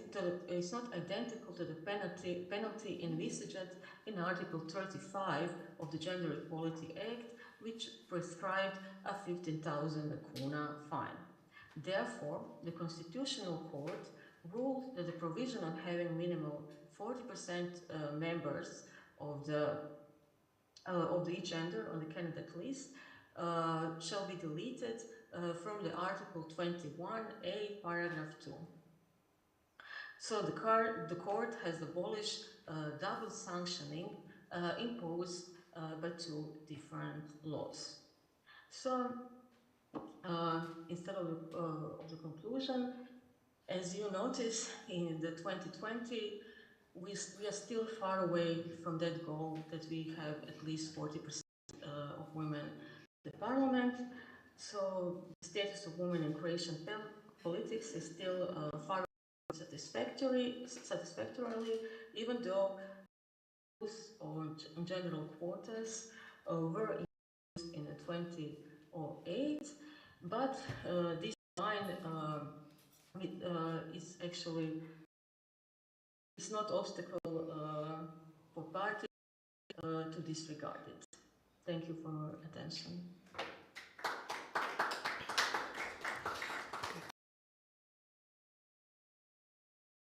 Következik Bátor Egyetem jogi karáról.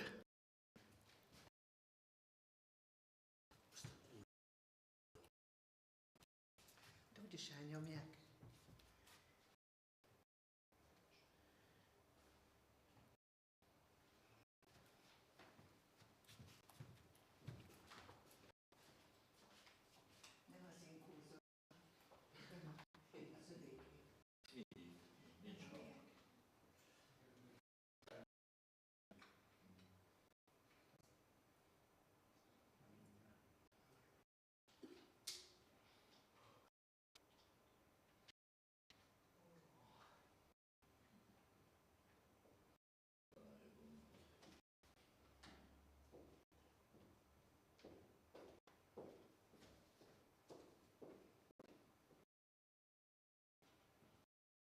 Can you hear me?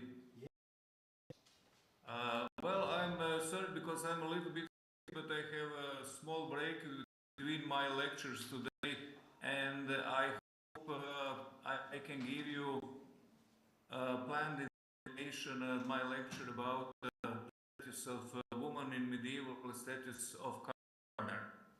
And I presentation, but I'm going to give you my oral. In this lecture, I would like to continue research of women in medieval status of Quarner, namely Casta law, the Veprinec law, the Mošćanica law, and I'm going to escape the hope I prepare a certain separate lecture about that. These statues are connected to the fact that until the end of the 11th and the beginning of the 12th century, this area was part of the Croatian state territory, and after that they gradually came under the Habsburg family. This is why in this area different influences in regulating the legal position of women can be analyzed as Croatian, Slavic, Frankish, German reception of Roman law. And this lecture will particularly in the matrimonial family, inheritance and some criminal law. A few words about the Casta law from 14 served in a manuscript in Croatian language, A45, which is transcription of a manuscript from 1759. There is also preserved translation into German from 1569, a translation into Italian from 1862, which is a transcription of the different translation from 1706. And there is a translation in German language, which from the end of the 17th or the beginning of the 18th century. The regulation is named a law, not a statute as a Latin term, just like the famous Wiener law from 1288, which means that the oldest versions represented written legal customs. In Italian language, it is incorrectly called Urbario of Casta. The name statute is only mentioned in the German transcript from 1546. The customs were probably written down in 1500 when the authority over Casta passed from Duino feudal family to the Valsa family. And here are some articles. Article 22 states, furthermore, no one can buy anything from someone's son, daughter, or maid without the consent of their elders. If the buyer bought and the father or master gives the buyer the two soldins, amount of money, then the father of master must get back what was sold. This norm regulates the situation in which the woman, daughter or maid of the owner's sold thing, object.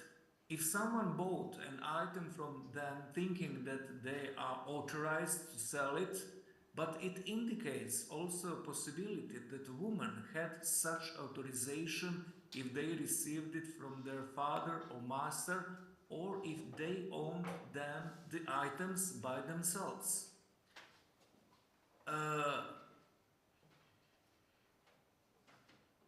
If that is not like that, the customer would never buy from a woman, but would conclude the legal transaction only with a man.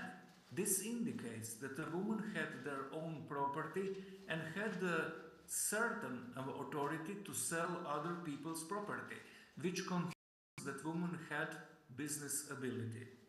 Academician Margetich writes that this is not a regulation of old Slavic law, as claimed by some older authors, nor can it be explained by the influence of German law and the principle of Hand wahre Hand, according to which the owner does not own his own thing that someone bought from such person to whom the thing was entrusted and who had gewähre, German word, for example, that means the physical authority that legal order protects.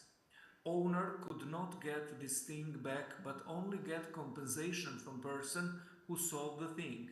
In this case, the influence of the Roman law is visible, according to which nemo ad alium jus transfere potes quam ipse habere. So the owner gives symbolic amount of only 2 soldings and take his thing back. The buyer will seek compensation from whom he bought the item. In Article 23, the man or maid servant who would leave without reason from the master pays 1 mark and remains without salary for the service. This regulation also shows the independence of female persons who are no longer under the authority of the father and can be employed as servants or maids.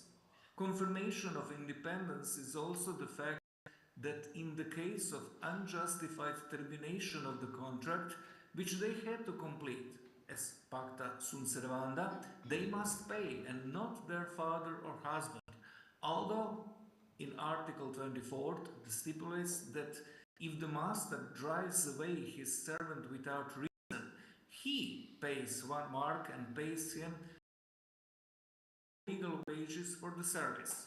Article only mentions the servant, but there is no reason to believe that the same provision will not be applied to the maid. Article 29. We have a law that none of the elders can be a lawyer for anyone except for the church or poor, a poor orphan or a widow. This regulation is evidence of the special protection mentioned in the old German law of poor woman. But this term, sirota, poor, can also mean a young female person without parents, orphan, as well as widows. This means that they were considered particularly vulnerable and have the right to special protection. For example, a represent their interests. The provisions show a considerable degree of humanity and concern for women. In Article 45, about municipal haystacks, sienokoshe, meadows, which after the death of a serf villain can be received by his youngest son, and that is also German influence, without paying any compensation to the municipality. And if the serf has no son and only a widow remains, the widow can keep that haystack as long as she honestly maintains her widowhood. If that widow remarries or dies and has no son, the hayloft belongs to the municipality and the judges who can give it to another serf who does not have a hayloft. This regulation proves that a widow enjoys the same right as a husband if there are no sons to succeed his father. it is considered that widow is also an equal member of the family who enjoys the same rights as a member of the municipality, but with the condition, which is known in Germanic law, in Venetian law, as well as influenced, as I said, in Venetian law, that if she does not remarry, because then she becomes a member of another family who probably enjoys another Hälfte.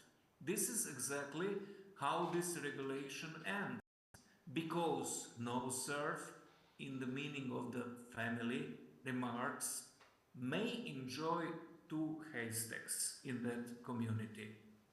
But in order not to think that women were equal in their rights in the castal law, as well as in the regulations of other analyzed communities, they cannot perform any communal services. For example, 12 so-called seniors to the Article 53, or even, as it was mentioned, only men can be a fisherman.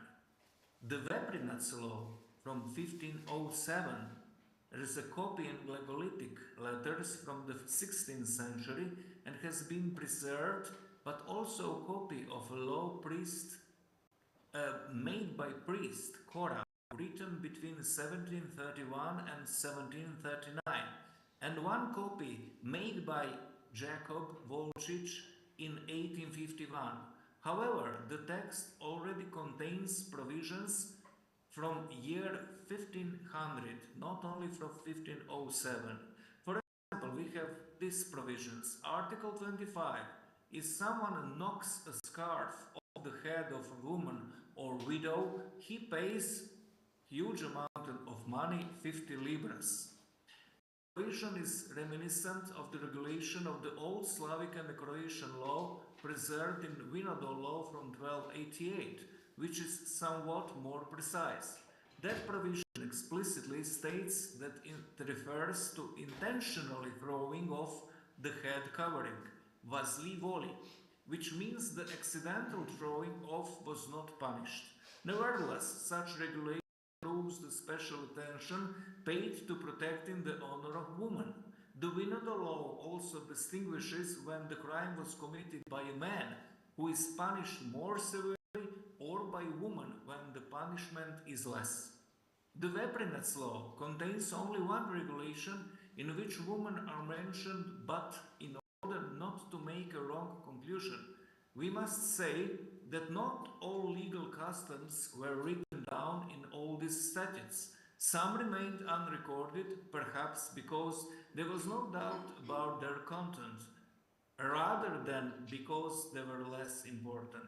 In order to correctly determine the legal status, it is necessary to study the preserved other legal documents. So we will mention here that in records of the Veprinats municipality from 1539, there is not about the sale of a land, there is a notion about the sale of a land, Mirina, that Lucia Panjanica left to the church for the salvation of the soul. According to custom, the church could not become the owner of the land, but it was sold, whereby the relatives of the person who bequeathed the land has priority to buy, and the church received the money from the sale. It should be emphasized here that the woman was the owner of the land, which means that women could also be the owner of the family real estate. Although most of the land was certainly owned by the family, that is, men who managed the family property, father or husband. However, if the woman was a widow and lived alone or with her daughters, she could be the manager of that property. The law of Mošćenice from 1627, Zakon Kaštela Mošćenice, this text of the Mošćenice law was drawn up in the year 1627, when the previous owner, Balthasar Tonhausen, assigned the Mošćenice to Jesuit College in Judenburg in 1625, which was transferred in 1627. His widow donated the Kastav manor to the Jesuit College in Rijeka, and the handover took place in 1637, which year is indicated on the beginning of the recording of the law. After that, provisions enacted from 1510 until even 1743, they were entered into the text or the book. It has been preserved, the so-called Rijekas manuscript from 1705, the Ljubljana manuscript from 1616, and the Zagreb manuscript created shortly before 1651 in German language. We have these articles. From 1529, it was confirmed, according to the old custom, that if a young son or daughter who are not independent owners sells something without the knowledge or approval of father, it must be returned unconditionally and without any justification, and whoever buys it is fined by 8 libras or pounds. The regulation mentions sons and daughters who are not independent owners, for example, who live in a family with a father or mother who manages the property and cannot dispose of it independently, the so-called family property. It belongs to the family as the owner of a property, and usually the property is managed by father. As the mother is mentioned, it means that the mother could also be head of the family and manage the family property, probably if she is the head of the family as a widow. This provides that the woman also had the right to be head of the family. The son and daughter could sell the items if the family property was divided between the family members before the death of the parents. For example, if the son or daughter wanted to become independent, or if the daughter is married and received part of the family property as a dowry. In 1648, it was additionally prescribed that a small penalty was established for older laws, if someone fraudulently bought from the younger ones without the approval and knowledge of the father and mother, which was previously punished with a fine only of 8 libras pounds, and from now on he pays fine of bigger 5 marks. Nevertheless, the element of fraudulent purchase is emphasized here, which emphasizes the responsibility of such a buyer who actively influences the conclusion of a transaction, and is therefore punished with a fine. Further on, instructions and orders to prefects, judges, and serfs of Moshenice says in Article 11, no one may keep a criminal or a non-prostitute in his house who would encourage shame and sin under the penalty of 25 libras pounds. This regulation shows a negative social attitude towards prostitutes who were equated with criminals and were not desirable to live in a municipality. Article 12. No one may commit adultery with another's wife under the penalty of death or loss of his property. A man who commits adultery will be punished with the death penalty or loss of property. It is unclear in what case which punishment will be applied. Perhaps the death penalty is an alternative if the person has assets. It is not stated that a woman who commits adultery will be punished with the same punishment as a man. That's quite strange. And this is short information, briefly information about some norms in the statutes, laws of Kastav, Moshenice, and Kaprinets. I hope I can prepare a written paper and publish it somewhere, so I'm going to give some note about where is it going to be published. Thank you for your attention once again. Köszönjük szépen, Bátoló. A Novi Szádi Egyetem jogi karáról. Thank you very much. Allow me at the beginning firstly to congratulate March 8th to all the Madam Professors present, to express my gratitude to Professor Heka and all the organizers for inviting me, and especially to express my pleasure to present my research after dear Professor Bartulovic, with whom, along with Professor Heck, I've already had the opportunity to cooperate, just like many other professors here today that I've had the pleasure to hear, and as I can see in the program, that I will have the pleasure to hear the continuance of this conference.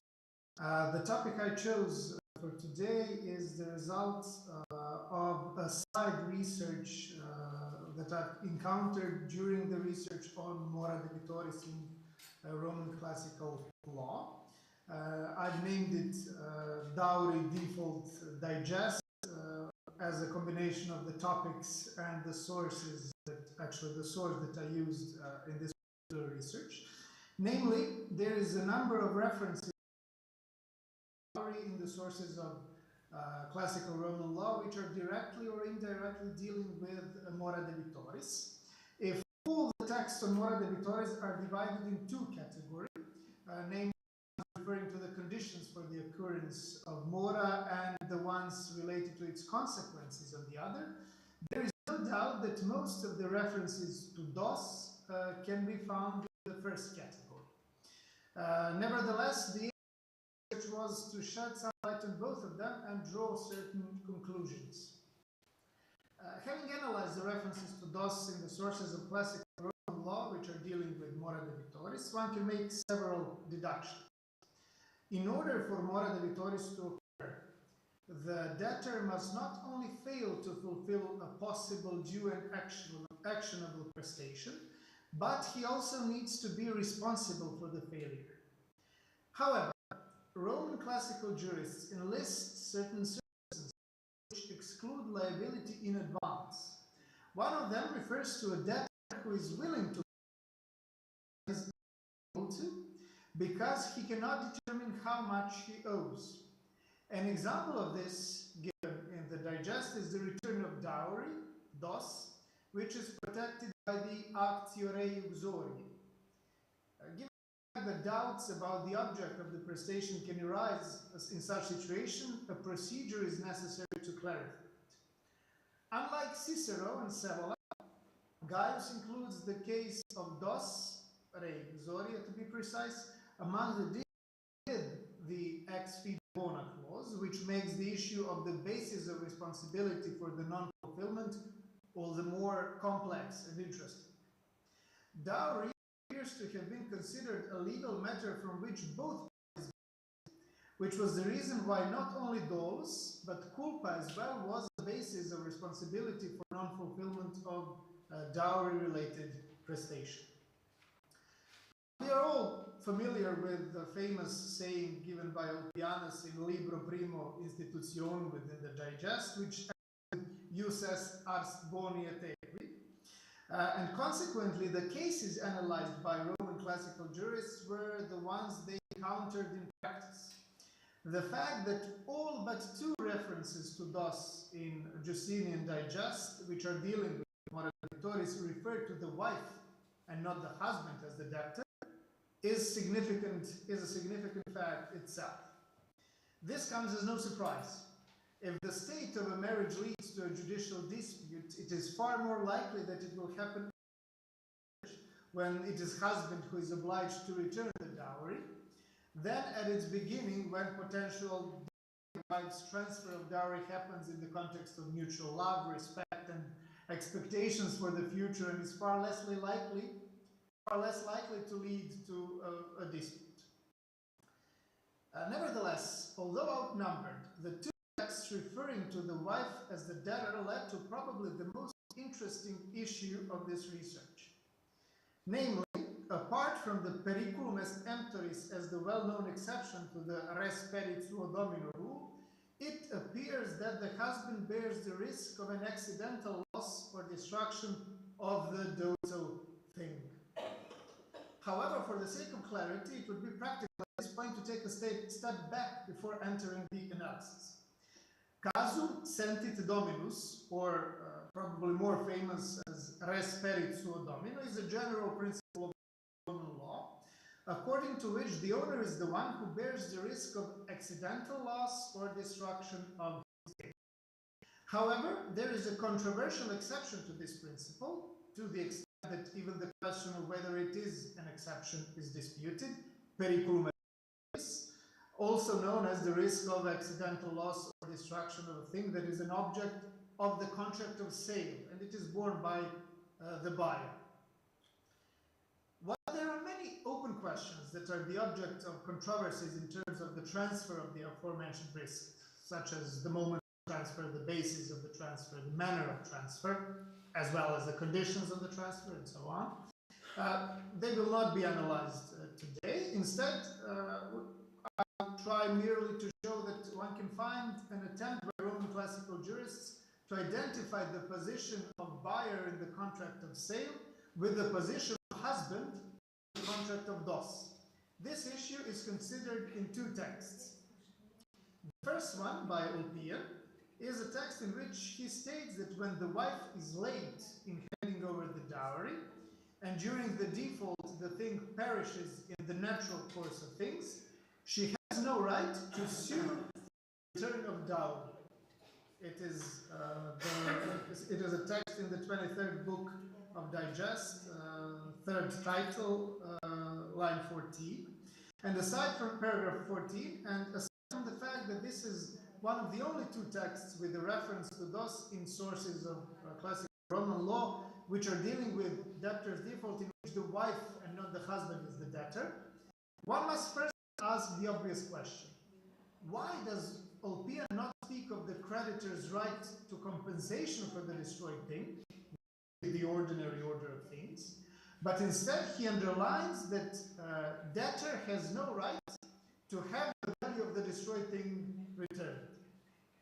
The answer is to be found in another text, also in the 23rd book of Digest, also in the third title, however, paragraph 15, by Pomponius, in which one can discover that the position of husband in the contract of loss was identified by the classical jurists with the position of buyer in the contract of sale, inasmuch as they are invoking the periculum est emptoris principle.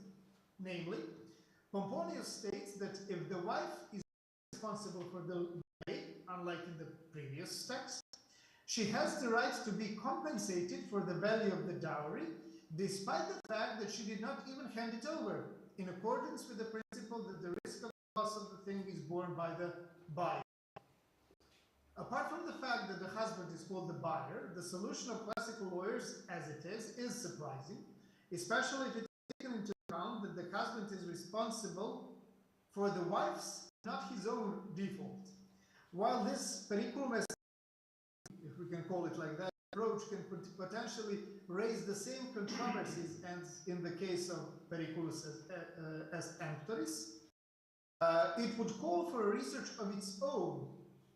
And for the purpose of this oral presentation today, it is only to be assumed that the moment of transfer of title over the total thing preceded the physical transfer and consequently included the transfer of risk itself. Consequently, in case the husband turns into a debtor and has to return the dowry, he would be obliged to return even the dowry which he had not received, that is, the assessed value of the destroyed object. In terms of the consequences of mora debitoris, on the other hand, one can encounter a special one in the case of dowry. This, unlike the text in the Digest of Justinian, is to be found in Titula ex corpore Ulpiani, and one can discover that actio exoria passes to the wife's heirs due to the husband's default. Therefore, actio rei uxoria, which is otherwise non-transferable, as a consequence of mora debitoris, passes to the wife's heirs. In the character of this lawsuit appears to be a sui generis consequence of mora debitoris in case of dowry. These are some of the questions I came across during the research, and given that it's the 8th of March and that this conference is dedicated to the evolution of the legal position of women, I thought it might be interesting for me to share, actually for you to hear the conclusions that I reached in this research, and hopefully to raise some issues that might perhaps lead to further research in this field. Thank you for your attention, and once again, I wish Madam Professors a happy 8th of March.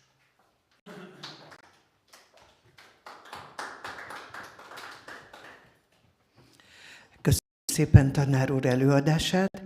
Következik dr. Heka László, a Szegedi Tudományegyetem Állami és Jogtudományi Karának oktatója.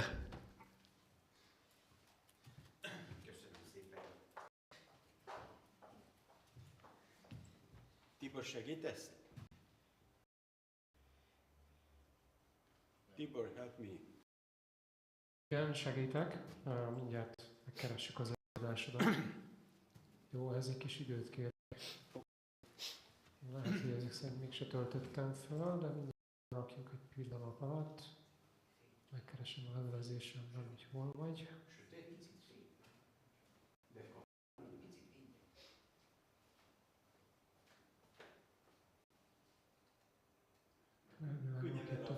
Felraktam. Ez jó? Nem jó. Bevilágít a képre is jó. Mi a címe az előadások? Nők, albán nők valamilyen cím. Nem tudom konkrétan, most várj, megnézem. A házasság intézménye indul. A házasság intézménye. És ezt is Ildi küldte át. Átküldtem. Nem küldtem át a cím.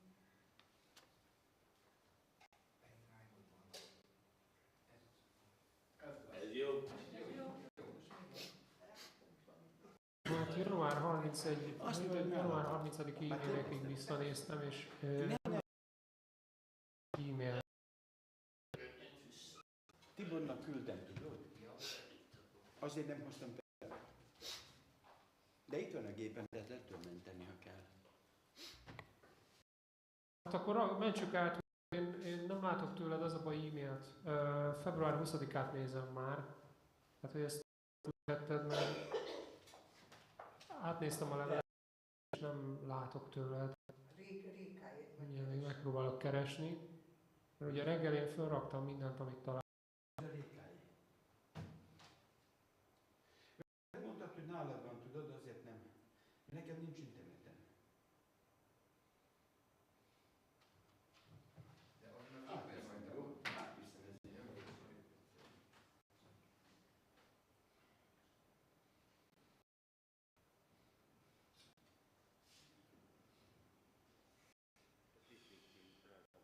Aha.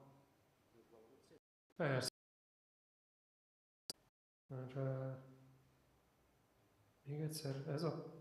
Hol van a PPT?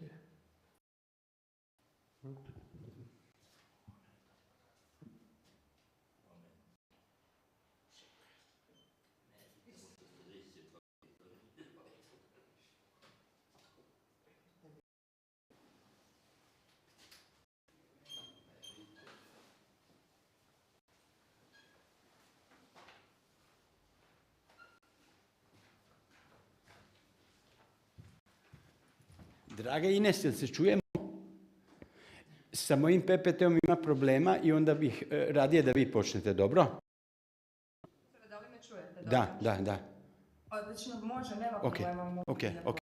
Hvala, počnite. Može. Okay, good afternoon to everyone, and thank you to Professor in this conference this year. I'd like to share my screen to show you a short presentation. Maybe it will be easier to follow the topic I will be explaining. Can you see the presentation? Yes. Perfect, thank you. So the topic of my presentation is vinculo matrimony and the legal status of divorced women in Roman law. Women within the family and within the marriage greatly regulated even in Roman law. Roman marriage essentially formed factual union of a man and a woman's life because we primarily recognize marriage as a social institution rather than a legal in a way. So this is also confirmed by Modestino's definition of marriage, according to which marriage is the union of a husband and wife, a lifelong partnership, a participation in divine and human law. So, apart from this mentioned factual union of life, another element that constituted the Roman marriage was also this permanent intention of individuals to be husband and wife, known as affectio maritalis. These two elements had to be fulfilled cumulatively because the cessation of one of the elements would result in the dissolution of the marriage. As you know, I mention it here in order to explain later the divortio. Roman law recognized two versions of marriage with regard to the stage upon entering into marriage. So, matrimonium justum cum manu implied the abandonment of the woman and her entry into her husband's agnatic family. In sine manu marriage, the woman's position in the family remained the same as before her marriage, which meant that she did not leave her agnatic family and she did not fall under the authority of her husband, but remained under the control of her previous household head. So this distinction is important when considering the legal consequences concerning the woman's property. In marriage cum manu, all property acquired by the woman before marriage would transfer to the husband or his household head. Any property acquired by the woman during the marriage would also share the same fate. Conversely, in a marriage sine manu, the woman retains the ownership not only of the property she had before marriage, but also of any property acquired during the marriage, except for situation involving dos. In a marriage sine manu, the husband had no right to manage the woman's property. Roman's marriage for three different reasons: the death of a spouse, loss of the ability to be in a marriage, and which is mainly the topic of this presentation. Unlike the first two reasons that terminate marriage regardless of the party's will, divorce occurs due to the spouse's spoliation. So, what is really important to highlight is that Roman law presumed the freedom to divorce. An essential element, as I explained before, required for the inception and duration of Roman marriage is presenting affectio maritalis, the will of specific individuals to be married. So just as the will to marry couldn't be coerced, no one could be forced to remain in marriage against their will. Depending on whether it was a marriage cum manu or marriage sine manu, the authority to request a divorce differed. So although the topic of divorce freedom is often emphasized within the context of Roman marriage in all during marriage cum manu, the right to divorce solely belonged to the husband or his household head, his paterfamilias. But with the time, as the form of marriage sine manu began to prevail, to the women paterfamilias. Over time, of course, the right of paterfamilias to divorce was limited, ultimately resting solely with the Roman marriage was relatively easily dissolved, and divorce was the most common way of termination.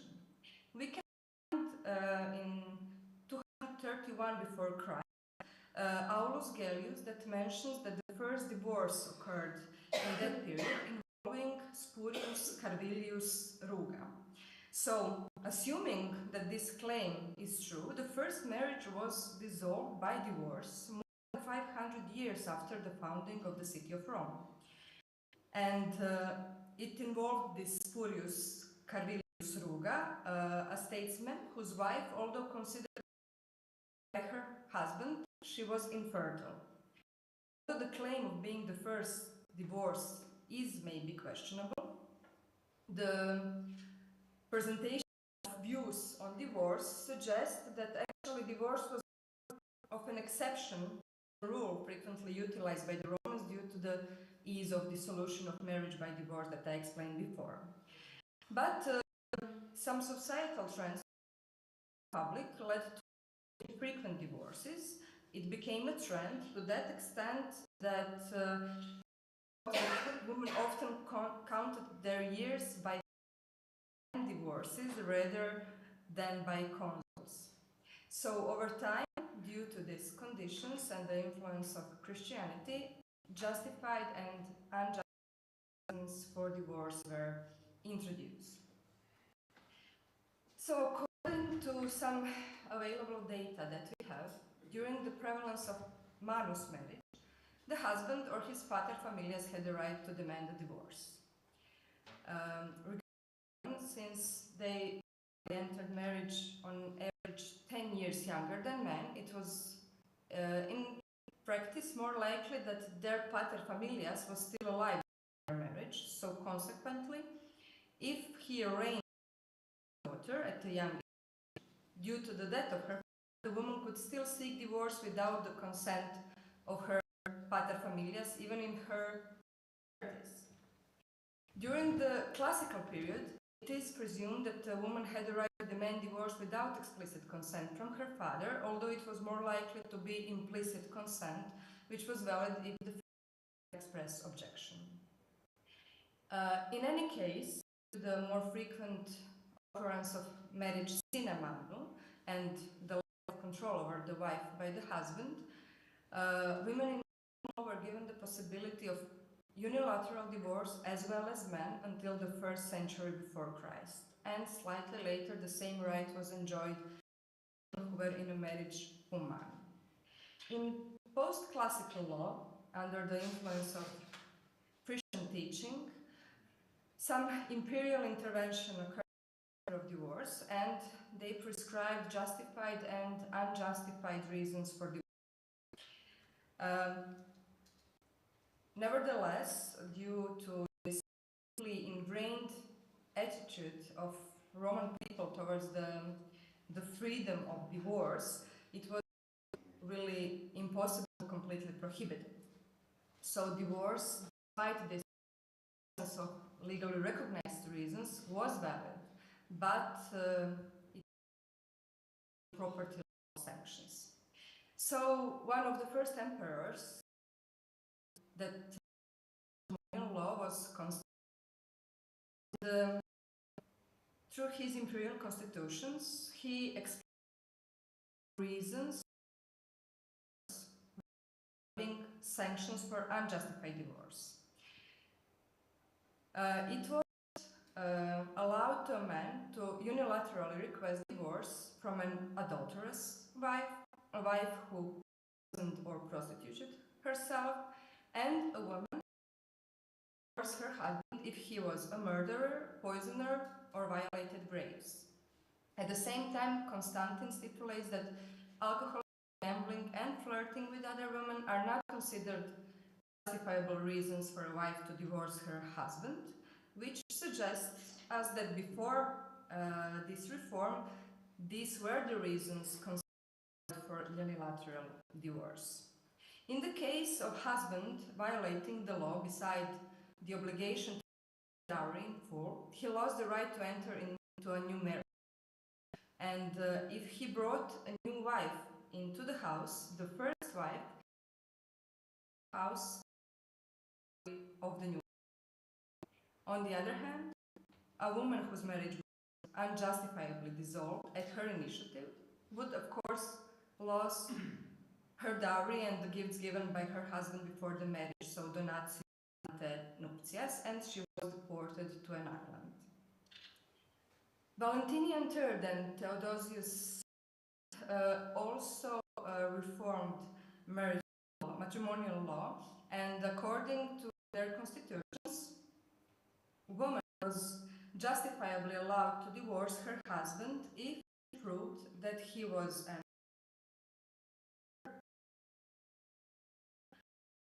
for the purpose of slavery, or if he attempted to kill her by using poison or in any other way, or if he beat her. Of course, the constitutions also allowed justified reasons for divorce for husbands, including if the wife was an adulteress or a thief, if she spent the night away from home, attended arena performances against the husband's will, against the husband. Their sanctions were somewhat milder than those of their predecessors. A woman who justifiably divorced her would lose her dowry and donatio ante nuptias, and at the same time she would be prohibited from entering into new marriage. But this prohibition applied only for the next 5 years after the divorce of the previous marriage. The decision was justified by the reason of the woman's to enter into a new previous one without the case. The cause, this was the argumentation. And finally, the was made by Justinian in the 6th century, and that's really example of the regulation of divorce. He distinguished 4 main types of divorces depending on their justification, and the second that would follow after the type of the divorce. So the first was repudium sine nulla causa. This was divorce initiated by one of the spouses without any particular reason. And the consequence was that the wife would lose her dowry, donatio ante nuptias, and be permanently confined to a convent.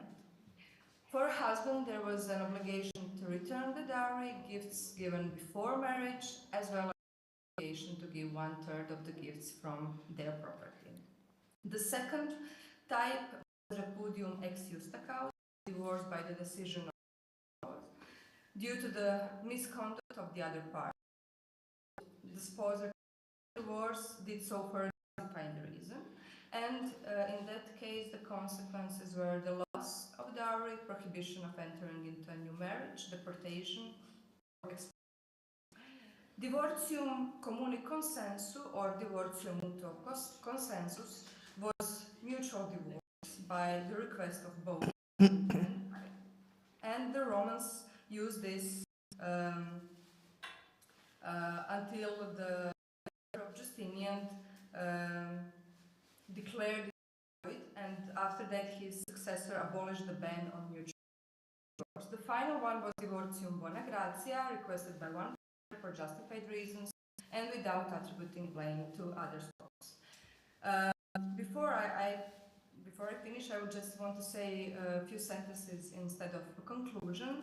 And the idea of this presentation was to show the development of regulation of divortium in Roman law. You can see a lot of changes happened in this area.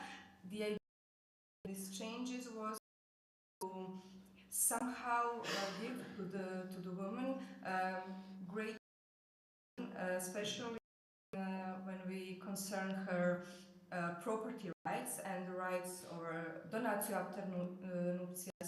ante nuptias and her dowry.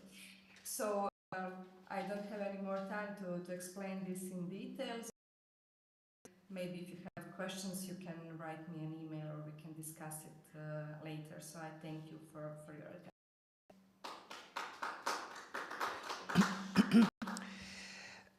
Inez Mateskovics tanárnőt hallottuk a Rijeka jogi karról. Megtaláltuk Heka Lászlónak az előadását, és a Szegedi Jogtudományi Karról, tehát Heka László.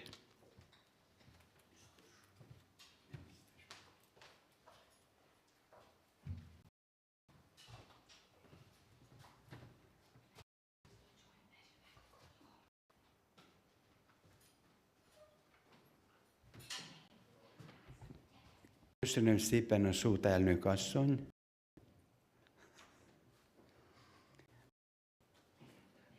Az én előadásom, ezt én kaptam, ezt a szegfűt, de nem tudok vele mit kezdeni.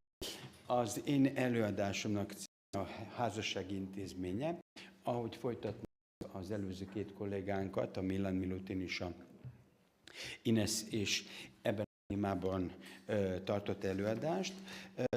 Mielőtt én elkezdeném magát az előadást, azt szeretném, hogy a közönség megértené, hogy el kell képzelnünk egy hegyvidéki térséget Balkánon, ahol a hegyekben viszonylag elszórtan élnek emberek, egymás között rokonsági kapcsolatban, és úgy az állam foglalkozik velük igazándiból. Tehát, hogy egy picit elszigetelten élnek, és olyan szabályok szerint élnek, amelyeket a 15. századtól gyűjtenek össze egészen a 1930-as évig, és ezekhez a normál rendszerekhez ők visszanyúlnak mindig, amikor válságos idők vannak. Például, amikor koszovói válság volt az 1980-as, 90-es években, akkor ismét visszaálltak ehhez a rendszerhez. Vagy hegyvidéken nem az állami jog fog érvényesülni, hanem ezek a nagyon régi jogszabályok, amelyeket ők igazságosnak és valósnak vélik. A törvény, amelyről beszélünk, ugye úgy hívják, hogy kanuni edukaginit, tehát az albánok évszázadokon keresztül alkalmazták magát a jogot, és itt látjuk, ugye, hogy tulajdonképpen ez a Ljek-Dukaginit, ez az egyik vezetőjük. A Ljek az egy név, a Dukaginit pedig a legnagyobb törzsük, mai Koszovó területén található. A jog, amelyet alkalmaznak, tehát tulajdonképpen Észak-Albánia, Koszovó, részben Montenegró, és Észak-Albánia, illetve egy picike kis területét is magába öleli. Maga a törzs eredetileg katolikus volt, ezt azért mondom, ugye, hogy később albánok zöme muszlim vallásra, iszlámra térnek át. Mégis látni fogjuk, hogy lesznek olyan megoldások, amelyeken majd meg fogunk lepődni, ugye, hogy tulajdonképpen miről is akar ez az egész dolog szólni. Az összeállítást, ugye, mint akkor egy katolikus paphoz fűződik, az ő neve Shevchen Gyekovi, vagy Gyecsovi-nak olvassák, igen, az albánok, ugye,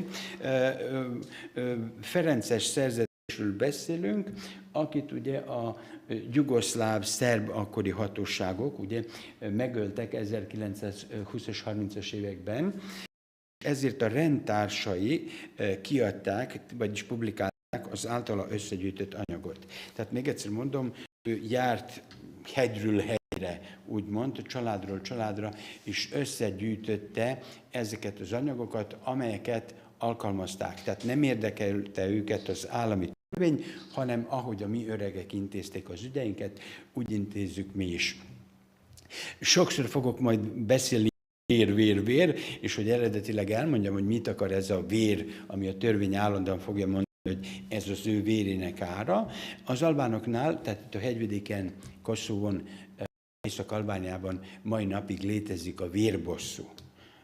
Vagyis, ha valaki kiontották a vérét, akkor a másik család jogosult vérbosszút állni. Ők úgy tartják, ugye állami hatóságok volt Jugoszláviában, Albániában próbálták ezt felszámolni, nem sikerült felszámolni, vagyis ők ezt tartják az igazságos megoldásnak. Mindig, amikor, mert van fogok pörögni, csak hogy tudják, hogy mikor mondom, hogy vére vagy ára, ez azt jelenti, hogy ha megölik az illetőt, akkor az ő vére mennyibe. Nőnek nincs vére ára, hanem mindig a legközelebbi férfi hovatartozója, tehát ez azt jelenti, hogy mindig az apa vagy a fiú testvére. Nő felelőttet ért, nő bárkit megölhet, akkor nem őt fogják megölni, hanem az édesapját vagy a fiú testvére. Az mindig úgy néz ki, ugye, hogy megöltek valakinek valakiét, akkor az ottani férfi megöli az itteni férfit, ez a férfi megöli azt a férfit, megölnek férfiak. És amikor vége van az egész eljárásnak, akkor a valamelyik szűz lány vállalja magára azt a feladatot, hogy ő férfivá válik, és akkor ő megöli a másik családból a férfit, mivel hogy ő nő, őt már nem lehet megölni, az életét így fogja letölteni, hogy nem lesz családja, nem lehet sem férfi társaságba, sem női társaságba, hanem egy magányos életet vállal magára, de mindennél fontosabb a becsület. És a becsület ugye a család. Vagyis az egyén nem fog számítani, hanem mindig a közösség, a család. És a legfontosabb intézmény a becsület. Megsérteni valakinek a becsületét, az a legnagyobb szégyen, amit lehet okozni, és ezért a családtagok azok tulajdonképpen futottak még kategóriába tartoznak, de mindig a megvédeni. Olaszok megszállták ugye Albániát és Koszovót a második világháború során, és akkor az albánok iránti tiszteletből olasz nyelven is megközölték ezt a bizonyos törvényt. A években ezt kiadták, akkor úgy Zágrábban, akkor úgy hívták még, hogy szerb. Most az albánok horvátországi képviselő, az albán kisebbség horvátországi képviselője, aki az előbb látott Željko Bartulović professzornak a tanítványa, ő fogja kiadni a mostani, úgymond horvát nyelven ezt a bizonyos törvényt. Mindenkit foglalkoztatott, kevesen dolgozták fel. Ugye nálunk a jogi karra mi ezt a 2006 tanítjuk, tehát 18 éve már a mi hallgatóink ugye jártasak ebben a bizonyos szabályokban. Itt látjuk, ugye ez a Dukagjini törzs, a Brankovicsok, azok koszovói, szerbiai törzs, nagyon híresek, ők az elsőként telepedtek át Magyarországra, magyar királyi családban is beházasodtak. A Bálsa, vagyis a Bálsics törzs, azok a montenegróiak, és itt látjuk még a kasztriotákat, ugye ezek pedig áttértek a katolikus vallásra, és ők elhorvátosodtak. Itt szerémségben volt a családjuk. Vagyis látjuk, a vallásnak domináns jellege van a Balkánon, így még az albánok között is horvátosodtak, elszerebesedtek, vagy elmontenegrosodtak, attól annak függvényében, ugye, hogy melyik vallást követik. Itt a Gini, tehát ők arról híresek, hogy katolikus albánok voltak, de ezt a jogrendszerüket átvette a muszlim vallású térség is. Természetesen tudnék erről az egész dologról elmondani, és akkor rátérnénk magára a szabályokra. Leginkább arra vonatkoznak, hogy tulajdonképpen a hegyvidékieknél van egyfajta elképzelés a társadalomtól is. Függetlenül, hogy most szerb, montenegrói, albán, vagy bármilyen nemzetiségű, neki van olyan, hogy a becsület, a család, az mindennél fontosabb. Most mi albánokról fogunk beszélni, de gyakorlatilag ez bármelyik más az ottani térségből jellemző lenne. Ezért lesz a házasságnak és a családnak ilyen kiemelkedő szerepe, és a családot mindig egy patriarchális közösségként kell elképzelni, annak férfi feladatok, nő feladatok, és a nők nem törekszenek arra, hogy átvegyenek férfi feladatot. Mindig a célja a házasságnak a szaporodjatok és a sokasodjatok elvének elégététele, a gyermekek nevelése, és minél több úgymond nemzeti vagy nemzetségi csoport létrehozása, vagy az egyik törzs, egyik nemzetség saját szabályai szerint él, és akkor, amikor házasságba lépnek egy másik törzsel, akkor ugye tovább zajlik ez a szaporodás.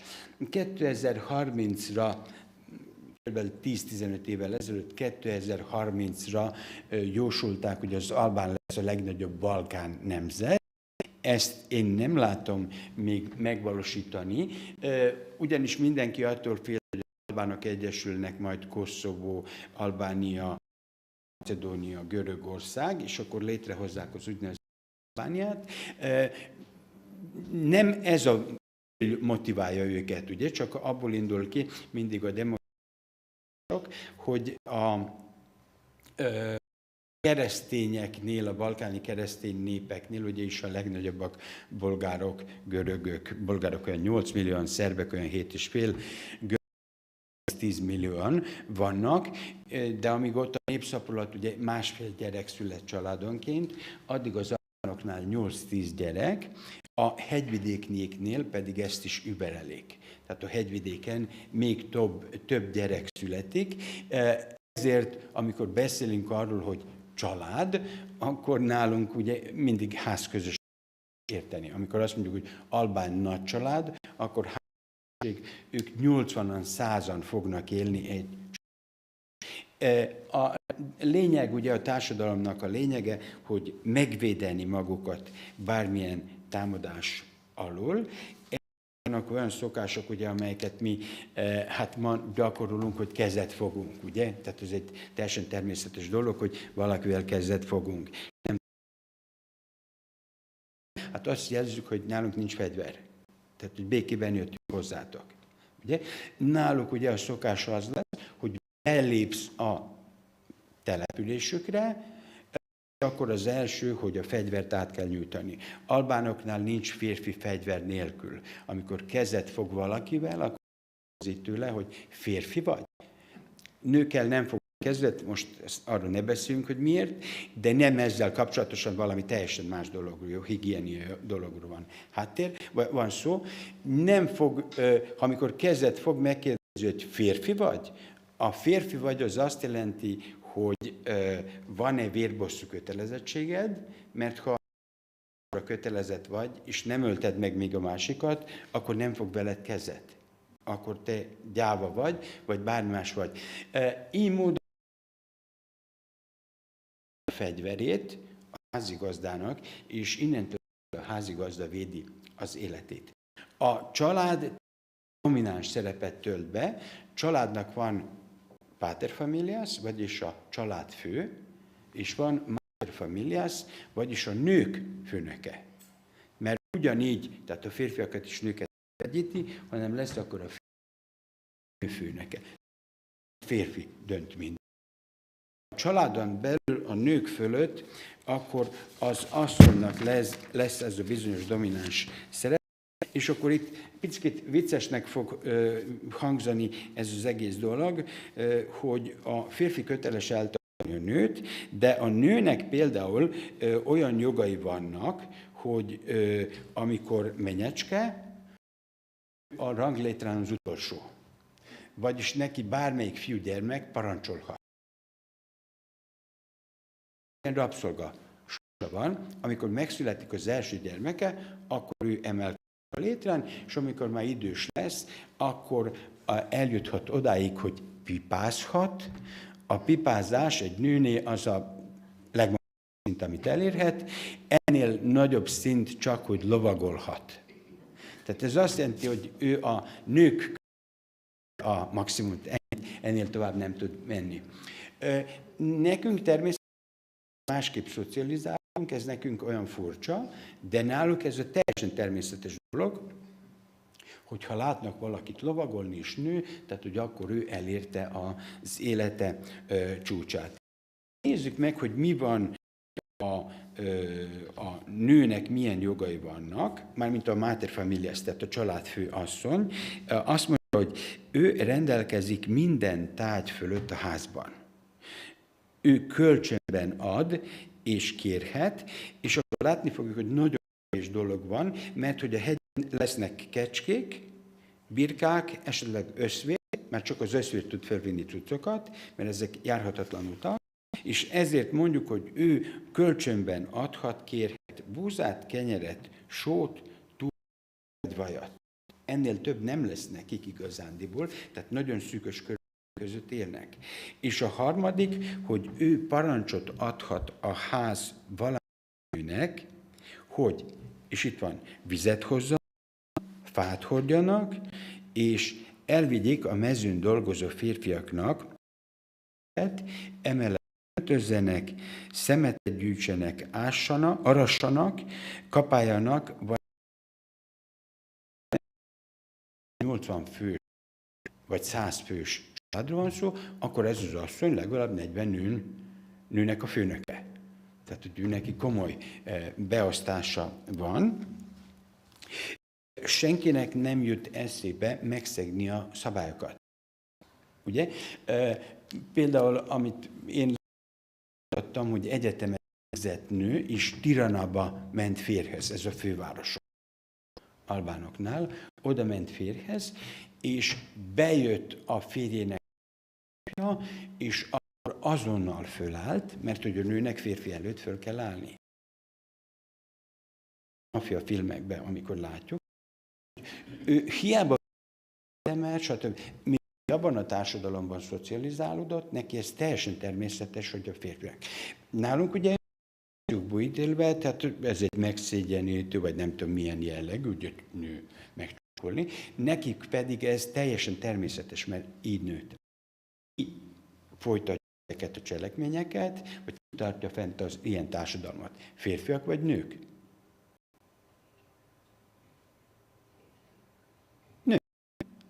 Nő fogja arra nevelni a gyerekét, hogy kisfiam, te vagy a legszebb, legokosabb, stb. A kisfiam, hogy így kell neked nevelni, vagy így kell neked cselekedni a családon belül. Vagyis nem az édesapja nevelő, az normális, úgy kell nevelni a gyerekeket, hogy ez a normális, és így kell cselekedni. Háziasszony, neki feladata van, vagyis joga van vacsorát főzni. Most nekünk ez olyan, főleg férfinak, hogy az asszony azzal büszke, hogy vacsorát főzhet, hogy furcsa. Neki pedig azt jelenti, hogy ő a rangban az első vacsorát főzhet, asztalt terített, oszt. Ügyel arra, hogy a tejtermékek ne menjenek tönkre, és viszont betartja a szabályt, hogy a házigazda, mármint a férfi, semmit nem adhat senkinek, és azt mondják, ha igazságosak, mert hogy ők döntenek a család minden ügyében.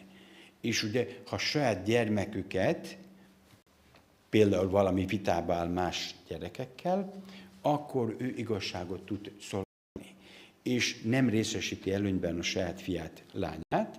Ezt tartják a legnagyobb erénynek. Ugyanígy, ha a családi vitában is itt van az utolsó, valamiért előnyben részesíti, akkor a család dönthet úgy, hogy már kezdve nem te leszel a családanya, vagy a családő. Tehát a családnak joga van akár elmozdítani őket ebből az állásból, vagyis, hogy a saját érdekük az, hogy így cselekedjenek. És akkor rátérek nagyon gyorsan intézményére, amiben látni fogjuk, hogy 3 tárgynak szerepe lesz, az egyik a gyűrű, a másik a ruha, a harmadik a lábbeli. Nem mondom, semmit nem fog jelenteni, de látni fogjuk, hogy ennek a 3 dolognak nagyon fontos tényezője lesz. Abból indul ki az albánok, hogy a nő önszántából mond le az egyéni jogosultságairól, egyenjogosultságáról, saját akaratukból, feláldozza magát azért, hogy akkor a családnak úgymond a hírneve fenntartassék. A lépéssel tulajdonképpen a jog úgy fogalmazza, hogy egy család munkaképes taggal bővül. Vagyis a lánygyermeknek úgymond az apa, amikor megszületik a lány, azt mondja, hogy ez csak egy teher lesz.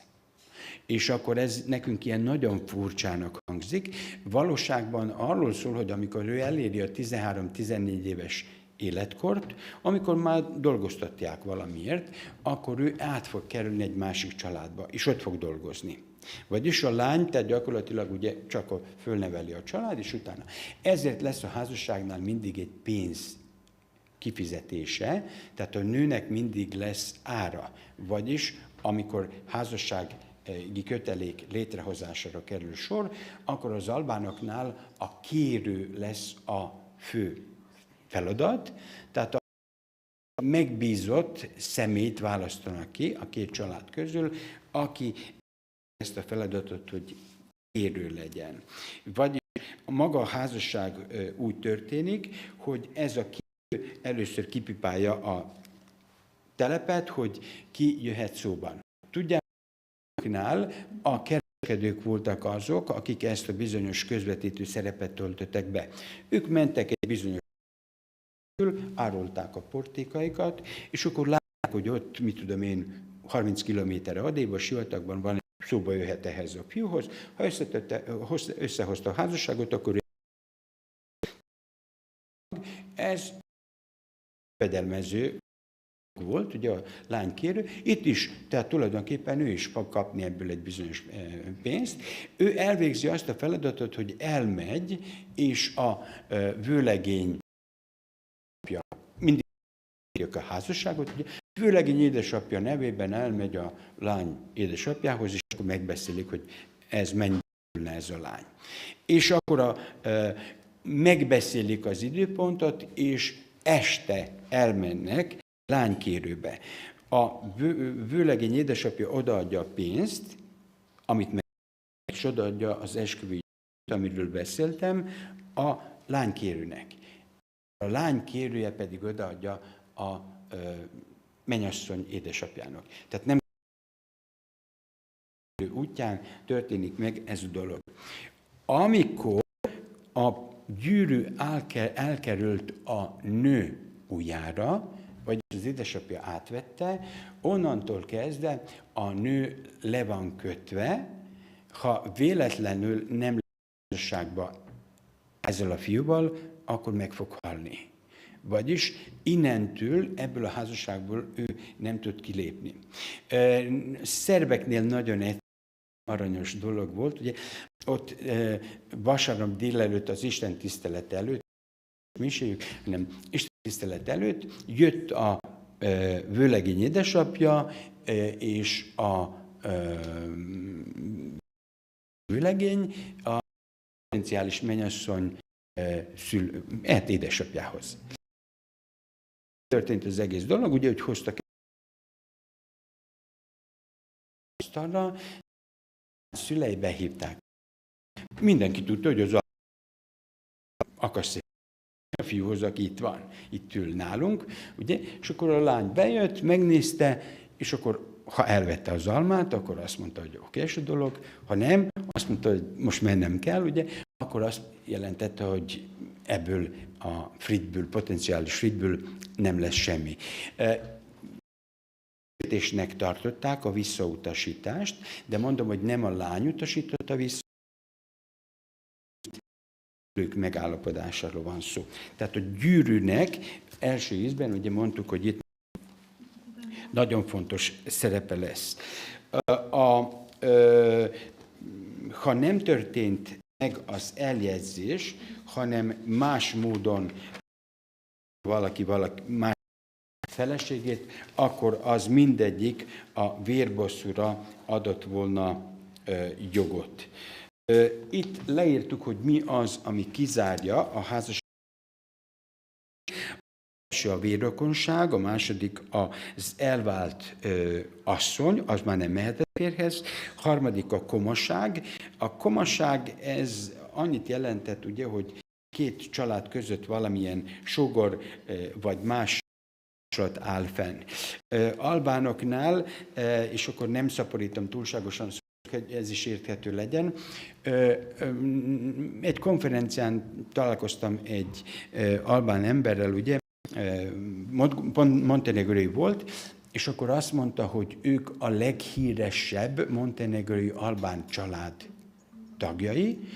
Azért híresek, mert nekik sikerül kibékíteni két albán családot, akik között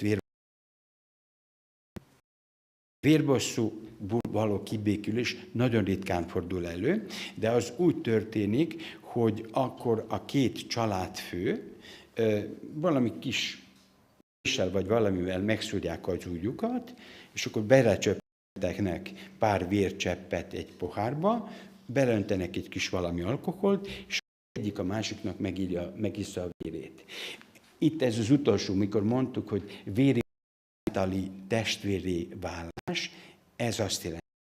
Innentől kezdve ők olyan, mintha bármilyen vérrokonságban lennének egymással. Vagyis a házasság között ezek után tilos. Csak hogy itt kiemeltem is, hogy tisztában legyünk, hogy ez az utolsó eset valójában mit akar takarni. Térünk arra az eljegyzési gyűrűt, a férfi esetében a férfi lemondhat a házasságról. És hogy mégse akarom elvenni ezt a lányt, akit eljegyeztem, ennek nem lesz jogi következménye, elveszíti a gyűrűt, azt már nem kérheti vissza, és elveszíti a pénzt, amit leadtak a lányért.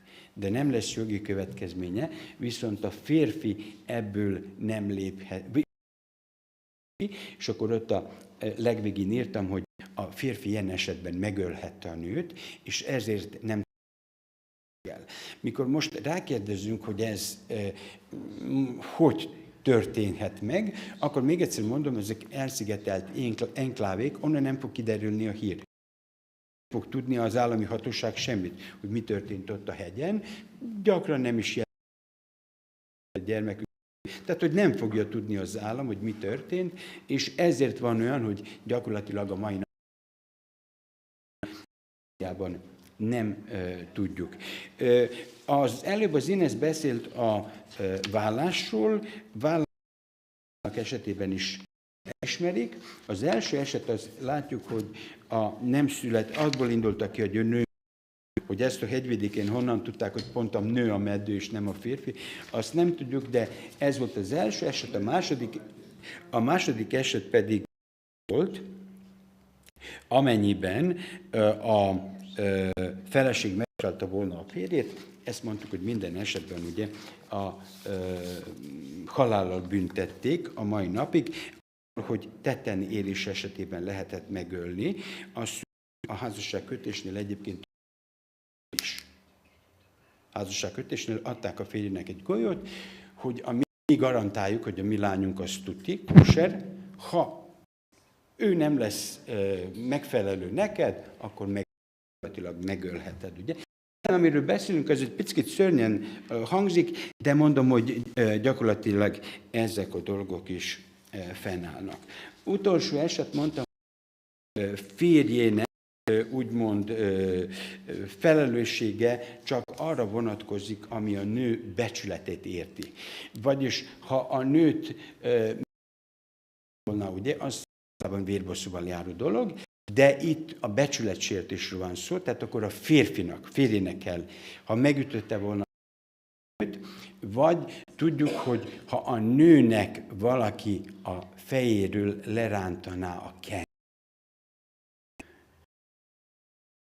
Ezt mindenki azt gondolja, hogy a kendő, pár évvel ezelőtt tartottunk ki előadást, azt gondolják, hogy a fejvédő, vagyis a kendő leszedése, valami albán szokás, stb. És magyar nyelv azt mondja, hogy amíg nem megy férjhez a lány, hogy hívjuk. A férjhez megy, bekötötték a fejét. Ugye, mennyire logikus? Mert hogy férjes asszony lett volna, és valaki leveszi a kendőt a fejéről, akkor mit mondott rá? Házasságtörő. Házasságtörő. Parázna. És innen akkor vagy bebizonyította a vágyát, ellenkező esetben, akkor az asszony férje elégtételt vett rajta. Vagyis, hogy ez nagyon nagy. Itt, ha valaki leszed az asszonynak a kendőjét, akkor ugyanúgy megsértette a becsületét. Nem az asszony becsületéről van szó, hanem a férjének. Ha pedig vérontásra kerül, hogy az apa, illetve a fiú testvére. Vérbosszúra szerintem nem akarok beszélni, csak annyiban legyünk képesek, nem vonatkozik.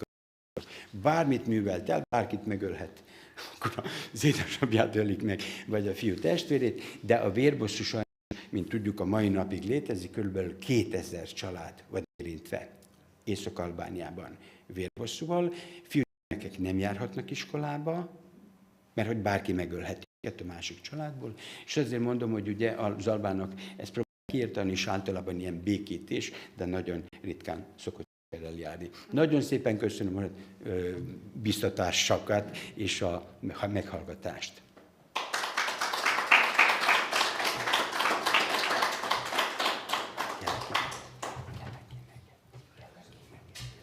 Kellek én itt, vagy mehetsz? Köszönjük szépen Hekha tanár úr előadását. Következik professzor dr. Dalida Ritóza, aki a Rijekai Egyetem jogozik, és utána már csak magyar előadóink vannak.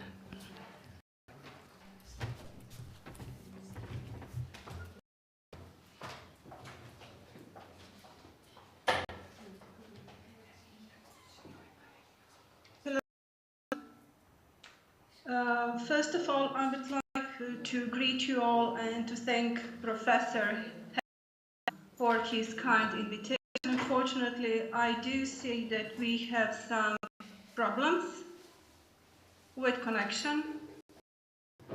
Yes.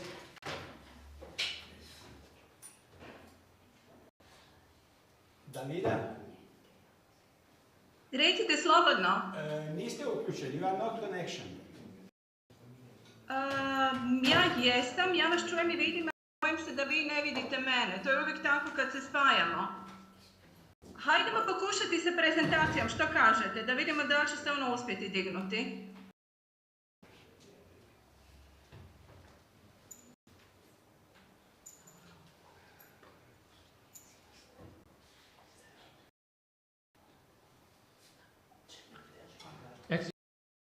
What I can see, of course you connected because we can hear you. I think the only problem is maybe some kind of, I guess, some kind of slider on the over the top of your web camera. I know. Let's try with presentation. I think that it's okay. There enough to see me. It's not can mandatory. Yes, okay, I can see. And I do apologize for this inconvenience. Yeah, it's no problem. Just try to start the presentation because. Okay. Is it working? Yeah, it is. Excellent. Okay. Thank you so much. So to start properly, first of all, Jona Potkivanok from Rijeka. Professor, your kind invitation, hvala od srca na vašem pozivu. I'm very happy to be part of this conference and to have the opportunity to, let's say, push our legal argumentation in the direction of better protection of women. I do believe that we can all agree that history teaches us that legal reforms, both in the past and in the present, are a reflection of the social, economic, ethical, and political circumstances in a given space and time. The complex influence of those circumstances is particularly visible in a criminal law, through which the repressive mechanism of social control is implemented. The social role of the criminal law norm as a means of conveying the message of desirable, good, impeccable, normal, and acceptable behavior is particularly evident in the criminalization of sexual offenses. Sexual offenses are part of traditional criminality, the punishment of which has never been controversial. Depending on the understanding of the role of the individual in society and the acceptance of their autonomy in the sphere of sexuality, the goals that were to be achieved with the criminal law norm also changed. And while for a long time the message about sexuality in the function of procreation and marital fidelity was conveyed through severe punishment of preserving legitimate offspring and family honor, more recently, the individuals to make decisions about their sexuality began to be recognized through the criminalization of sexual offenses. Radical reforms in the understanding of sexual offenses as prohibited acts that violate sexual freedom were implemented in the Criminal Code of 1997, but they received their full epilogue in the current criminal code, which came into force on January the 1st, 2013. Since 1997, the sexual offences have been amended 11 times, and the last amendments and additions were adopted in 2021. The analysis showed that in most legislative interventions referred to the redefinition of the legal framework of punishment. Nevertheless, the issue of punishing sexual offences as crimes of gender-based violence in the Croatian legal system was raised again. In the September proposal on amendments of the criminal code, the criminal sanctions of the basic forms of the criminal offence of rape have been increased. Under this proposal, any non-consensual sexual intercourse or any sexual act quoted with sexual intercourse would no longer be punished with a prison sentence of 1 to 5 years, but with a prison sentence of 3 to 8 years. If the offender commits such acts with the use of force or with the threat of an imminent attack on the life or limb of the raped person or another person, the penalty range is no longer 5 to.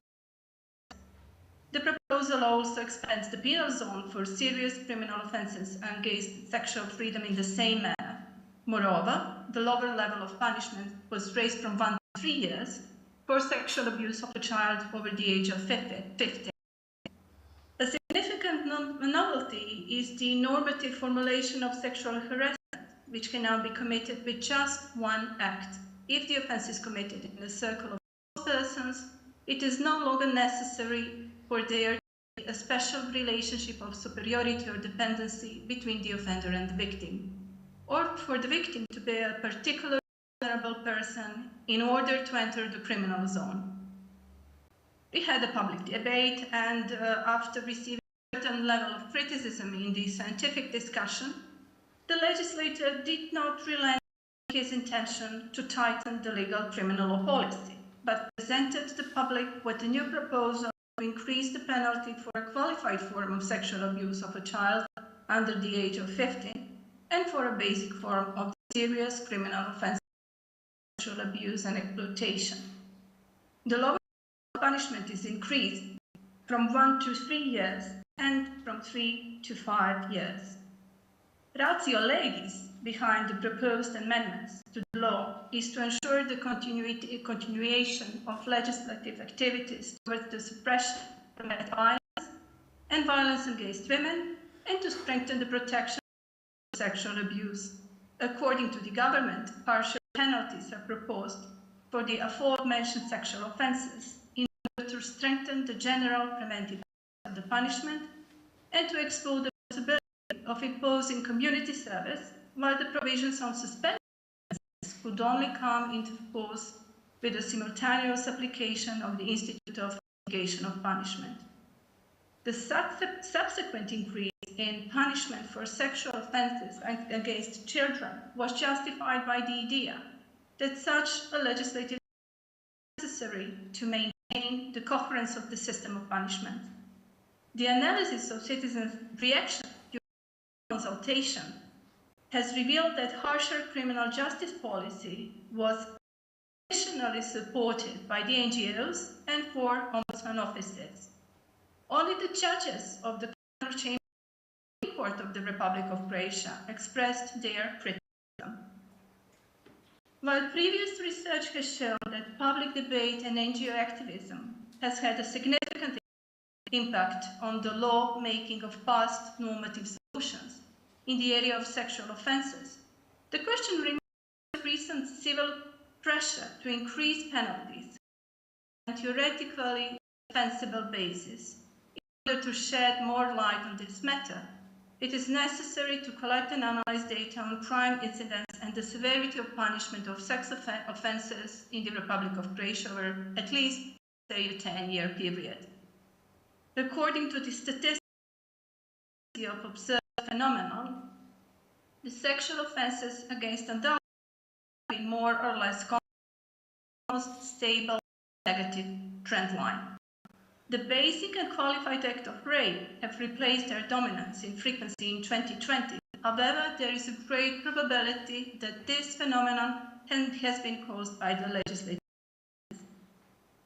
The same conclusion applies to the sexual offences against children, which are in the focus of attention.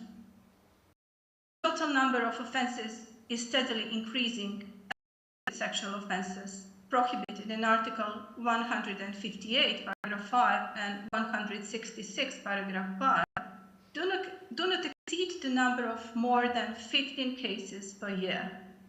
Sexual maltreatment of a child older than 50 years is quite rare and of little phenomenological. In the last 10 years in Croatia, we only had 6 cases. The analysis has shown that the level of criminal repression by Croatian courts for sexual offenders is quite severe. If you look back, the conclusion is that Croatian judges predominantly impose suspended prison sentences for total crimes committed. In the last 10 years, the average proportion of suspended prison sentences in the total number was 77.75%. In contrast, what you can see on the right side of the slide, the number of suspended prison sentences for sexual offences is significant, which is understandable considering that it is difficult to impose suspended sentences without mitigation of punishment, even with the current statutory sentencing ranges. The present data do not show a drastic change in phenomenological oscillations or predominantly lenient sentences which will support the need to increase the penalties in the name of general prevention, as it was said by the government. 3 days ago, the Croatian Minister of Justice emphatically stated that the latest government naturally contains normative solutions to increase the prescribed penalties. The proposal thus represents an of the policy of tightening criminal repression. However, we should all bear in mind that the provisions requires an analytical approach based on normative and phenomenological assessments in order to the level of penalties. It is an undisputable fact that any expansion of states' right to punish, while it limits the right and freedoms of citizens. The criminal justice system is a system of applying state coercion as long as its foundations and design meet the requirements of the constitutional principle of proportionality. Thank you for your attention.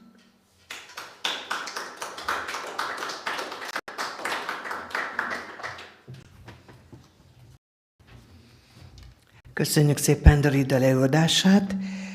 Ettől kezdve magyar előadók kerülnek sorra.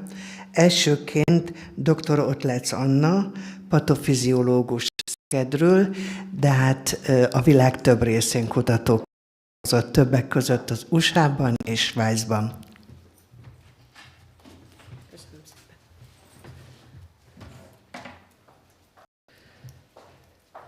Üdvözlöm a kedves megjelentek Bocsátom, hogy az idő rövidsége miatt nem tudok kellő részletességgel beszélni az egyes személyekről, de bizonyos szeretnék bemutatni.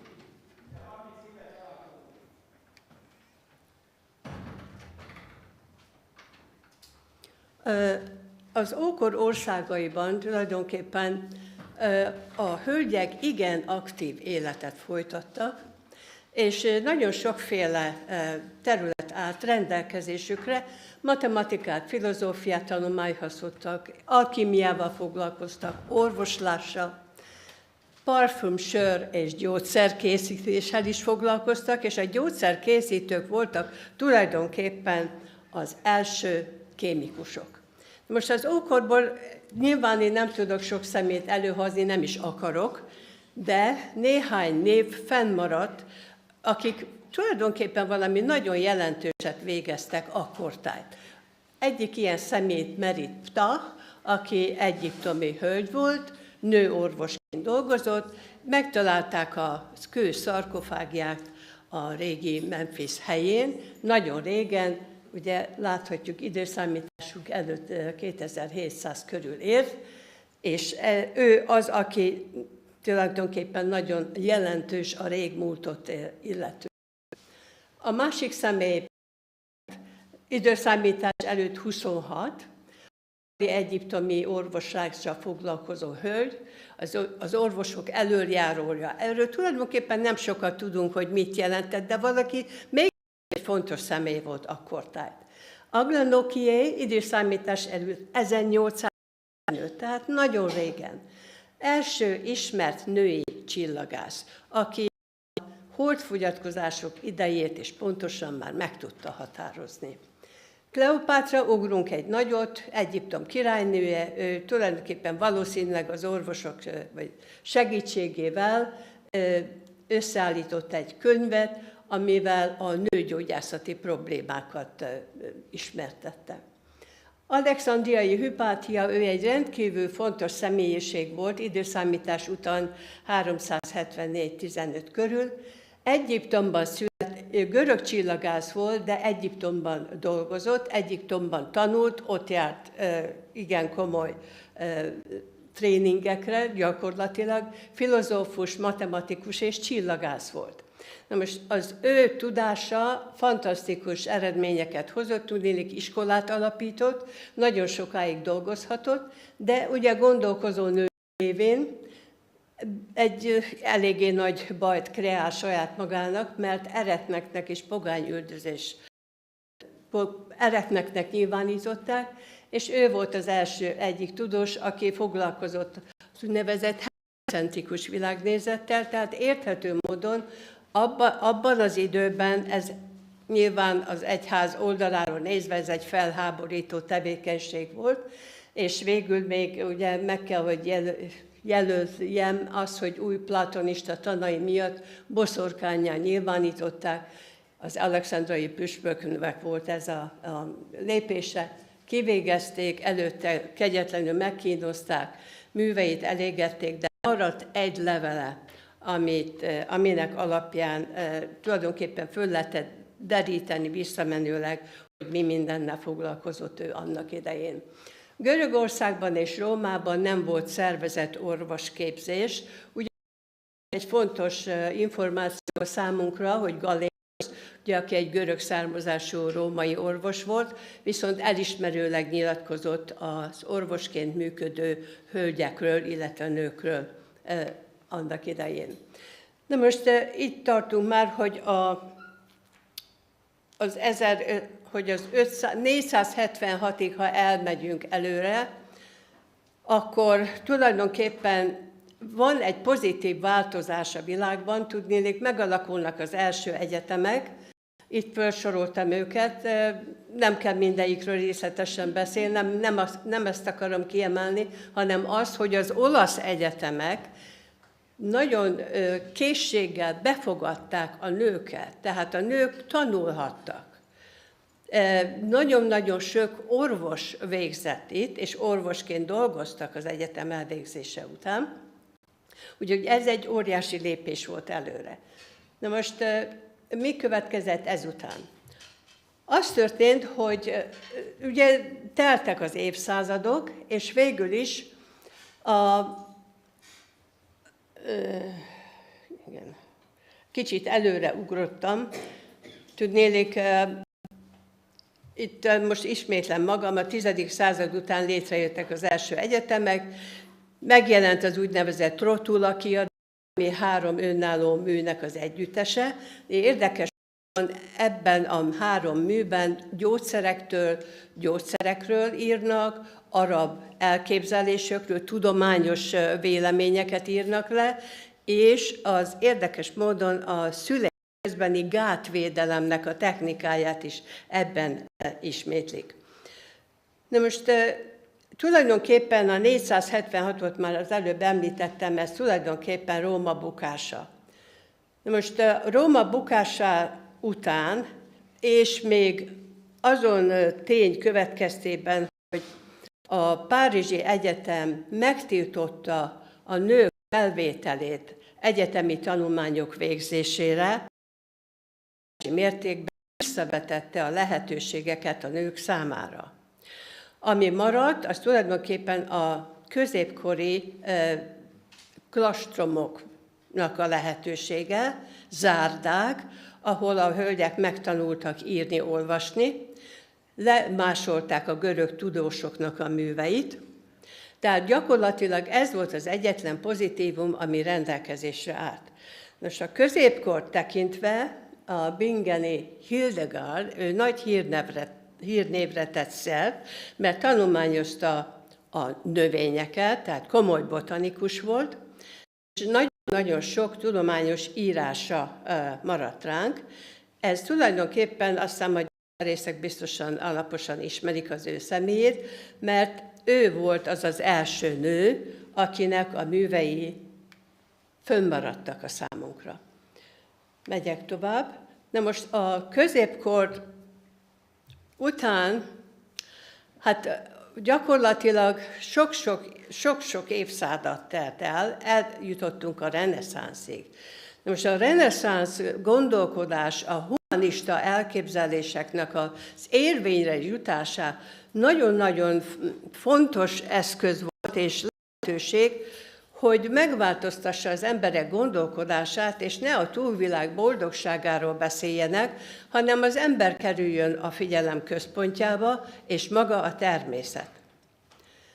Úgyhogy tulajdonképpen az időközben csak néhány jelenséget említett.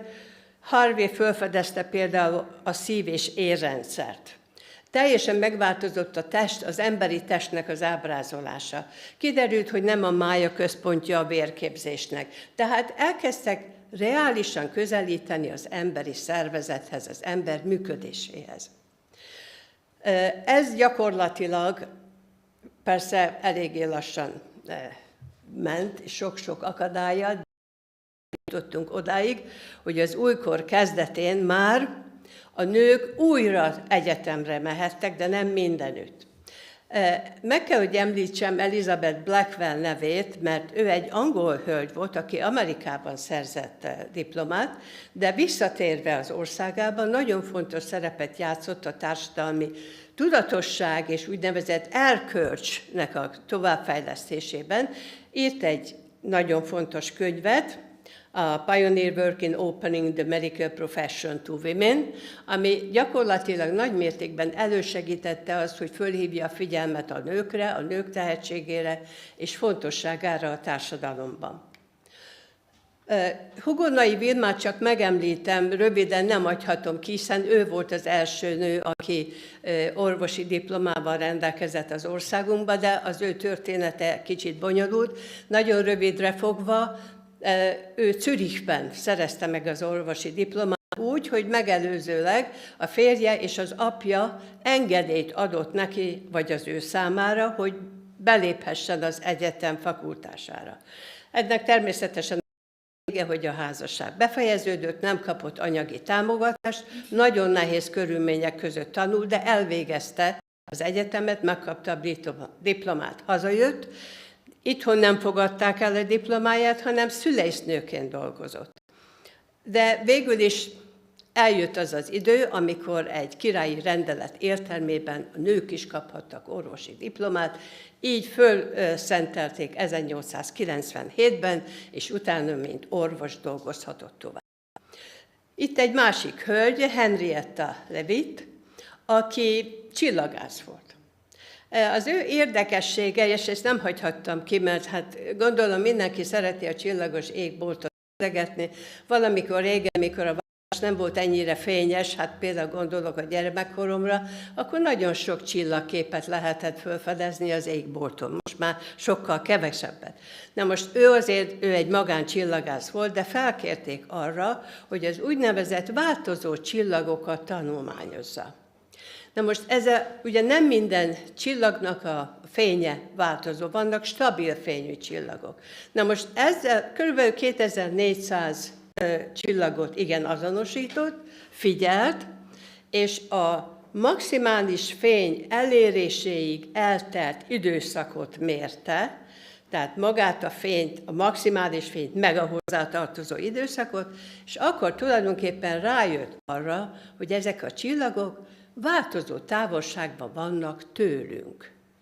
Tehát elindított egy olyan gondolkodás, hogy próbálják az hozzáértő egyének természetesen megismerni a világűrt, tehát megváltoztatta a hozzáállás ezen a téren.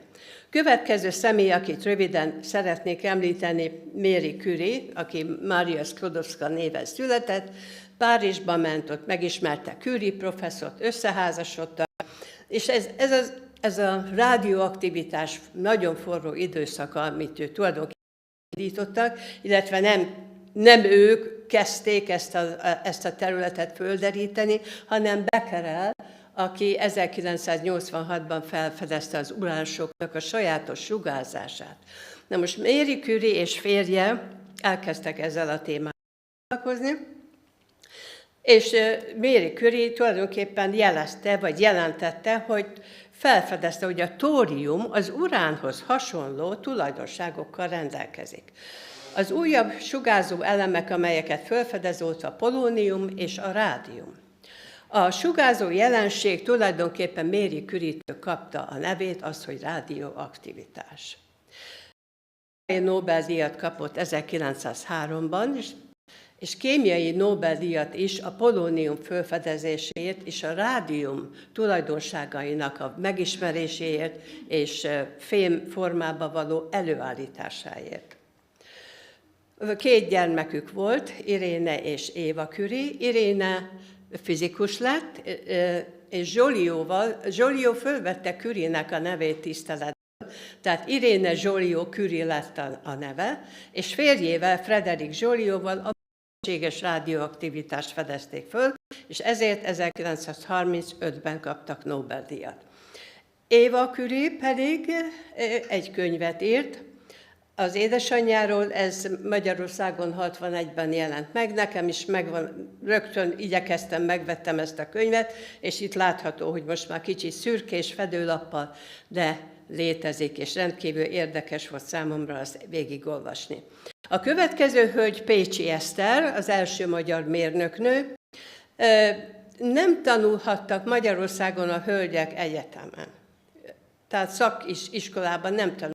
Ő Berlin Charlottenburgi Technische Hochschule hallgatója volt. Végül hazajött 1918-ban, mert a műegyetem megnyílt a nők számára, és 1920-ban mérnöki diplomát szerzett.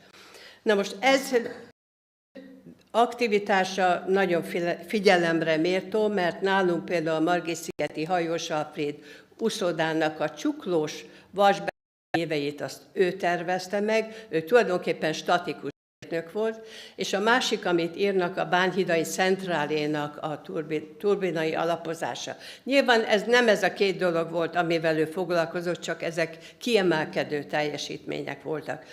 A férjével együtt egy irodát nyitottak Budapesten, műszaki, tehát mérnöki aktivitásuknak a továbbvitelére, és tulajdonképpen ő a magas ívű acélszerkezetek foglalkoztatták, és ezen a téren dolgozott.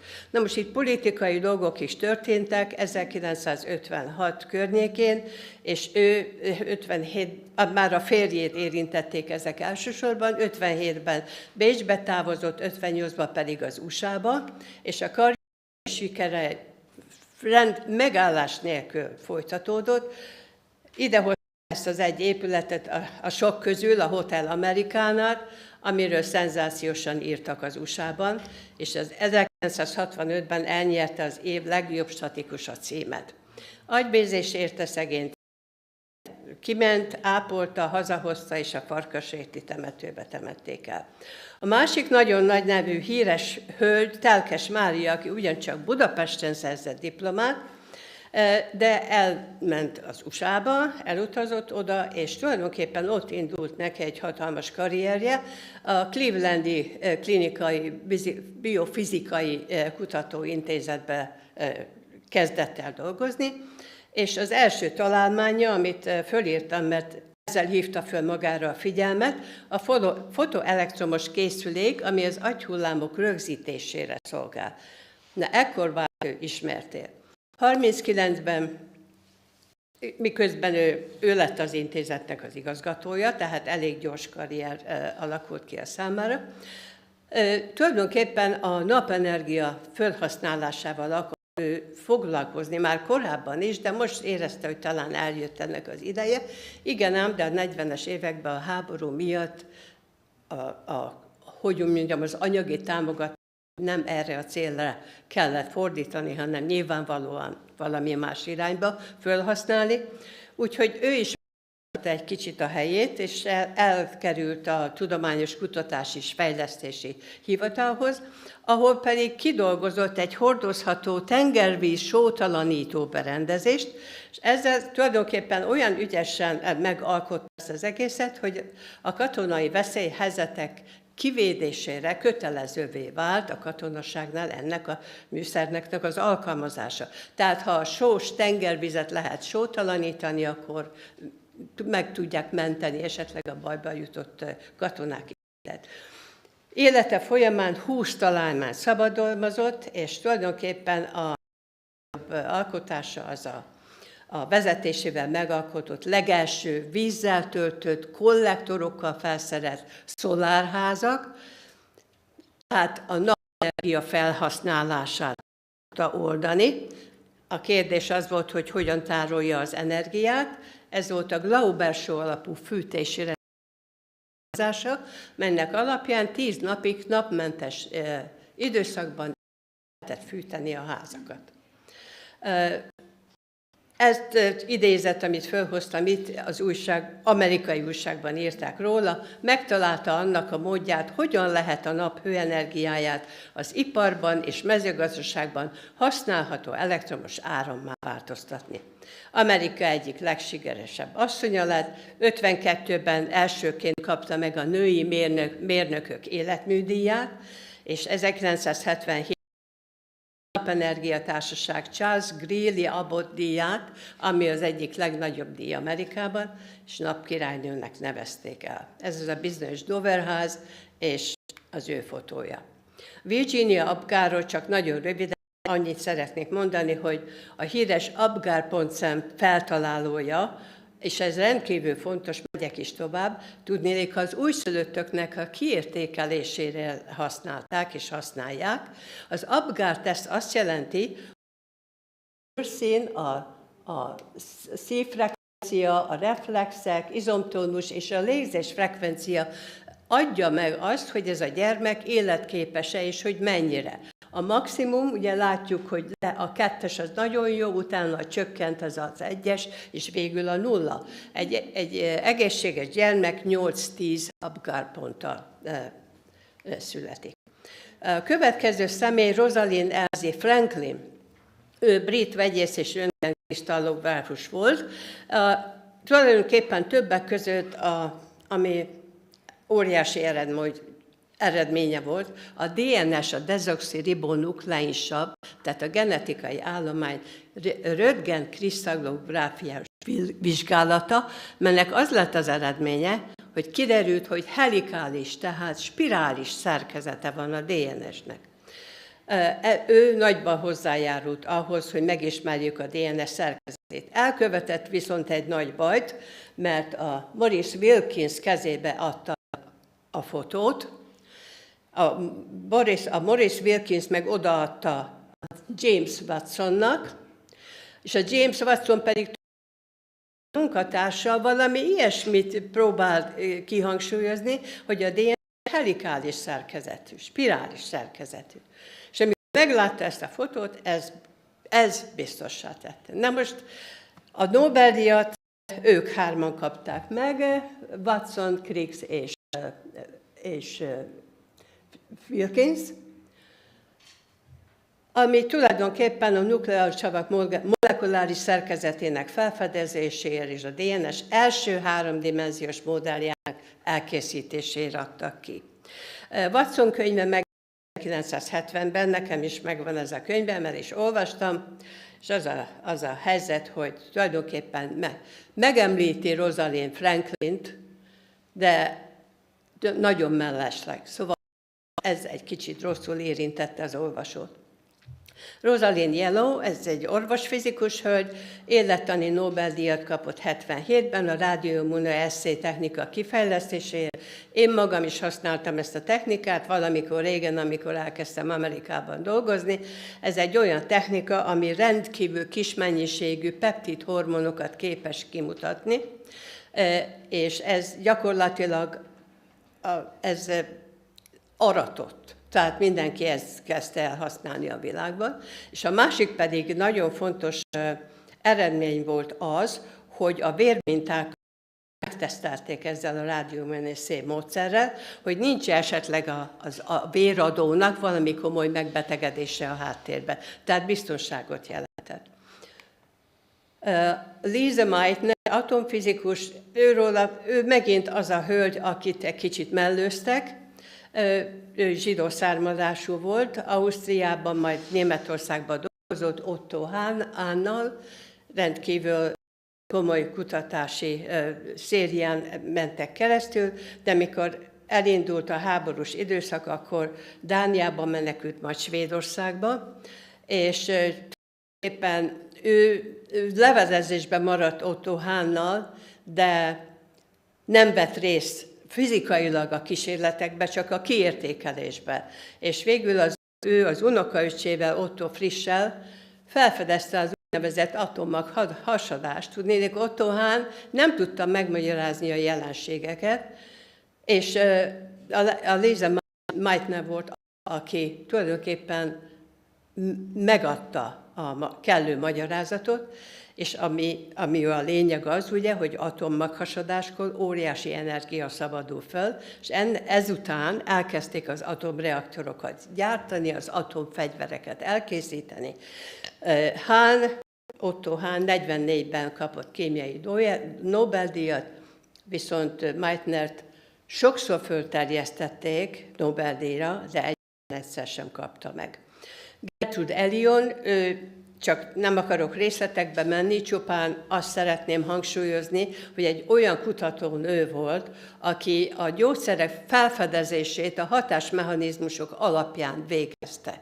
Amikor ő 15 éves volt, akkor a nagyapja rákban meghalt, és elhatározta, hogy orvos lesz.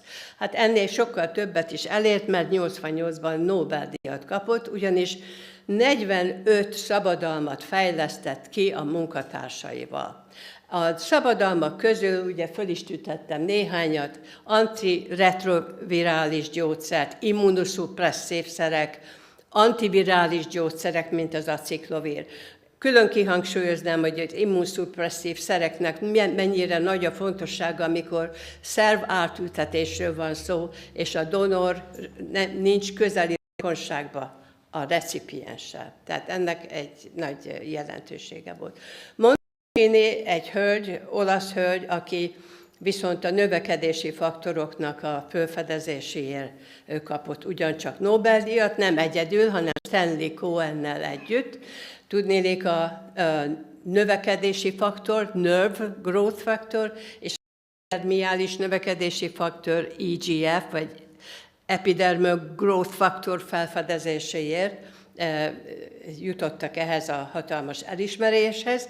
De most ez azért nagyon fontos, csak röviden, hogy ugye amikor egy ember kifejlődik teljessé, 100%-ban mindene megvan tökéletes, akkor gyakorlatilag az egy sejttel indul el ez az egész folyamat. A sejt növekszik, szaporodik, de ugyanakkor változik. Ahhoz, hogy sejtek, szervrendszerek, szervek jöjjenek létre sajátos tulajdonságokkal, az bizonyos faktoroknak meg kell határozni, és ezek a faktorok is a sejten belül képződnek, hiszen a DNS tartalmazza a genetikai kódot, és ennek alapján minden egyes fontos tényező létrejön. És ez segíti elő a sejtnek a fejlődését, növekedését, differenciálódását. És Karikó Katalin az utolsó, akit a listában még gyorsan felsorolok. Karikó Katalint mindenki ismeri. Itt az angol fordítás magyarul így hangzik. Az elutasítástól a Nobel-díjig Ez a Frontier Immunology-ban jelent meg 2023-ban, ami azt jelenti, hogy Kariko és Weissman úttörő munkája az messenger RNS oltások terén, valamint a sokszínűség és a transzlációs immunológia befogadásának a szükségessége. Na most mit jelent ez? Ő itt Szegeden kezdett el dolgozni, víruslaborban, az Akadémiai Biológia Kutató Intézetben, és már akkor a messenger RNS-hez kapcsolódó kísérleteit végezte. A vírus ellenes interferon kutatásba is belekezdett, de nem tudta folytatni, mert nem volt anyagi támogatás. A Reanák gyógyszergyár megszüntette a támogatást, és akkor őt elküldték pénzhiányra hivatkozva. Na most ő tulajdonképpen elment Amerikába, és ő megtalálta maga a helyét Philadelphiába, és amit én most csak akarnék emelni, nem részletezem az életét, azt el lehet olvasni a könyvébe, ami megjelent, hogy tulajdonképpen az ő nagy ötlete, és amiért megérdemelte a Nobel-díjat, az volt, hogy a DNS-be, tehát a genetikai állományban kódolt üzenetet, az a hírvívő, vagy a messenger RNS viszi el a riboszómákba, a sejten belül, ahol a fehérje szintézis történik. Na most, hogyha az ember célzottan akarja ezt a szisztémát felhasználni, és ő ezt akarta, például rosszindulatú folyamatok gyógyítására, bőrbetegségek, stb. Tehát ne kemoterápiát használni, generalizáltan gyógyszert bevenni, aminek rengeteg mellékhatása legyen, hanem csak célzott alkalmazását ezeknek a dolgoknak. Na most, tehát ez egy óriási ötlet volt. Csak az a baj, amire ő rájött, a Weissmannal, akivel végül is a Nobel-díjat közösen kapták, hogy a messenger RNS-nek, a szintetikus messenger RNS-nek van immunogén tulajdonsága. Tehát, ha be akar vinni a sejtbe egy szintetikus messenger RNS, hogy elérje a kívánt hatást, akkor azt csak olyan messenger RNS-sel lehet megcsinálni, amelyik nem immunogén. Na most ezt ő megcsinálta, ezt a munkát, hatalmas munka volt, az Immunity folyóiratba közölte le 2005-ben, ezt én magam is leszettem, elolvastam, ebből manapság 3 cikket is megírna valaki, ő egybe tette bele, de nem ismerték fel a jelentőségét. 2005-ben is, aztán amikor jött a COVID-19, a 19-es, na akkor hozzányúltak ehhez a módszerhez, aminek az a lényeg, hogy végül is a COVID megfelelő fehérjéjének a messenger RNS kópiájának a bevitelével ellenanyag lehet a szervezetben elindítani. És sokkal rövidebb, és sokkal olcsóbb, mint a hagyományos módszerek. Ez a könyve, mi átadtunk neki egy díjat, a Gizella, az Egyetem rektori hivatalába, erről most én nem beszélek részletesen, és akkor gyakorlatilag csak azzal szeretném befejezni, hogy 1901-ben osztották ki először az Alfred Nobel által alapított elismerést, 2000-ig 954 személy kapott Nobel-díjat, ebből mindössze 65 nő, a 100 év alatt 30 nő kapott Nobel-díjat, tehát 1903 és 2000 között, míg az utóbbi 20 év alatt pedig megduplázódott a számuk.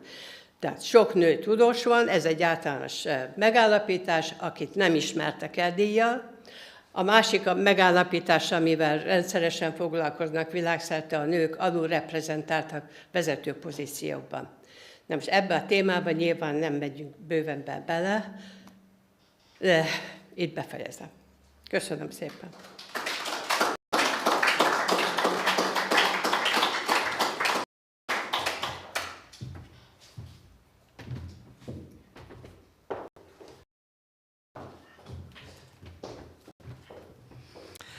Köszönjük szépen dr. Ottláth Anna előadását. Jövőre akár lehetne úgy folytatni, hogy nők a vezető tudós pozíciókban. Anna után és Karikó Katalin után következik dr. Karikó Sándor, a Szegedi Tudományegyetem. Mielőtt a szót mondanám és mesélném el egy beharangozó festményt a mai programhoz, és az a földi csoda következett be, hogy állított egy idős hölgy, hogy neki ez a festmény eredetiben megvan. És ott hátul eredetiben meg lehet nézni a festményt, meg is lehet nézni, mert az idős hölgy akár el is adja, és arra kérném Karikó tanár urat, hogy esetleg erről a festményről mondjon egy pár szót, hogy miért ezt választotta a mai előadása reklámfotójaképpen.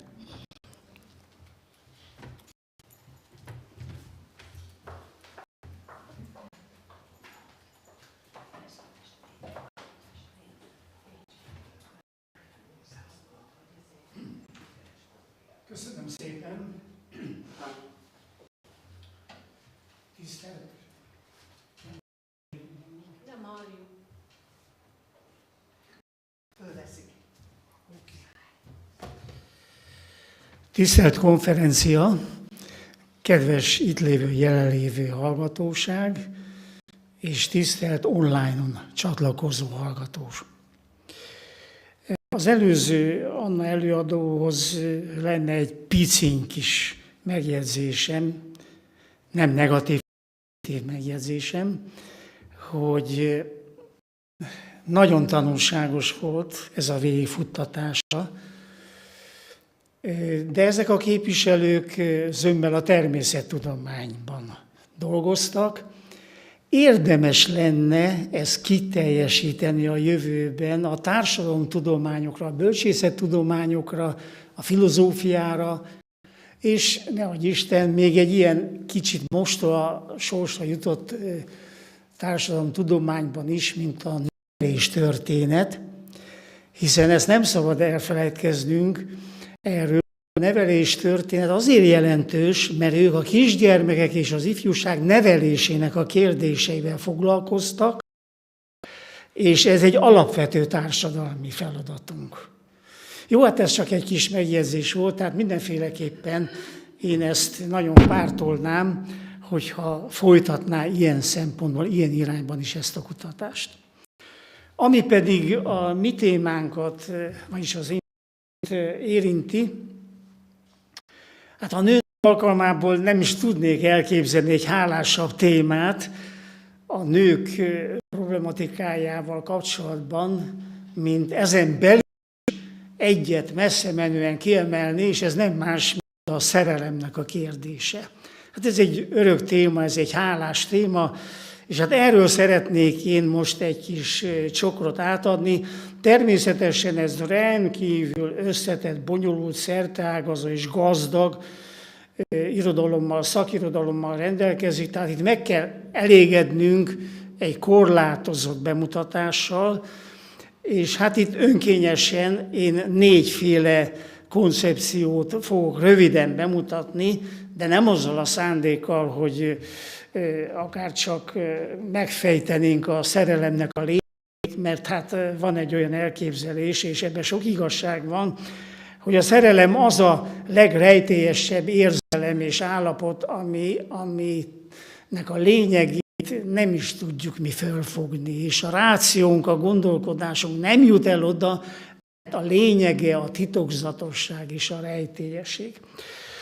Na most a nyitóképen láthatunk egy fantasztikus műalkotást, Klimtnek a csókja. Hogy miért választottam ezt? Mert hiszen a szerelem a téma, és ennek egy nagyon fontos kezdetpontja lehet a csók. Ez mindnyájunknak lehet egy közös élménye, és hát a csókot nagyon sokan ábrázolták, főleg a képzőművészetben, és a festmények között a Klimtnek a csók az egy világhírű alkotás, és akkor már most jelzem, hogy a záróképemben megint egy olyan műalkotás fog bemutatásra kerülni, ami a csókot fogja ábrázolni, de az már nem festmény lesz, hanem szoboralkotás. Tehát ennyit tudok ezzel kapcsolatban mondani, és akkor most vázolnám hogy mi az a 4 megközelítés, amiről szeretnék egy picivel részletesebben beszélni, testvériesen elosztva direkt filozófus koncepcióját pendítem meg, és 2 olyan művészét, itt természetesen most a színvonal fog bejönni, olyan írók, illetve olyan író és költő koncepciója fog itt szerepelni, akikre az jellemző, hogy filozófiai vénával is megáldottak. Tehát nem véletlenül, hogy kettőket fogom választani.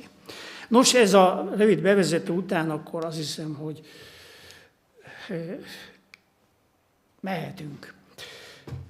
Az első megközelítés egy direkt filozófiai szemlélet lesz. Hát itt a görög filozófiát természetesen nem lehet kihagyni. Itt is rendkívül gazdag anyaggal találkozhatunk. Én szándékosan Plátont választottam ki, nagyon egyszerű, van benne egy fantasztikus gondolat és felismerés. Pláton azt mondja a szerelemmel kapcsolatban többek között, hogy kezdetben az ember 2 arcú lény volt. Össze voltunk csavarozva, és a csavarozás helye még ma is látható, ugyanis a köldökünknél voltunk összecsavarozva. Na most ez a 2 arcú emberlény fürkészni kezdte az istenek titkait, ami miatt az istenek berágtak és megharagudtak erre a firtató emberlényre, és büntetésül szétválasztotta őket, és ketté lökte a világba, az egyiket erre, a másikat amarra. Most mondjak Pláton, hogy akkor jön létre a szerelem, amikor ez az eredetileg együvé tartozó, de szétválasztott emberlény ismét találkozik.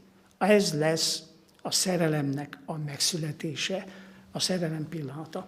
Természetesen ez egy gyönyörű mese, tehát ennek nincs tudományosan igazolható formája, de azért az a véleményem, hogy valami kis részigazság mégiscsak lehet ebben az elképzelésben, ugyanis a szerelmesek valóban érezhetik úgy, hogy most idézem a köztudatban is elterjedt formulát, megtaláltam a páromat. Nos, ez, hogy a párom, ez jelenti azt, hogy hát igen, lehet, hogy valamikor még együvé tartoztunk. Hát ennyit a Plátonról, ez volt a legrövidebben összefoglaló, majd a 4. lesz a legbonyolultabb. Menjünk akkor tovább. A másodiknak egy irodalmi kitekintést próbálunk áttekinteni. Itt természetesen a Shakespeare az kihagyhatatlan, de szándékosan nem azokat a nagyon ismert és népszerű műveit vesszük elő, amelyek kimondottan a szerelemről szólnak, ilyen például a Rómeó és Júlia, és akkor mondhatunk egy csomó szerelemmel kapcsolatos művét, hanem amire nagyon kevesen gondolunk, ez pedig nem más, mint a Lír király. A Lír királynak természetesen nem lesz a szerelem a központi magja, ott egészen más a lényeg, viszont van egy olyan mozzanata benne, és ezt nagyon kevesen ismerik, és pont azért gondoltam, hogy most ezt elővesszük, amelyik nem csak, hogy a szerelemnek egy nagyon fontos mozzanatára utalhat, hanem én szerintem itt történik meg a szerelem szépirodalmi definíciója. Nos, hogy ezt elmondhassam, ahhoz valamit azért kell előzetesen jeleznem magáról a Lír királyról, mert máskülönben a szövegkörnyezet hiánya nélkül nem tudnánk igazából ezt értékelni. Miről van szó? Lírnek, mint tudjuk, 3 lánya van, a harmadik, a legfiatalabbat úgy hívják, hogy Kordélia. Eladó sorban vannak már. Kordélia kegyeiért 2 királyfi vagy herceg vetekszik. Frank királyfi, illetve Burgund királyfi. Hát nagyon sokáig a történelemben ezt tudjuk, hogy az egy bevett szokás volt, hogy az egyik ország királyfia vagy hercege elveszi a másik ország királylányát, akkor nem is ismerték egymást. Tehát ez egy bevett szokás volt. Így jutottak el Angliába, a mai Franciaország területéről ez a két herceg, és kiderül, hogy tulajdonképpen csak frank királyfi szereti valóban szerelemmel Cordéliát. A burgund, a vetélytárs viszont csak önző érdekek miatt. Anyagi, meg politikai, stb. Érdekek miatt. Tehát ő visszalép. És amikor elmegy a terembe burgund királyfi, éppen Frank előtt megy el, a volt vetélytársa előtt. És ekkor Frank királyfi megállítja őt egy pillanatra, és odavet neki egy mondatot. És ebben a mondatban szerintem lehet megcsípni, agyoncsípni a szerelem szépirodalmi definícióját. Ugyanis a következőket mondja Frank burgund királyfinak.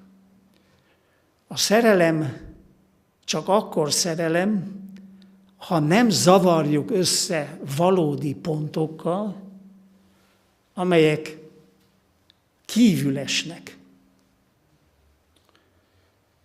a valódi ponton. Mik ezek a zavaró tekintetek? Hát itt a piszkos anyagiak, ugye a magyar irodalomban később Mixátnál, Móricznál, stb. Rengeteg irodalmi példát tudunk, hogy az anyagi helyzet, meg a pénz, a vagyon miatt történik meg ez a házasodás és a keresés a partnernek, de máshonnan is a világirodalomban is bőségesen találunk erre példákat.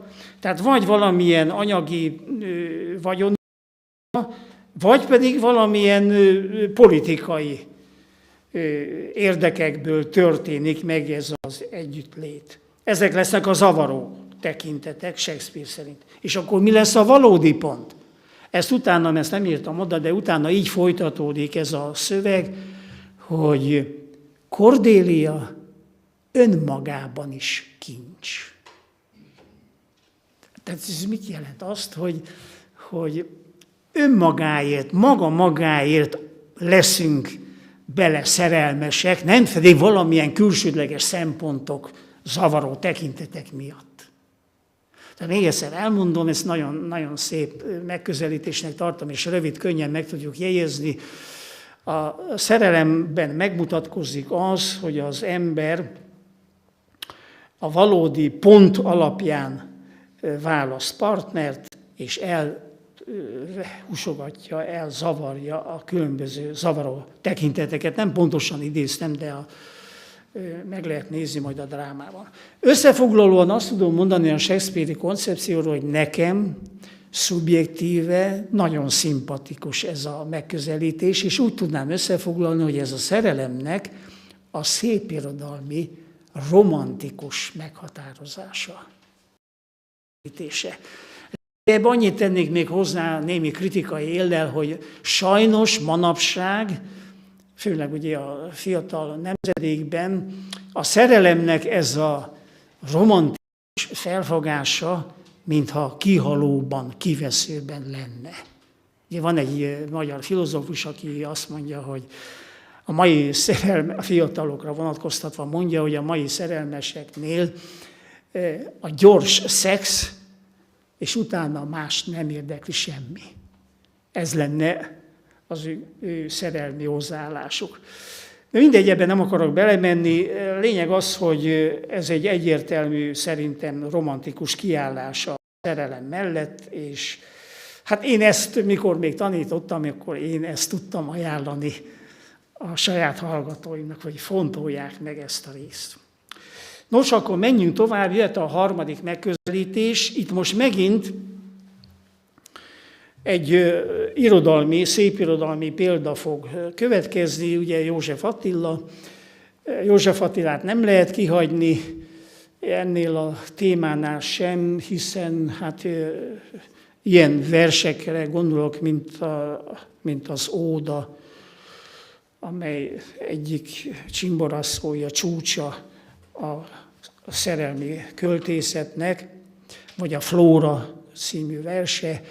Ezek nagyon ismertek, és hát szándékosan, és akkor még egy, hogy miért választottam József Attilát, azért, mert József Attila is olyan zseniális költő volt, ezt nagyon sokan el is ismerik, aki filozófiai vénával is rendelkezett. Tehát az ő nagy verseiben bizony ott van a tömör, mély gondolat, a filozófikum. És ezért választottam őt. Most nem akarok olyan versekre hivatkozni, amelyekben ott van a mély filozófiai gondolat. Viszont egy olyan verset választottam tőle, amire megint a nagy közönség nem gondol, hogy hát hogy jön ez most ide, mármint a József Attila és a szerelem gondolata. Ennek a versnek az a címe, hogy emberiség. A nagy versek között van ez, mert 1935-ben írta, de még sincs benne, még az irodalmi köztudatban sem. Hogy ebből gyorsan olvasok 4 rövid sort. Ó, emberiség, kit törött anyám szenvedni szaporított, és nem értett. Nem rettenek születni újra, érted? Te 2 milliárd párosult magány. Természetesen a vers az tovább folytatódik, de nem akarok itt ilyen irodalmi elemzésekbe belebocsátkozni, mert nem az a feladat. Mi a lényeg itt? Miért hozom ezt ide most? Pont ebben az utolsó versorban, amikor azt mondja, ó, te 2 milliárd párosult magány. És ide kapcsolódik egy újabb szerelemfelfogás, de a korrektség kedvéért jeleznem kell, hogy ezt már nem József Attila mondja, csak nagyon sokan vallják, és nem gondolnak arra, hogy tulajdonképpen a József Attilának ez a párosult magány, mert ez a lényeg ebben a versben, a párosult magány, hogy függ össze a szerelemmel. Tehát itt most egy ilyen értelmezést foglalok nagyon röviden össze, de félreértés ne essék, ezt már nem József Attila vallja. Csak ez a versből ezt is erre hivatkoznak. Mit jelent tehát párosult magány, és hogyan függhet ez össze a szerelemmel? Ez itt a kérdés. Most, itt az ábrán is talán próbáltam a középső rajzzal ezt érzékeltetni, bár nagyon nehéz ezt megjeleníteni érzéki formában, hogy párosult magány, de mégis így szóban, ha körül kéne írnom, akkor mit lehetne mondani? Azt, hogy vannak olyan fiatalok főleg, akik azt vallják, hogy ha én szerelmes vagyok, akkor ez azt jelenti számomra, hogy a szerelmesem, a partnerem arca teljesen kitölti az életemet, nincs is senki más és semmi más, nem érdekel semmi, csak a partnerem. Mert az kitölti az egész életemet. Ezért ez egy párosult, mert ott van a társ, viszont magányossá is válik, mert az viszonyon kívül semmi nem érdekli. Mi az, hogy semmi más, vagy senki más nem érdekli? Hát az például, hogy nem érdekli a tanulás, különösebben őt, nem izgatja, elhanyagolja, vagy ha már dolgozik, különösebben nem érdekli a munkája, nem érdekli a barát, a baráti kör, nem érdekli a szülei, nem érdekli a szomszéd, nem érdekli a közélet, semmi nem izgatja, és nem tudja lekötni, sőt mondja is ezt köztudatban, bocs, most engem hagyjatok, szerelmes vagyok. Tehát minden szüneteltet a szerelmi viszonyán kívüli kapcsolatot. Így válik ez párosult magánnyá. Végsősorban nekem az a egyéni véleményem erről a koncepcióról, hogy ez így nagyon látványosnak tűnik, és a kezdeti időszakban rokonszembes is lehet a pároknak, vagy a feleknek, de összességében ez egy önző álláspont. És hosszabb távon ezt nem lehet tartani, ezt a felfogást. És akkor így érkezünk el a negyedik koncepcióhoz. És itt viszont ez talán meglepetést keltek sokakban, ugyanis Marx fogok folyamodni. Na most ugye nem fel a marxi filozófiáról beszélni, vagy a közgazdaságtanról, viszont van neki egy olyan munkája, érdemes itt azért külön is ide felírtam, amit érdemes azért megjegyezni, ugyanis már a címe is nagyon riasztó.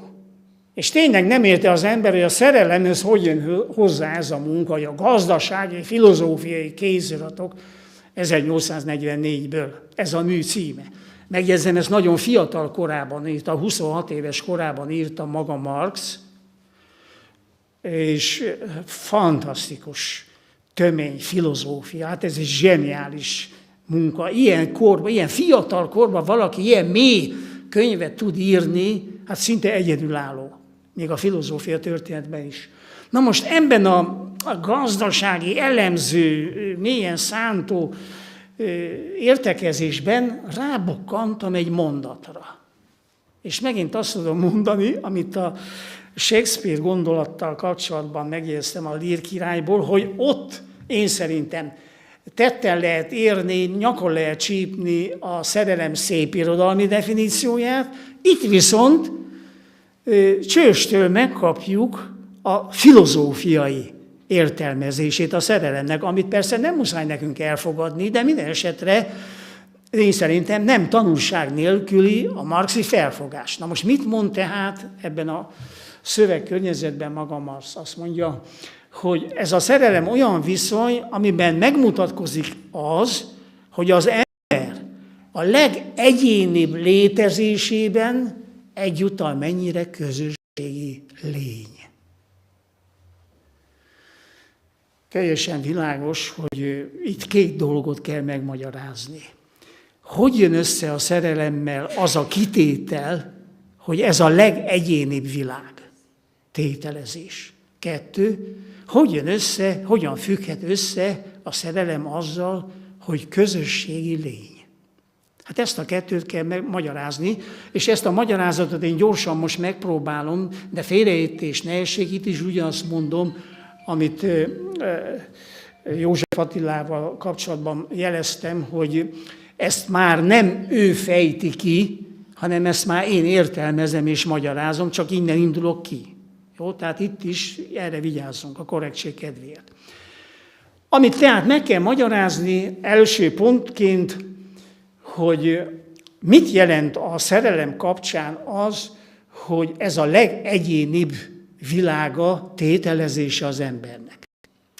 Hát ez körülbelül olyasmiket jelenthet, hogy az, hogy valaki szerelembe esik, ahhoz senkinek és semminek semmiféle beleszólása nem lehet.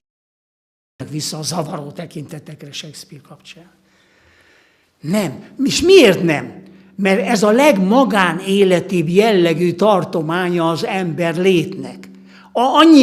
Annyira magán, annyira rejtélyes, hogy nem csak, hogy más nem szólhat ebbe bele, például egy király vagy egy császár nem írhatja elő parancsra, hogy te legyél szerelmes Y-ba, de a szülő sem írhatja elő a lányának és a fiának, hogy te csak ezt veheted el. Senki, egyáltalán a rációnak semmiféle uralma nem lehet ezen az érzésen felett, nincs uralma. Ezt jelenti. Sőt, annyira magánjellegű, annyira rejtélyes jellegű, hogy nem csak más nem írhatja elő, hanem még ő maga sem magának.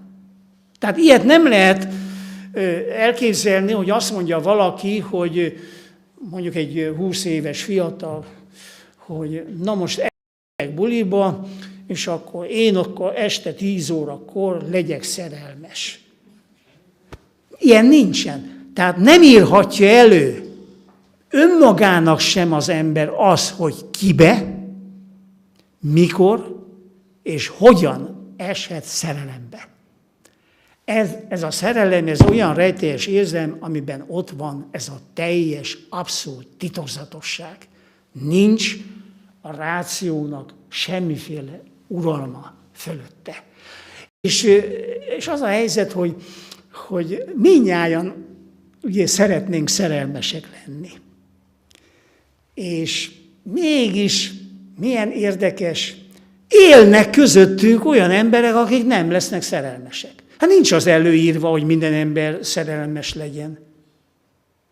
Na most nagyon szeretnénk szerelmesek lenni, de magunknak sem írhatjuk elő ezt a szerelmet, és senki másnak nem írhatjuk elő, de semmit nem írhatunk elő. Se az, hogy kiben, mikor és hogyan történjék ez meg.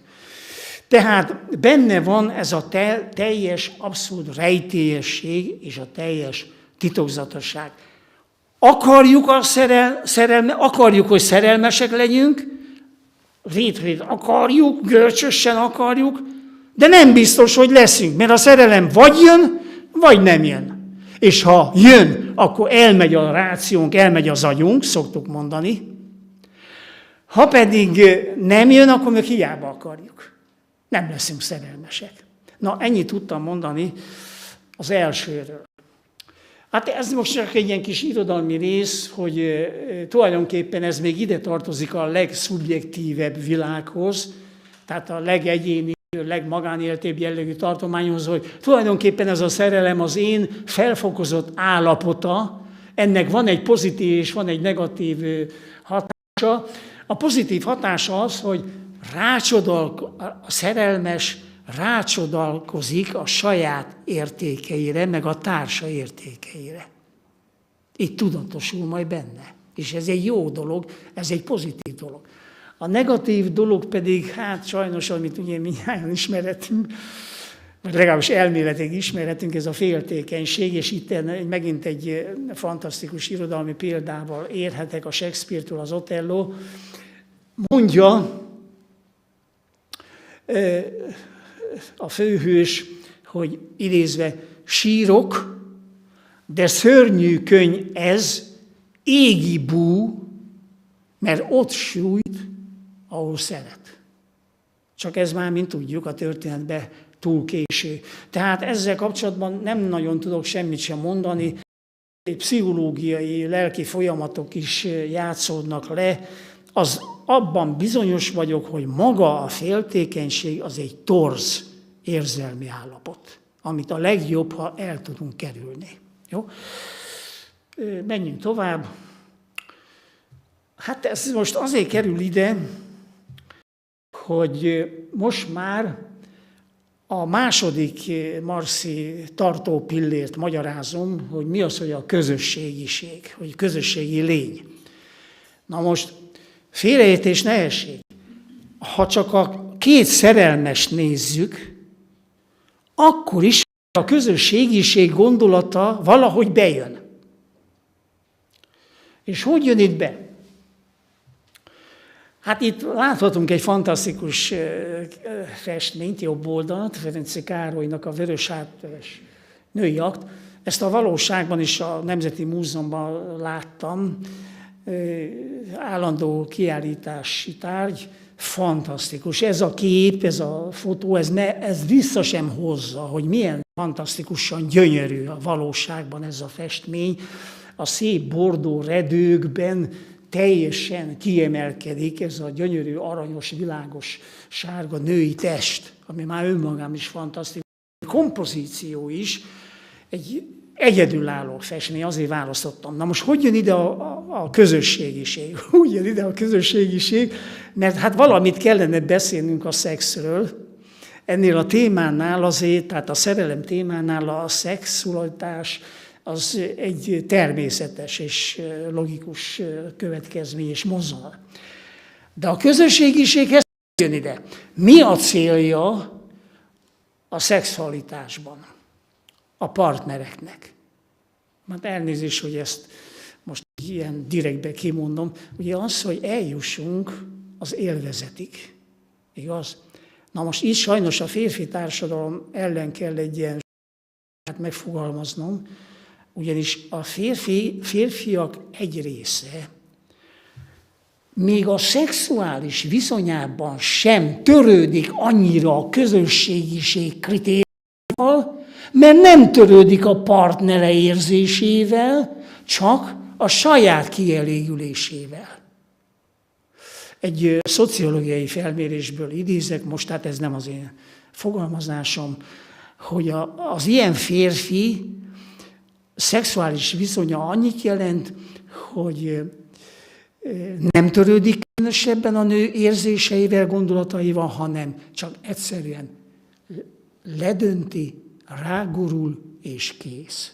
Most idéztem egy szociológiai munkában. Na most, ha így áll hozzá a férfi a női partneréhez, akkor én szerintem már megbukik a saját szűkebbet szerelmi viszonyában is a közösségiség kritériumában. Ez a másik kép pedig, ez is egy festmény, ezt azt akartam ezzel kifejezni, ide is írtam, hogy emancipáció, hogy nagyon sok férfi a szavakban elismeri az emancipációt, a női emancipációt. Viszont különböző beszélgetésekben, vitákban, fórumokon hangoztatja, hogy ő az emancipáció híve, és, most jön a probléma, hogy közben otthon, a saját házasságában a nőt nem tekinti önmagával egyenlő félnek, csak olyannak, aki majd mindig kiszolgálja az ő érdekét. Na most nagyon sok ilyen házasság ezért bomlik föl, mert egyoldalúvá, függővé válik ez a kapcsolat, és ez azt jelenti, hogy ez az emancipáció, ez egy nagyon szép eszme, egy nagyon szép idea, de a valóságban ezt nagyon nehéz megvalósítani, és itt megint egy kis kritikát a férfi társadalom ellen vagyok kénytelen mondani. Na most jön a legnehezebb rész. A közösségiségnek van egy tágabb értelmezése, és itt egy ilyen körábrában próbáltam ezt kifejezni. Itt a középpontban a zöld fok, ott van a szerelmes, és látható, hogy milyen sokféle gazdag emberi társas viszonyban élünk egyidejűleg. És most kapcsolódok vissza a párosult magány gondolathoz, hogy miért kell azt elvetni. Azért, mert valaki szerelmes, azért még neki ugyanúgy ápolni kell a szülőkkel való normális kapcsolatot, ugyanúgy kell neki tanulni, ugyanúgy kell neki dolgozni, ugyanúgy vannak munkatársai, főnök beosztott viszony, rokon, egyesület, szomszéd, stb. Ezeket a kapcsolatokat nem lehet zárójelbe tenni azon az alapon, hogy én most szerelmes vagyok, és engemet ezen kívül más semmi és senki nem érdekel. Így nem lehet. Sőt, megkockáztatom azt a kijelentést, hogy ezekben a széles értelemben felfogott társas, közösségi kapcsolatainkban pozitív élményeket érünk el, akkor az a saját szűkembet szerelmi viszonyunkat is állandóan meg tudja újítani. Gazdagítani tudja. Mert ne felejtsük el, hogy mondjuk akik már 10 éve, 20 éve, 30 éve, 40 éve együtt élnek, azok már annyira ismerik egymást, hogy már a gondolataikat is kitalálják, tehát magukból megújítani a kapcsolatot, a viszonyt már nem lehet, nem tudják. Itt jön be ez a kérdés, hogy az összes ezen kívüli társas kapcsolataiban pozitív közösségi élményeket szereznek, vagy itt valahol megbuknak. Tulajdonképpen ez volt a lényege az egész előadásomnak. Erről most már nem akarok beszélni, mert ez nagyon messzire megy, és nagyon filozófikus ez az ábra, úgyhogy itt ezt át is ugornám. Még egyelőre, még csak ezt szeretném gyorsan megmondani, hogy 3 érdekes jelenséget szoktak összehasonlítani. A szeretet, a másik a barátság, és a harmadik a szerelem. Ez egy önmagában is nagyon izgalmas és fontos kérdés, hogy mi a viszony és a különbsége 3 jelenség között. És akkor itt vannak olyan koncepciók, akik azt mondják, most neveket, filozófusokat megint nem akarok mondani, akik azt állítják, hogy a 3 jelenség közül a legalapvetőbb és a legfontosabb jelenség a szeretet. Tiszteletbe kell tartani ezt. Van egy olyan elképzelés, amely azt állítja, hogy a legmagasabb rendű viszony mégiscsak a barátság lesz. És itt a barátság is olyan, hogy önmagáért való viszonyban alakul ki az igazi barátság, nem pedig külsődleges érdekek, szempontok alapján.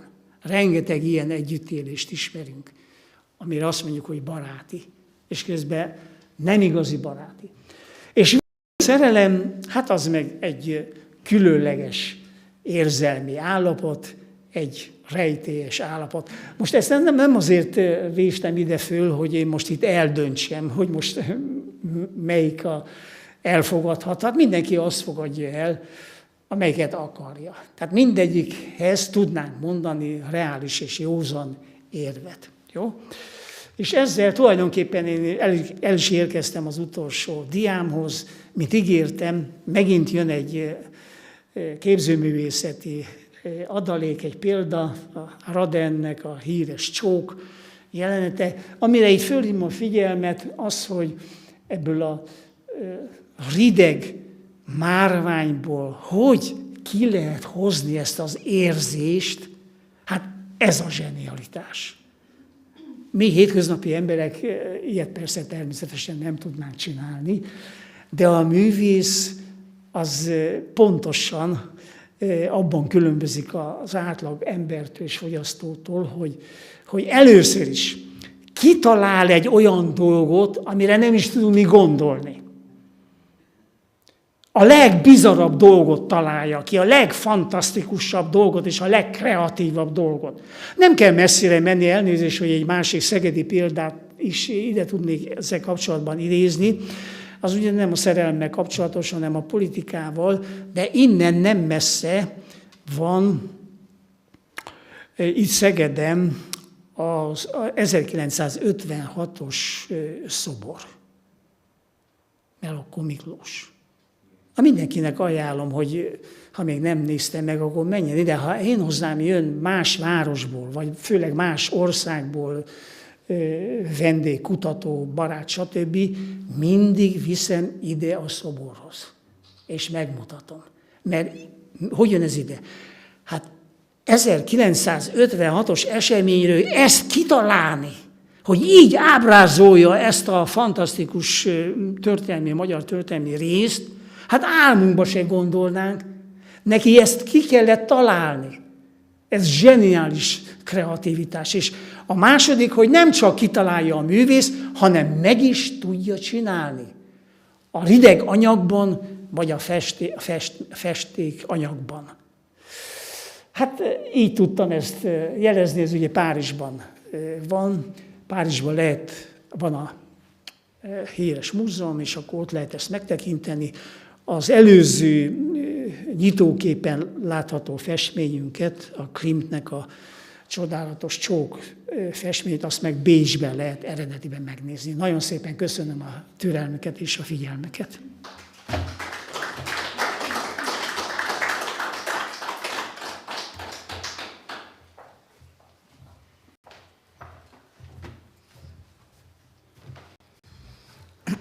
Köszönjük szépen Karikó tanár úr előadását. Következik Diószegi Szabó Pál, jogász, jogtörténész, költő, zenész, igazi polihisztor személyiség. Hála Istennek!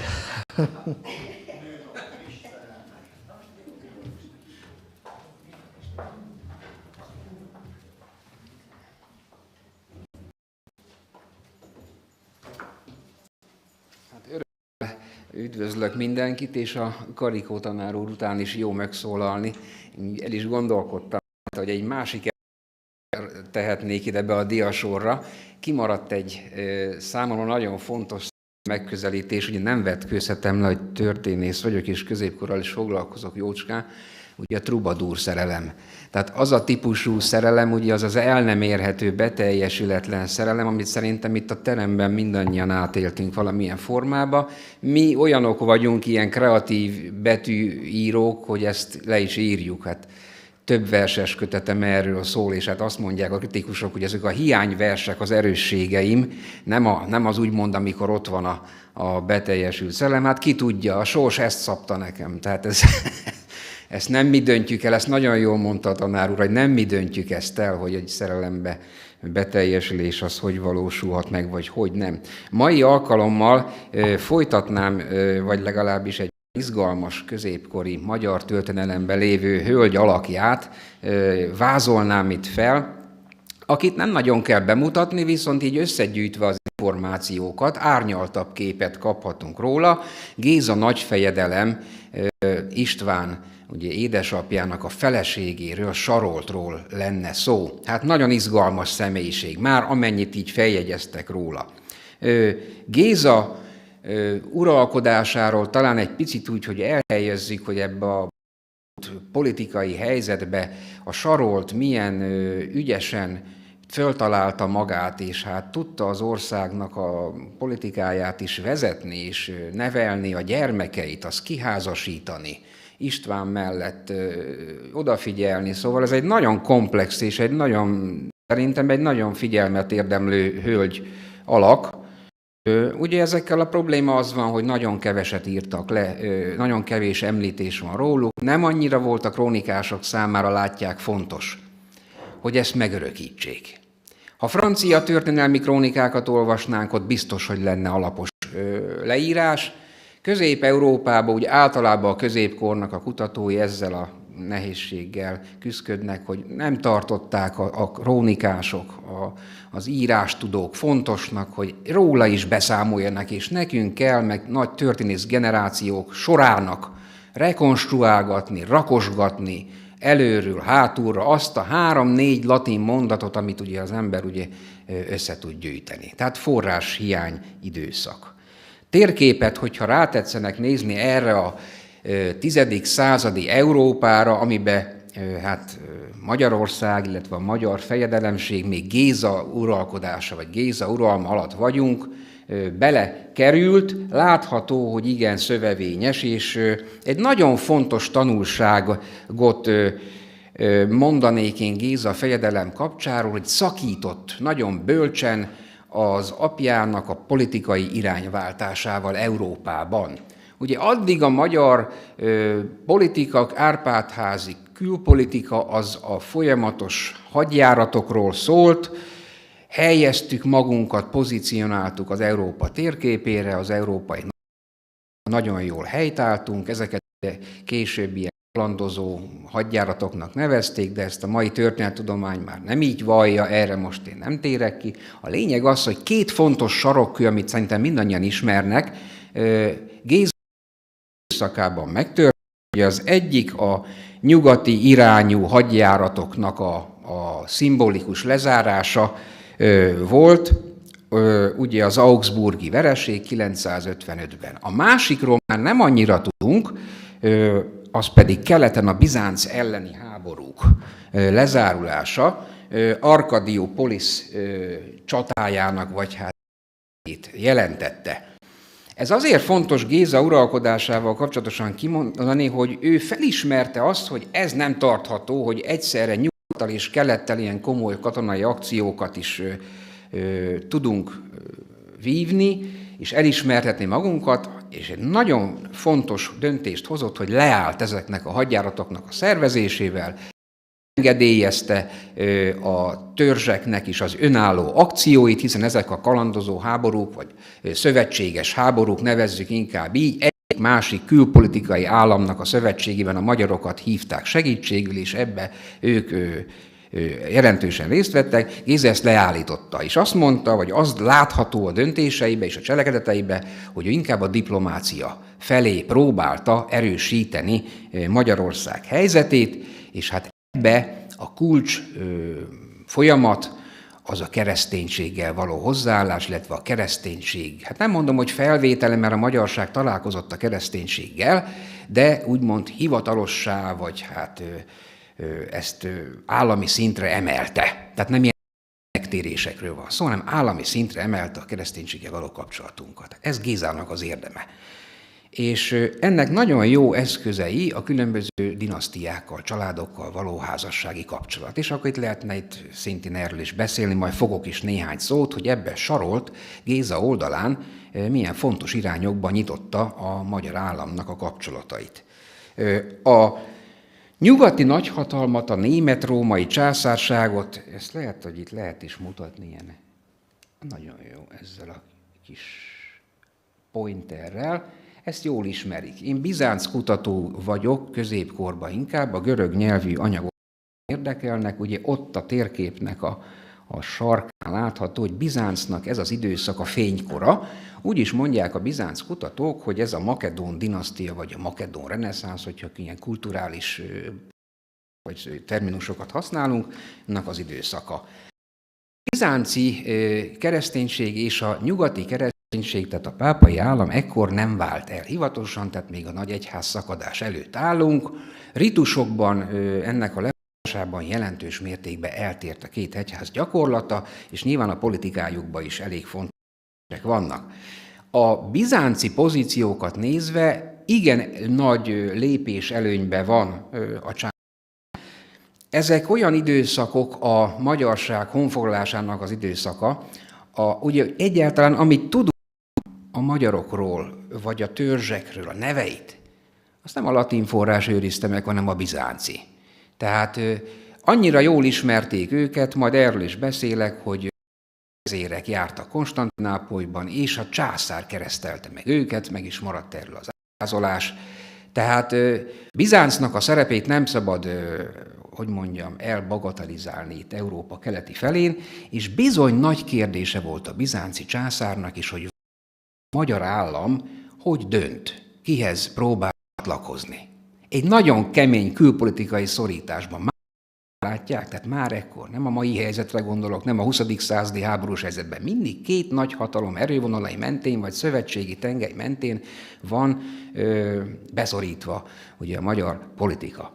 És Bizánc nagyon fontosan keleten terjeszkedik, egyházilag is, folyamatos háborút vív a bolgárokkal, itt volt a mai nap szó róla erről, és akik ugye a bizánci birodalomnak a keretén belül élnek, és hát folyamatos háborúval próbálnak elszakadni a bizánci császár birodalmából. De a másik nagyhatalom az nem itt van, hanem a kijevi állam, tehát a rusznak az államisága, ami azért is volt fontos, mert az a rusz béli oroszok keresztény hitre való megtérítés is ekkor történt, és hát nagy Szent Vladimir kijevi fejedelem megkeresztélkedése bizánci volt, és hát a bizánci császárnak a leánya kellett ehhez feleségül is vennie. Tehát itt kelet-európai pozíciókban szépen eldőlt, hogy melyik állam hova tájékozódik a kereszténység rítusain belül. Úgy is szoktuk ezt mondani, hogy a rítus határ Európában az többé-kevésbé kirajzolódott. És ebbe a rítus határba kulcspozíciója volt a mi államunknak. Hogy merre, hogyan. Ennek egy nagyon fontos funkciója, vagy nagyon fontos politikai kérdése, mint mondtam, a bolgároknak a szabadságharca, vagy függetlenségi háborúja itt a 10. században, ugyanis a bolgároknál Sámuel nevű uralkodójuk cári címet felvette, kikiáltotta, vagy hát próbálta Bizánctól elszakadni, a bizánci belháborút kihasználni, és ugye ezt is kevesen tudják, hogy a rítus határ hogy mozdult ekkor. Volt egy olyan kísérlete, hogy a koronát azt kiszakadva a bizánci ritusú egyházi szervezet elől, amit rájuk ugye erőltettek, vagy hát megszervezték, azt a pápaság felé változtatja, és ugye 982-ben 7. Benedek pápa egy koronát küldött ennek a Sámuelnek nyugat felől. Tehát volt a bolgároknak is egy ilyen kilengése, vagy hát egy ilyen kísérlete a későbbi nyugati kereszténység fele. Ez a bolgár ügy, a bolgár-bizánci háború, ez a térségnek a legfontosabb külpolitikai konfliktusa volt, évtizedeken keresztül ebben, és nagyon fontos volt, hogy ebben a magyar állam, vagy hát a Géza fejedelemről van szó, hogyan dönt, vagy melyik oldalt támogatja. És ugye a forrásokból azt látjuk, hogy Géza fejedelem ugye leállítja ugyan a bizánci elleni közvetlen hadjáratokat, viszont német orientációt veszik fel nyugaton, az Ottó német császárral való kapcsolata normalizálni akarja, részt is vesz egy ilyen birodalmi gyűlésen, a magyar államot képviselik, ezt szokták jobban ismerni, viszont az kevésbé ismert, hogy bolgárokat támogatta, tehát egy bolgár barát irányt vesz fel Bizánccal szemben. És hát ebbe a helyzetbe keleti kereszténységnek érdekes az a bizánci, vagy ez a bolgár kérdés, hiszen a bolgárok is, mondom, alapvetően a bizánci egyház részei ebbe tartoznak, viszont nyilván nem Bizánc barát. És most ebből a pozícióból itt látható, hoztam egy részletesebb térképet Bizáncnak a korabeli állapotáról. Most olyan szempontból vessünk rá a térképedre a pillantást, hogy a bizánci birodalomnak is fontos volt a magyar állam pozícionálása, sőt, akár területi hódítás is fontos volt számára, hiszen ez még nem az a magyar állam, amire ugye a térképre gondolunk, hogy a tölti, hanem törzsi államok is a fejedelemsége mellett léteztek a Kárpát-medencén belül. És ezek a törzsi államok igen élénk, bizánci keleti befolyás alatt lehettek, de nagyon ügyesek voltak a bolgárok, és a bolgár függetlenségi részen, ugye itt a sötétebb vonal, ez a bolgár állam a bizánci birodalmon belül, de én ezt a kurzort itt a Maros-Tisza vidékre is, meg a erdélyi fejedelemségnek, vagy a későbbi erdélyi fejedelemség területére is kiterjesztem, lehetséges célpontja volt a bolgár terjeszkedésnek Gézával szemben. Tehát nagyon nem volt mindegy, hogy az ő házassága a Kárpát-medencén belüli hatalmi megerősítéséhez hogy alakul. És hát itt jön be a képbe Sarolt. Saroltnak a származásáról Anonymusnál hoztam egy diát, lehet itt olvasni. Igazából annyit tudunk, hogy ő az erdélyi vezérnek, az Erdélyi Gyulának a családjából származott. Ez az egyik nagyon fontos információ, ezt a képes krónika is megerősíti, és hát Erdély azért fontos, vagy Erdő elvett területe a középkorban, ha most egy kicsit visszább lépünk a magyar térképre, hogy itt bizony a bizánci keresztény hatás már érvényesült. Ugye annyit tudunk bizánci forrásokból, a Johannes Külicész egy nagyon szép krónikája maradt fent, Madridban lehet ennek a kéziratát tanulmányozni, az olyan, mint nekünk a képes krónika. És most volt egy online, egy lengyel egyetem kért fel, hogy egy ilyen bizánci kurzusba, szemináriumban ilyen online órát tartatok, és ott az egyik előadó a friss fotói alapján ezt a madridi krónikát elemezte, hogy mennyire fontos, és Magyarországon annyira nem foglalkoznak vele, és megmosolyogják az embert, még én Szegeden is megmosolyogtak, de ez nemzetközi porondra kilépve fontos, csak nálunk nem az. Nálunk nem az. És ugye itt is evidencia volt ezen a lengyel anyagon, vagy ezen, ami volt rendezvény például, hogy a bizánci térítő tevékenységbe az erdélyi területek, az Erdélyi Gyulának fontos szerepe volt, hiszen ez a Hierotteosz nevű egyházfőt kinevezte a bizánci egyházi állam, a konstantinápolyi pátriárka, egész pontosan Turkia vagy Türkia metropolitájává. Tehát kezdődik Erdélyben egy bizánci egyházszervezeti rész. Na most ez érintám bennünket is, tehát itt érdekes dolgok jöhetnek még mondjuk a Csanádi egyházmegye korai történetéről, van olyan kollégám, aki ezt a történészként, vagy doktoranduszként, vagy hát doktori munkájaként ezt is végzi, tehát nagyon fontos adatok kerülhetnek még elő itt a mi helyünkön is. A lényeg az, hogy ez a keleti befolyás Erdélyben megvolt. Miben mutatkozott ez meg? Az, hogy a Gyula, illetve a lánya, Sarolt, az keleti kereszténységet vett fel, és a bizánci ritus gyakorolta. Tehát ez egy nagyon fontos irányultságot is jelentett. És Géza házassága a Sarolttal ezt a keleti szálat erősítette meg.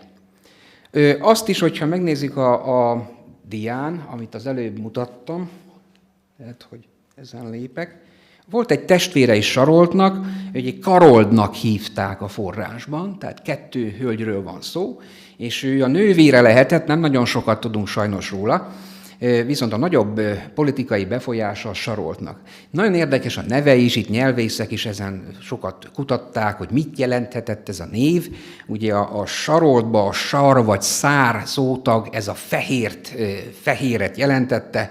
Például volt ilyen erőd a bolgán, hogy Sárkel vagy Szárkel erődje. Tehát ebben nagyon messzire bele lehet menni, most itt idővel nem szeretném ezzel télteni az időt. Viszont ami érdekes ebbe, hogy nagyon kevés, de nyugati forrás van róla, vagy feltételezhetően róla. Nem írják le a nevét ezek a nagyon fontos egyházi források. Itt ugye főleg azok a német földről érkezett külföldi keresztény, missziós egyházfiakról van szó, akinek a mai napig fennmaradtak a munkai. A dián oda is láttam, a legfontosabb a Saroltra vonatkozó nyugati anyag az Merseburgi Titmárnak a megjegyzése, ugye ezt a mondatát, ami ott a felső részen olvasható, talán a legismertebb, hogy Gézának a felesége, és itt most itt Saroltot nem említik így, de ezt azonosítják vele, hogy őróla van szó, még hogy milyen szép úrasszony, de vannak férfias jegyei. Micsoda? Ugye egyrészt szereti a bort, ugyanúgy, mint a férfiak. Mondjuk ez nem is biztos, hogy annyira hiba.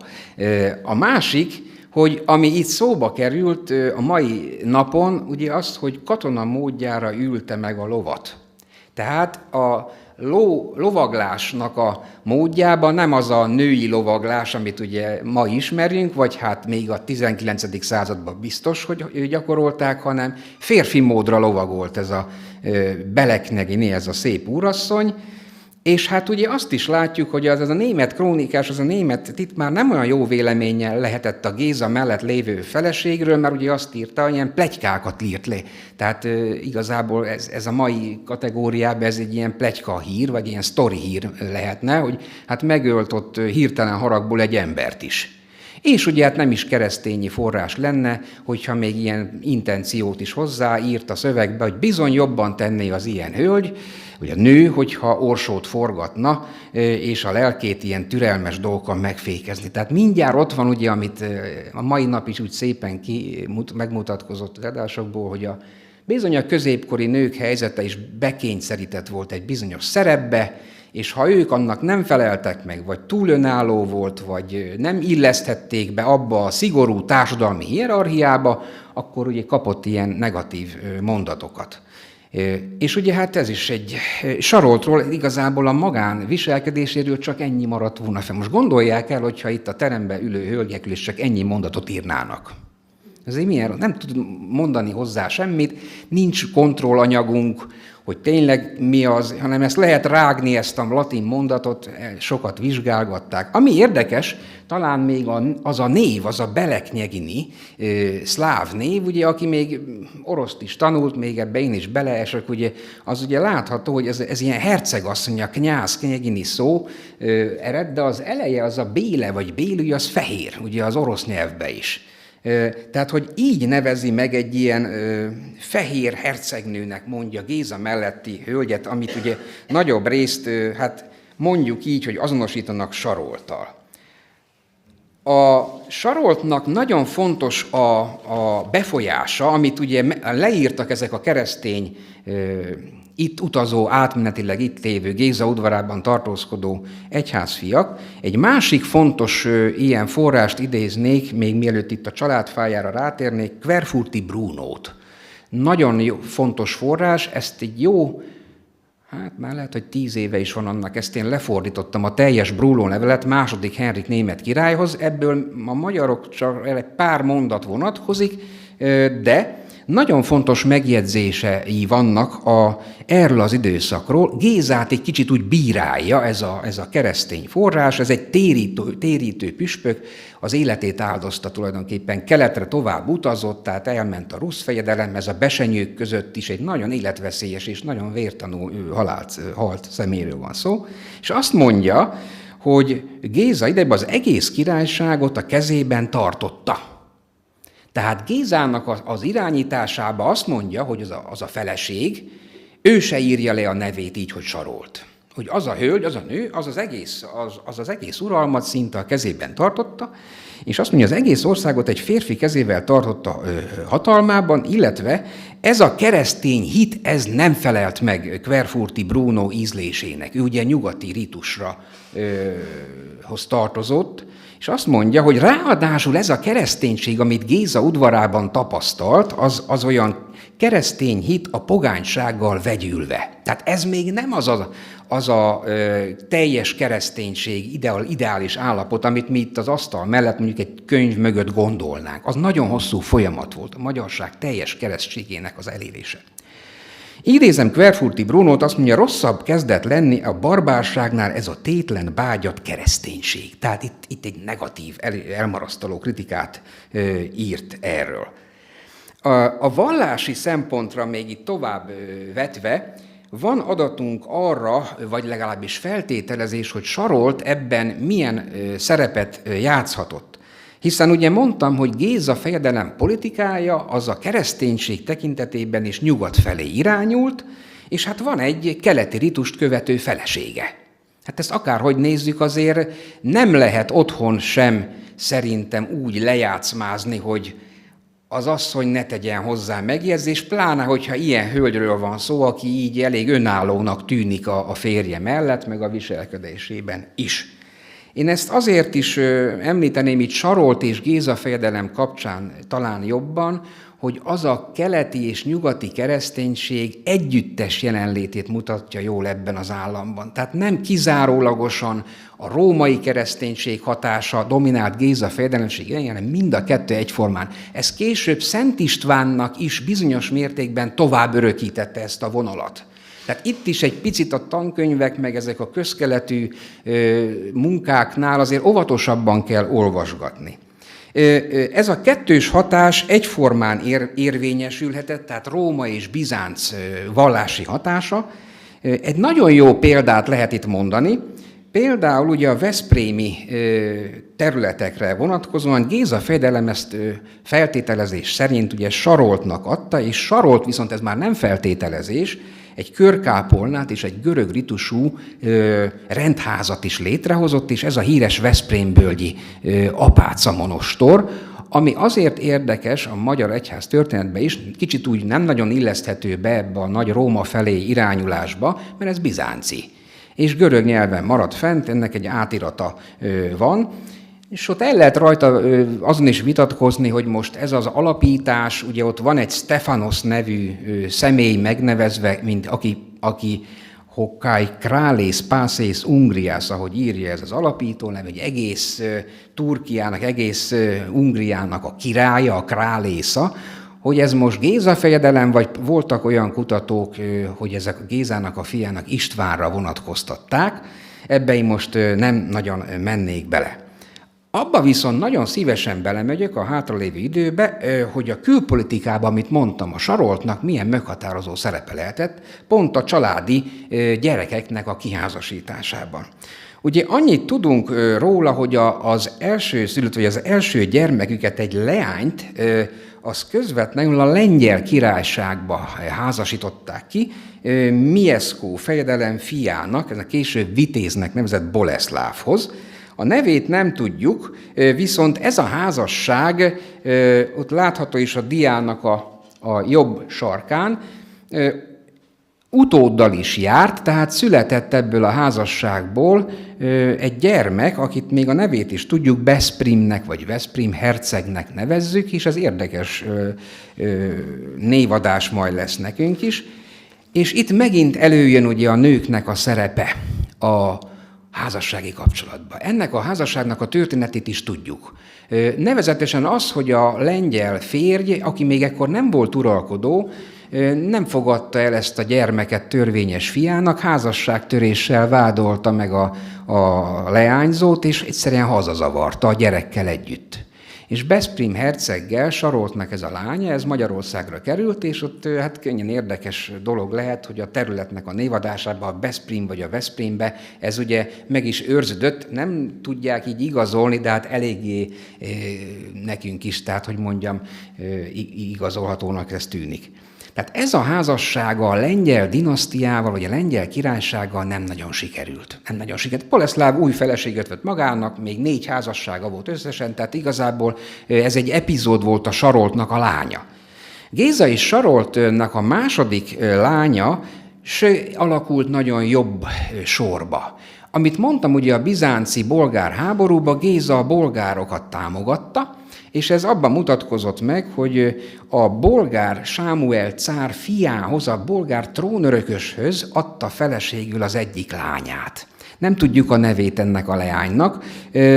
Annyit tudunk, hogy itt is várandós volt a leány, és a férj tulajdonképpen hazazavarta. Ugyanígy, hogy nem fogadta el, házasságtörés gyanúja. Itt a forráson nem tudjuk, csak az, hogy el kellett hagyni a bolgár udvart, Sarolt és Gézának, ezen a lányának is, viszont itthon megszülte a gyermekét, és ez egy nagyon híres figura lett a bolgár függetlenségi harcba, ugye Delján Péternek, vagy Petár Deljánnak nevezzük, és ez itt Magyarországról, vagy Magyar Királyságból beavatkozott a bolgárok egymás közötti trónviszályába is, tehát ott se volt olyan síma a történet, nem csak Bizánccal hadakoztak.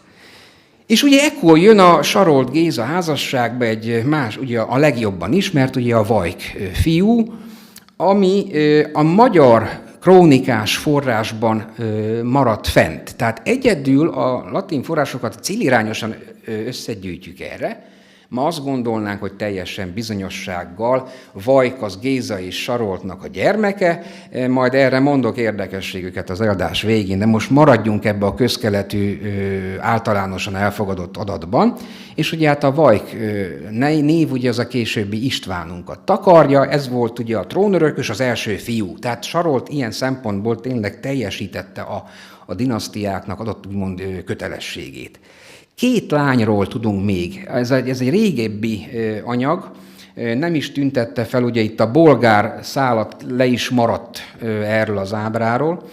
2 házasság, ami nem kevésbé fontos, amiben Sarolt szintén bele szólhatott, hogy jól irányozta. Tehát láthatjuk, hogy lengyelek felé próbált észak felé, az Árpádoknak a lengyelekkel nagyon fontos dinasztikus kapcsolatai lesznek, próbálkozott a bolgárokkal is óvatosan házasságra kötni, ugye megvan a trónörökös, és ugye lányaik születtek, és 2 lány, az egyik lány, akinek a nevét is talán lehet rekonstruálni, érdekes módon ő neki ugyanúgy a nevét ugyanúgy hívták, mint az édesanyját, tehát Sarolt nevű lány, ezt Aba Sámuelhez házasodott. Nagy kérdéskör ebbe is, hogy az Aba Sámuel hogy rokon az Árpádokkal, itt egy szál van. Ebbe most nem mehetök bele, mert nagyon sok időt eltűtene.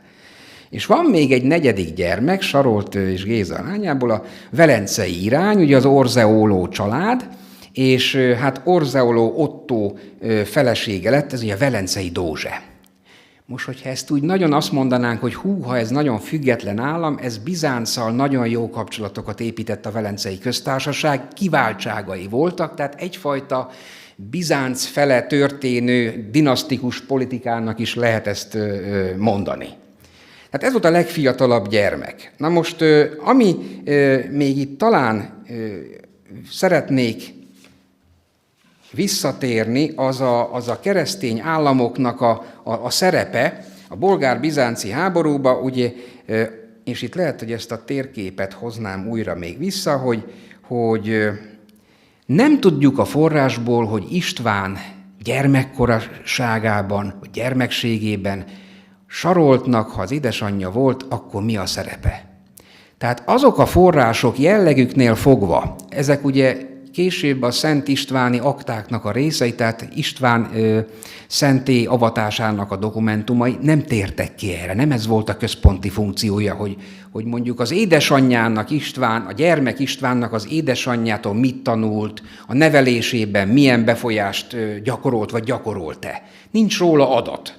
Egész mást fölnőtt korából veszik fel a fonalat az életrajzírói. Tehát a két Szent István legendában sincs igazából, ami furcsa, Saroltról említés. Egyedül, mint mondtam, a képes krónika hozza azt a szűkszavú mondatot, hogy Géza, Geucsa vagy Geucsa, genuit sanctum Stephanum regem ex Sarolt.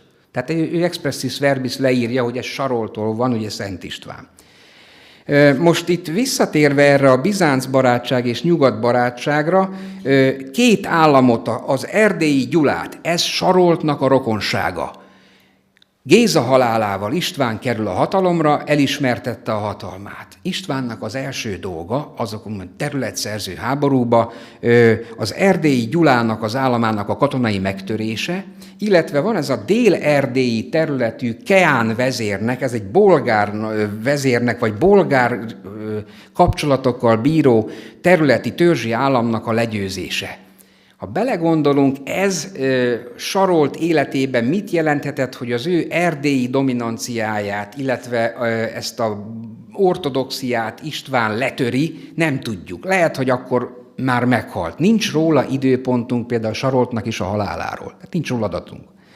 Ami a Bizánc barátságban lényeges, az az, hogy István már királyként nem hanyagolta el a keleti szálat, hanem a bizánci császárral, az ekkori második Basileosz császárság, ezt úgy is nevezték őt, hogy a bolgárölő Basileoszt, legyőzte a bolgár állam függetlenségi törekvését, szövetséget kötött. Tehát István a bizánci császárral is szövetségi rendszerbe élt, nem csak a nyugat felé orientálódott. És a végére hagytam egy érdekes kis kérdést. Ugye az István anyja. Amit mondtam, a magyarországi források írja le, hogy a Géza gyermekei közül ugye István vagy Vajk a Saroltól származik. Viszont a lengyel forrásokat tettem oda ki a diára, ez a magyar középkor kutatásnak egy 1900-as években egy nagy kérdése volt. Több tanulmány és híres történészek foglalkoztak vele, ugyanis van olyan lengyel forrás, több is, ami ugyanezt a kérdést azt mondja, hogy Gézának és egy lengyel hercegnőnek a Frigyéből, a házasságából való István.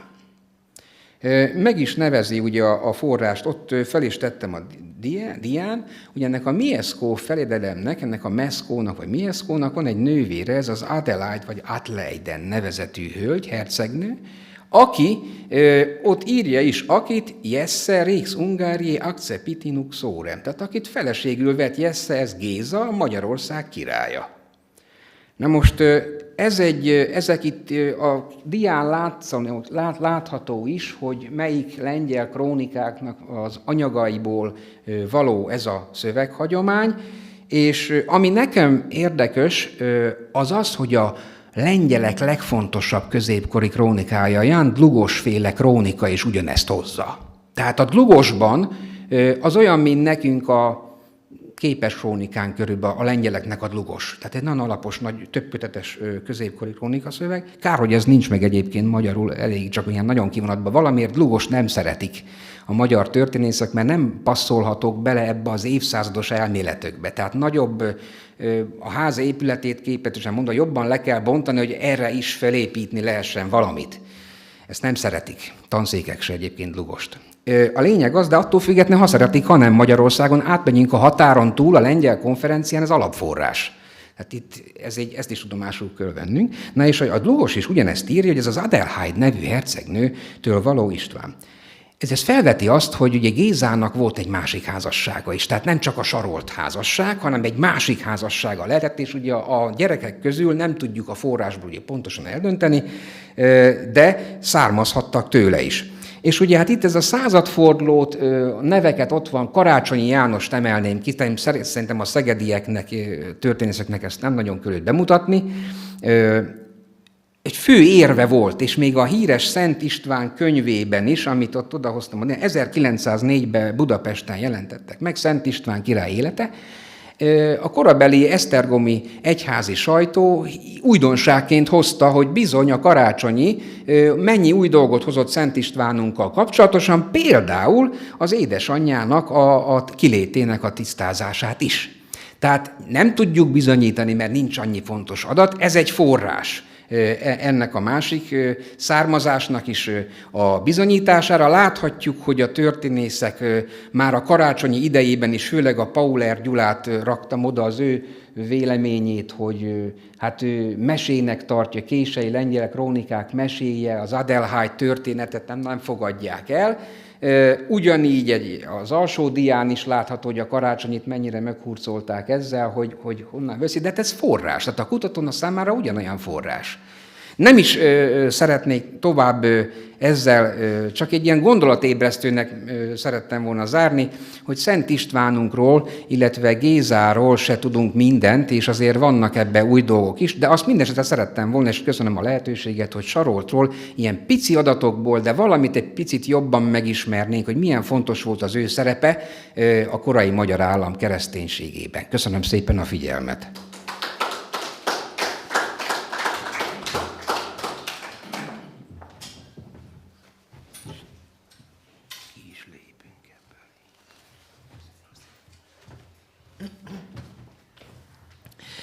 Köszönjük szépen Diószegi Szabó Pál előadását. Következik dr. Bogoli József Ágoston, irodalomtörténész, kultúrakutató.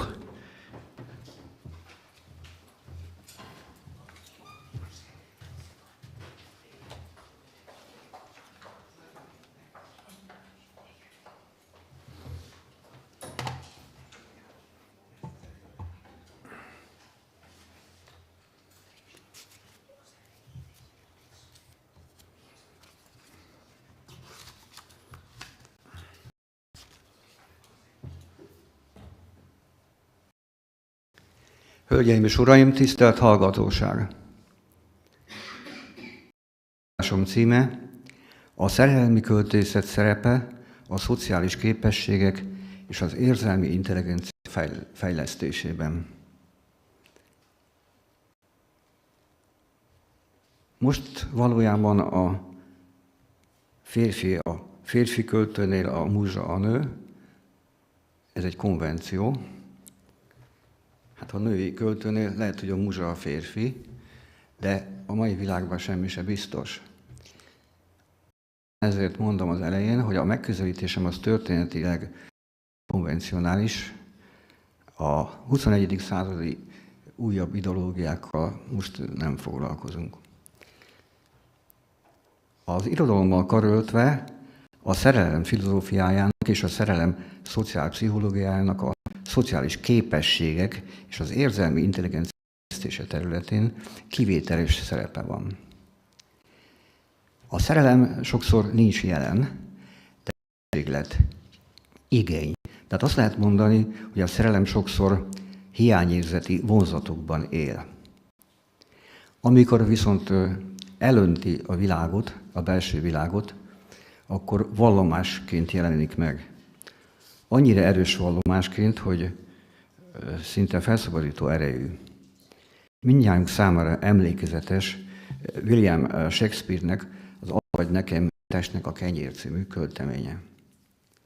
Ha a szerelem egy ilyen kulturális magmához érkezünk, ez Shakespeare vershez, mert ez kiemelendő ilyenkor, mert ezzel a verset tudjuk meg ennek az előadásnak is a hangütését, és azt a szerelmi vallomást, azt a tüzet, ami nagy lánggal ég, idézem, Szabó Lőrinc fordításában. Az vagy nekem, mint testnek a kenyér, tavaszi zápor fűszere a földnek, miattad örök harcban él, mint a fösvény, kit pénze gondja öl meg, csupa fény és boldogság büszke elmém, majd fél, az idő ellop, eltemet, csak az enyém légy, néha azt szeretném majd, hogy a világ lássa kincsemet, arcod varázsa csordul betölt, és egy pillantás nincs, és akarok más gyönyör, amit tőled kaptam, és még kapok, koldus, szegény, királyi gazdag, részeg vagyok, és mindig szomjazom. A szerelem forrása szinte titokzatos, az áramlása viszont tapasztalható. A hiánya hihetetlen nagy tud lenni, mert a szerelem ingadozása, féltékenységbe átcsapása, akár az a féltékenység és a frusztráció közötti folyamat, ha végül boldog csap át, akkor van valami megvalósulás. Viszont a szerelem hiánya az kifosztottságot jelent. Tehát már is érezhető, hogy erős dinamikában él az ember, hogyha a szerelembe esik, vagy ha szeretne szerelembe esni. A szerelembe esés, tehát a szerelem felébredése, a szerelembe esés, és az a személyközi áramlás, az egy bioenergetikai, pszichológiai sajátosságok függvényeként értelmezendő, és külön figyelmet igényel. Például Francesco Albert modern szerelemfelfogása hasznosítja ezt a dinamizmust, amikor a szerelmi költészetből vett példákkal és idézetekkel és szerelem születésének titkát rejtő szellemi és testi világban merül be. A szenvedés szerelem születésének titka. Egy pillanatban nincs szerelem, egyik pillanatban olyan szürke hétköznapok vannak, és a következő pillanat, ahogy átvált észrevétlenül, megcsillan valami, előugrik valami régen ott lévő, akkor értelmezhetővé válik. De ebbennek ne higgyenek, hogy értelmezhetővé, nem válik értelmezhetővé, hanem érezhető, átélhetővé válik, teljes intuícióval, beleéléssel lehet hozzá közeledni. A pszichológiai értelmezés az, hogy milyen társas készségeket tud kifejleszteni a szerelem felébredése, a szerelem érzése, és ez hogyan az érzelmi intelligenciát. Kapcsolatokról van szó, kommunikációról van szó, és egyfajta nemi identitás szerinti önbecsülésről van szó. Tehát itt ez egy nem teljesen hagyományos irodalomtörténeti. A társas fejlesztésében az érzelmi élet sokrétűségének és ellentmondásosságának a fejlesztése most például ebben az adásban fontos. Éppen ezért Szalai László kortárs költő Tavaszi játszik című versének utolsó 2 versszakát emelem ki. Nyilván szubjektív életérzés. Rád gondolok énekelve, neveddel, szóddal, hozzám repül fájó átkod, sorsomba árt. Tavasz tündér jó kedvében, mosolyt álmodó szemében, szeretláján, táncát a domb alján. Hogy ez a rövid idézet is tartalmaz egy ellentmondást, hiszen hiányod sorsomba ártod, másik pedig, hogy hozzám repül fájó átkod. Ugyanakkor a befejező verszak az egy helyzetfestésen alapul, de mégis egy belső ellentmondás. Hiszen az ember szeretne mindig harmóniát varázsolni a körül régi módon, de egyébként nem régi módon él, hanem jelenben él, és hát tele konfliktussal azt lehet mondani. Azt a kérdést tegyük föl, hogy milyen olvasásmódok vannak, lehetséges pszichológiai típusú olvasásmódok a viselkedés kultúrára vonatkozóan, akkor, hogyha szerelmi költészetet veszünk elő, ilyen verseket olvasunk. Hangsúlyozom ezt a kérdést még egyszer. Az érzéseinkkel együtt élünk, az érzéseinket kezeljük, az érzéseink szerelmi minőségűek, és a szerelem titokzatosságának a megfejtőiként nyomába szegődünk annak, amit érzünk, amit tapasztalunk. Hogy milyen olvasásmódokat tudok én most itt ajánlani. Nem hagyományos olvasásmódokat, hanem olyan olvasásmódot is, ami az érzések felfedezését, azonosítását teszi lehetővé. Tehát, hogy ki kezdte, ki szerelmes kibe, mitől van ez az érzés, honnan van, nehezen érthető. Mikor közös élményé válik, tehát két ember között, vagy két emberben együttesen egymást, vagy érzik egymást, már szerelemként tételezik az érzésüket, akkor sokszor megmondani azt, hogy nyomkövető gondolkodása, hogy hol keletkezett az emóció, kinek a lelkébe, és hol játszottak le olyan mozzanatok, amelyek már fizikai következmények voltak, vagy lettek. Itt elsősorban először az érintésre gondoltam, utána a többire sorba. Tehát itt arról van szó, hogy a hiányt, a szerelem hiányát megelőző egy szorongás, esetleg egy düh állapot, hogy mindenki más, csak éppen annak nem, vagy nekem nem, és mi lesz ebből? Egy önmagába szigetelt elárvultság élményből fakadhat egy kitörés a szerelem absztrakt irányába, amikor tavasz van például.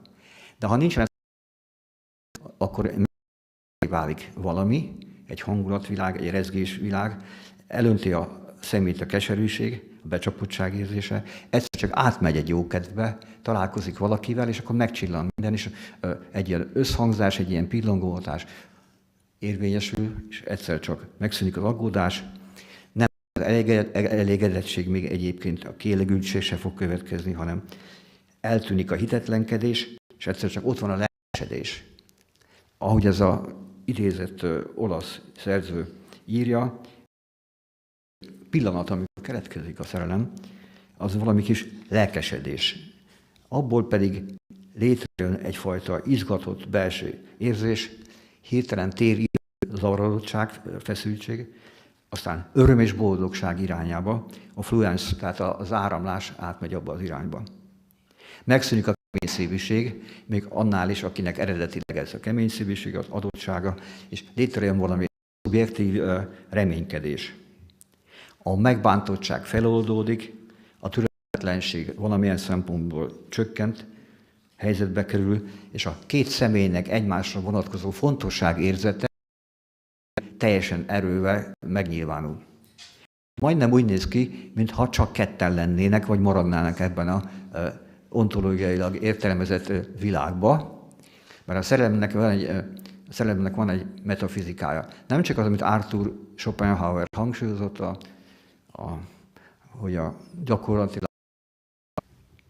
aki szerelemfilozófiával akar foglalkozni, érdemes Arthur Schopenhauer szerzőnél kezdeni, filozófusnál, de nem egy tapasztalat ember ő a nők irányába. Inkább azt lehet mondani, hogy nincs tapasztalata, hanem inkább van neki elmélete.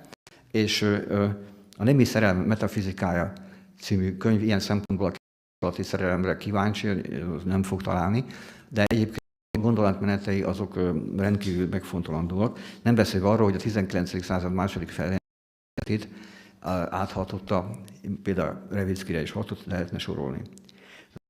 Szóval, hogy egyszer van a szerelem, aztán meg nincs szerelem. Amikor nincs szerelem, akkor hiányérzete van, amikor meg van, akkor nem tudjuk, hogy jött gyorsan és ilyen hirtelen. Mert a szerelem az egy potencialitás, egy absconditus, egy rejtőző potencialitás mindenkibe, a férfi, a nőbe, vagy egymás között szólva, és gyakorlatilag úgy néz ki, hogy egyszer csak hirtelen kibomlik valamilyen értelemben. Mert eleve adott, eleve elrendelt állapotban van, mondjuk, hogy le van némítve, és egyszer csak kibomlik, és elkezd érdeklődő mozzanatokat kibocsátani. Tehát azt lehet mondani, hogy egymás iránt, tehát interpersonálisan. Azt lehet mondani, hogy a szerelem egy rejtett abszkonditus, egy rejtett világból való hirtelen előretörés. És mindenfajta ingerültséget háttérbe szorítani, akik egyébként ingerült 20. vagy 21. századi típusú személyiségek. A narcizmus is, akinál külön-külön megvan, képes átfejlődni olyan speciális helyzet, olyan állapotba, hogy kölcsönösen megszerítik egymást, átadóvá válhatnak menetileg. Még a narcisztikus személyiségek is egymás iránti érzésből önátadóvá válhatnak.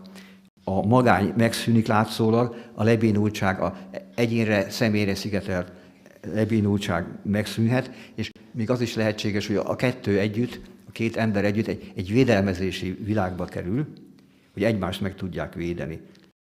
És hát lehet, hogy a feelingségük is megkettőződik éppen ezért, és hogy a furcsa érzésnek tűnik ez, hogyha hirtelen előtte egészen más életet éltek. De az együttérzés, a sírhatnék, és az örömmámor, az párhuzamosan uralja a személyiségeket. Na most ez egy varázsállapot. A megértés, a boldogság, az mondjuk gyakorlatilag érthetővé válik, hogy van ilyen. De előtte egy héttel nem. Egy hónap előtte nem volt, és mindenki abban reménykedik ilyen állapotban, hogy ez maradni fog. Időben, térben a szerelem eléggé korlátozott egyébként, a tapasztalat azt mutatja. Tehát a tudatos intelligencia általában emberi intelligencia számol, és a szerelem, illetve a kapcsolat fenntartásának különböző forrásai vannak, kezelési lehetőségei vannak, hogy a tartóság irányába ezt az örömöt meg tudja ismételni, illetve meg tudja viselkedni folyamatosan. Ha amiket itt elmondtam, itt a pszichológiai metakommunikáció szintjén is át kell tudni gondolni. Akkor verseket olvasunk, tehát szerelmes verseket olvasunk, akkor ezekre az emocionális tartalmakra, amiket itt felsoroltam, egyik a másikból való átcsapása, a kölcsönviszonya különböző érzéseknek, amelyek a kettősségben, tehát a én és te kapcsolatban összefonulnak, és sajátos vegyüléket adnak, hiszen önmagában a kettő taszítaná egymást, de hogyha megszeretik egymást, akkor ezek ötvöződnek, és az ötvöződés egy nagyon erős szinergikus hatást. A szinergikus hatás pedig gyöngyöző fonalát adja, tehát gyöngyöző fonalát adja annak a folytonosságnak, amire utaltam, hogy a szerelem meg is szűnhet hirtelen, ahogy befagy egyik napról a másikra a víz, és jégézik. De egyébként, hogyha ez kezelhetővé válik intellektuális, akkor egy gyöngyöző fonalként állandóan felfűzhető egy szára a szerelem kölcsönösségének a folyamata. Egyszerűen szóval praktikusan adás-kapás, tehát adok, veszek, vagy adok, állandóan adok, és nem nézem azt, hogy visszakapom-e, partnerem így és úgy is visszaadja. Tehát itt van egy életbizalom benne, ez egy nagyon fontos. Na most, amikor ezekről beszélünk, hogy olvasunk a versekben, nem csak úgy olvasjuk a verseket, hogy próbáljuk a szó szerint értelmezést, mert annak nem sok értelme van. A költészet az a allegória, metafora, szimbólum, tehát a konkrétumokon áthajló művészeti szóművészet. Arról van itt szó, hogy az érzés mindig meg kell, hogy előzze, hogyha szerelemről van szó. Nem könnyű ez, de sokan le akarják mondjuk kódolni a szerelmet, hát csinálják. Most a következő az, hogy ha azt figyeljék meg egyébként, a szó nélküli, van egy műszó, a tecit knardics, a hallgatólagos a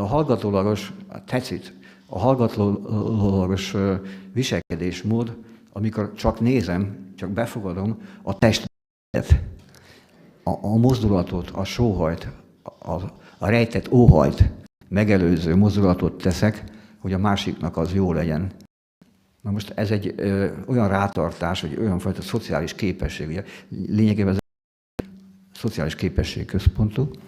A szociális képesség, hogy a viselkedéséből, testbeszédéből olvasni tudjam azt, hogy rejtett óhaja, amit csak szerelmi partnerével tud megvalósítani, és hogyha eléggé úgy őszinte és olyan mozgás van, vagy testbeszéde van, akkor ezt a testbeszédet megfelelően áramoltatja.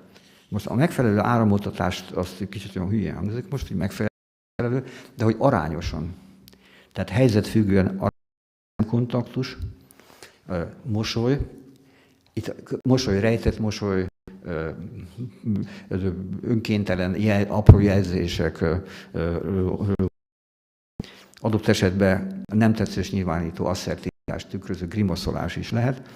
A legőrbülő ajkaknak a rajza, tehát a tágra nyílt szemeknek a hőfoka, a szemeknek az időtartama, a pillák tágulása, a személyes közelségnek, hát nem csak centiméter, milliméter, hanem milliméteren belül is van a simulásnál a rátapadás, vagy az érintés, vagy a hosszú csóknak hogy mondjam, a állapota, hosszú állapota, az összehúzott szemeknek a játéka, szemöldök felvonása, különböző olyan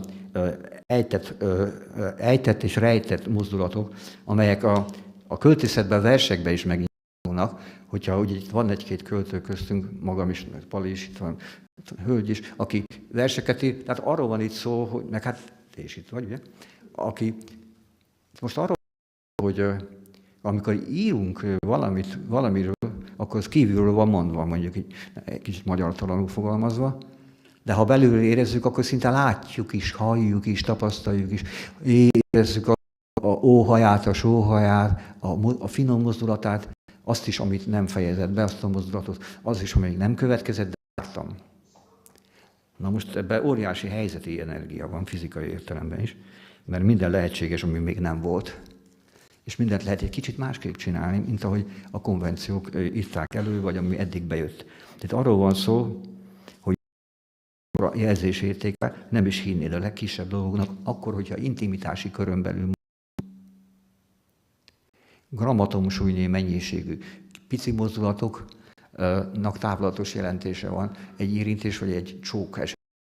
A csók ez egy szó, ugye egy szóval tömörült egy csók, de hányféle csók van?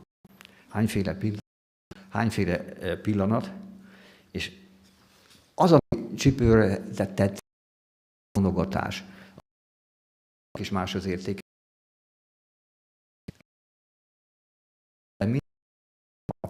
A belső erő arányába történő mozdulatok nem azonosak azzal, ami a világban egy hétköznapi kommunikáció esetében. Az intimitás sokszorozza. Egy intimitási légkörben, hogy ilyen típusú verset olvasom, vagy 2-3-at felolvasok, ott az odahajlás, vagy pedig a térváltoztatás, az előrelépés, az oldalmozgás, vagy a fej nézők a megváltoztatása többszörös jelentéssel rendelkezik. Egy hátralépés, egy szerelmi, intim szituáció majdnem tragikus.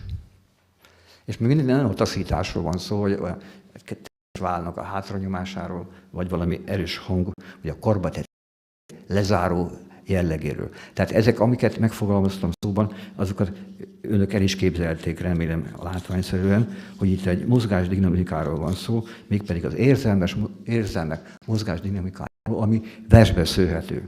A vers nem véletlenül foglalkozik, főleg a troubadour típusú középkor is, táncmozdulatokkal, vagy hanglejtéssel, vagy atmoszférikus külső környezet festéssel.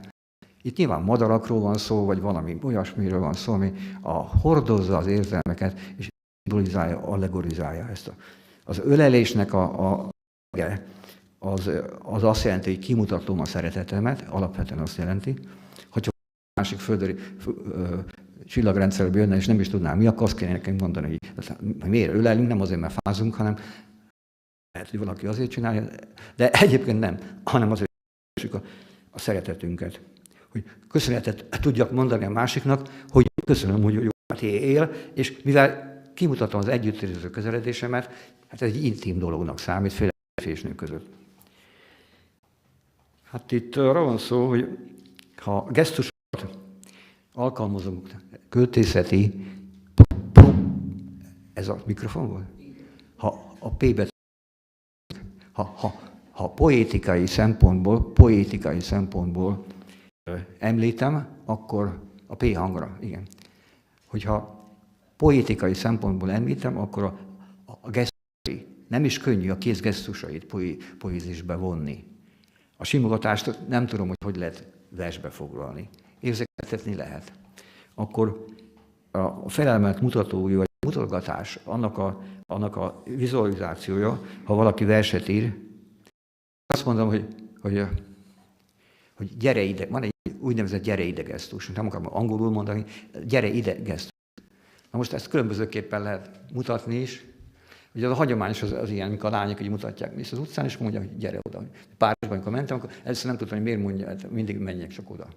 Hát nyilván aztán fizessek is, de tulajdonképpen, vagy pedig behívnak mondjuk egy ilyen első osztályú étterembe becsal valaki, egy hostess. Na most, de nem csak ez a gyereidegesztus, a különböző gyereideg, nem üzleti értelmű, hanem van intim gyereidegesztus. Na most, hogy aztán adják le.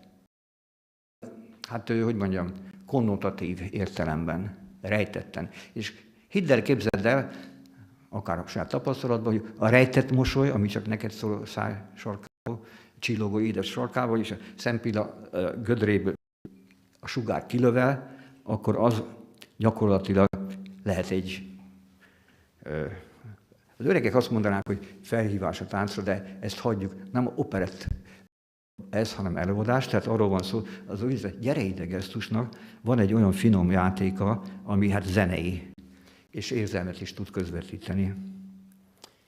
Hát nem azonos az oké-jellel, az is egy elég elterjedt nemzetközi ügy, intése, vagy mindkét tenyér kifordítása, az is jelent valamit. Azt mondjam, hogy a kihúzott háttal, vagy a kihúzott vállal való ülés vagy állás, az túl hivatalos. A görnyet, az pedig valami, hát fáradtságot is jelenthet. De ha látsz egy görnyet hátul nőt, aki oda van érted, az azt jelenti, hogy már nem tud mit csinálni.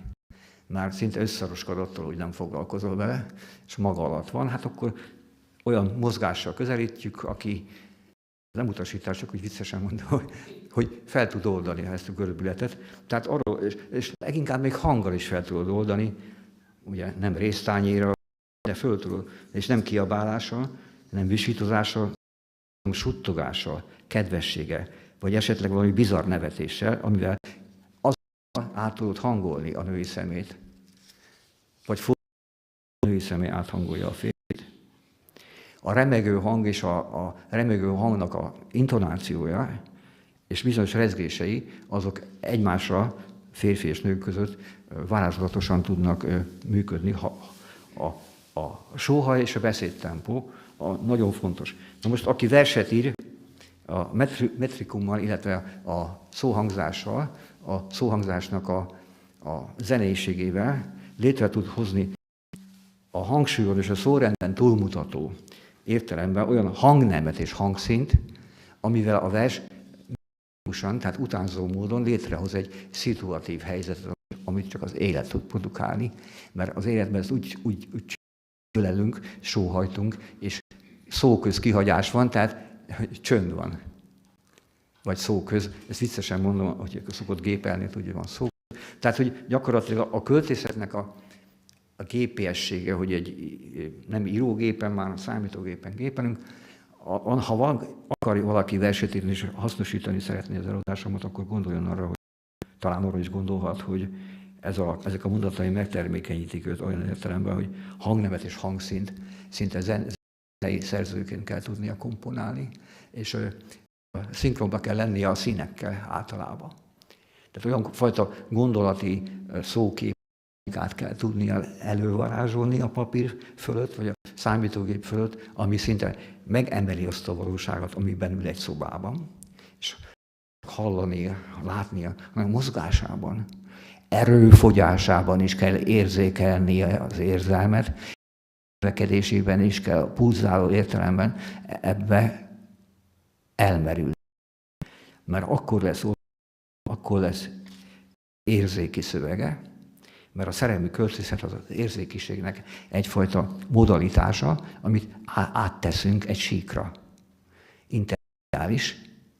Lelkünkben van a finomság, a boldogság érzése, a fáradhatatlan érzelem, ami vagy ki tud jönni, vagy nem.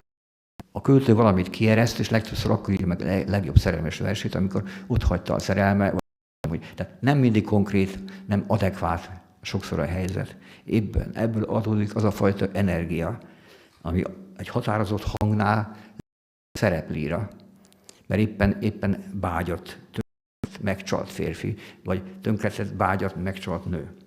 Tehát az itt a lényeg, hogy most hagyományos szavakat mondok, de meg kell tudni érteni, hogy mindenkinek van egy saját akcentus, egy saját tájszólása, de szerelmi tájszólása, személyiségétől függő, intim szférában elhangzó tipikus magatartása, amit csak az, aki őt viszont szereti. Ezt nem szokták így kiírni, még akkor is, hogyha sikerkönyveket lehet csinálni. A legbonyolultabb, és egy paradox, hogy ezt mondom, de itt ül filozófus, szociológus, és mindenki érző ember, aki itt van, hogy a szerelemben nincsen időzítés.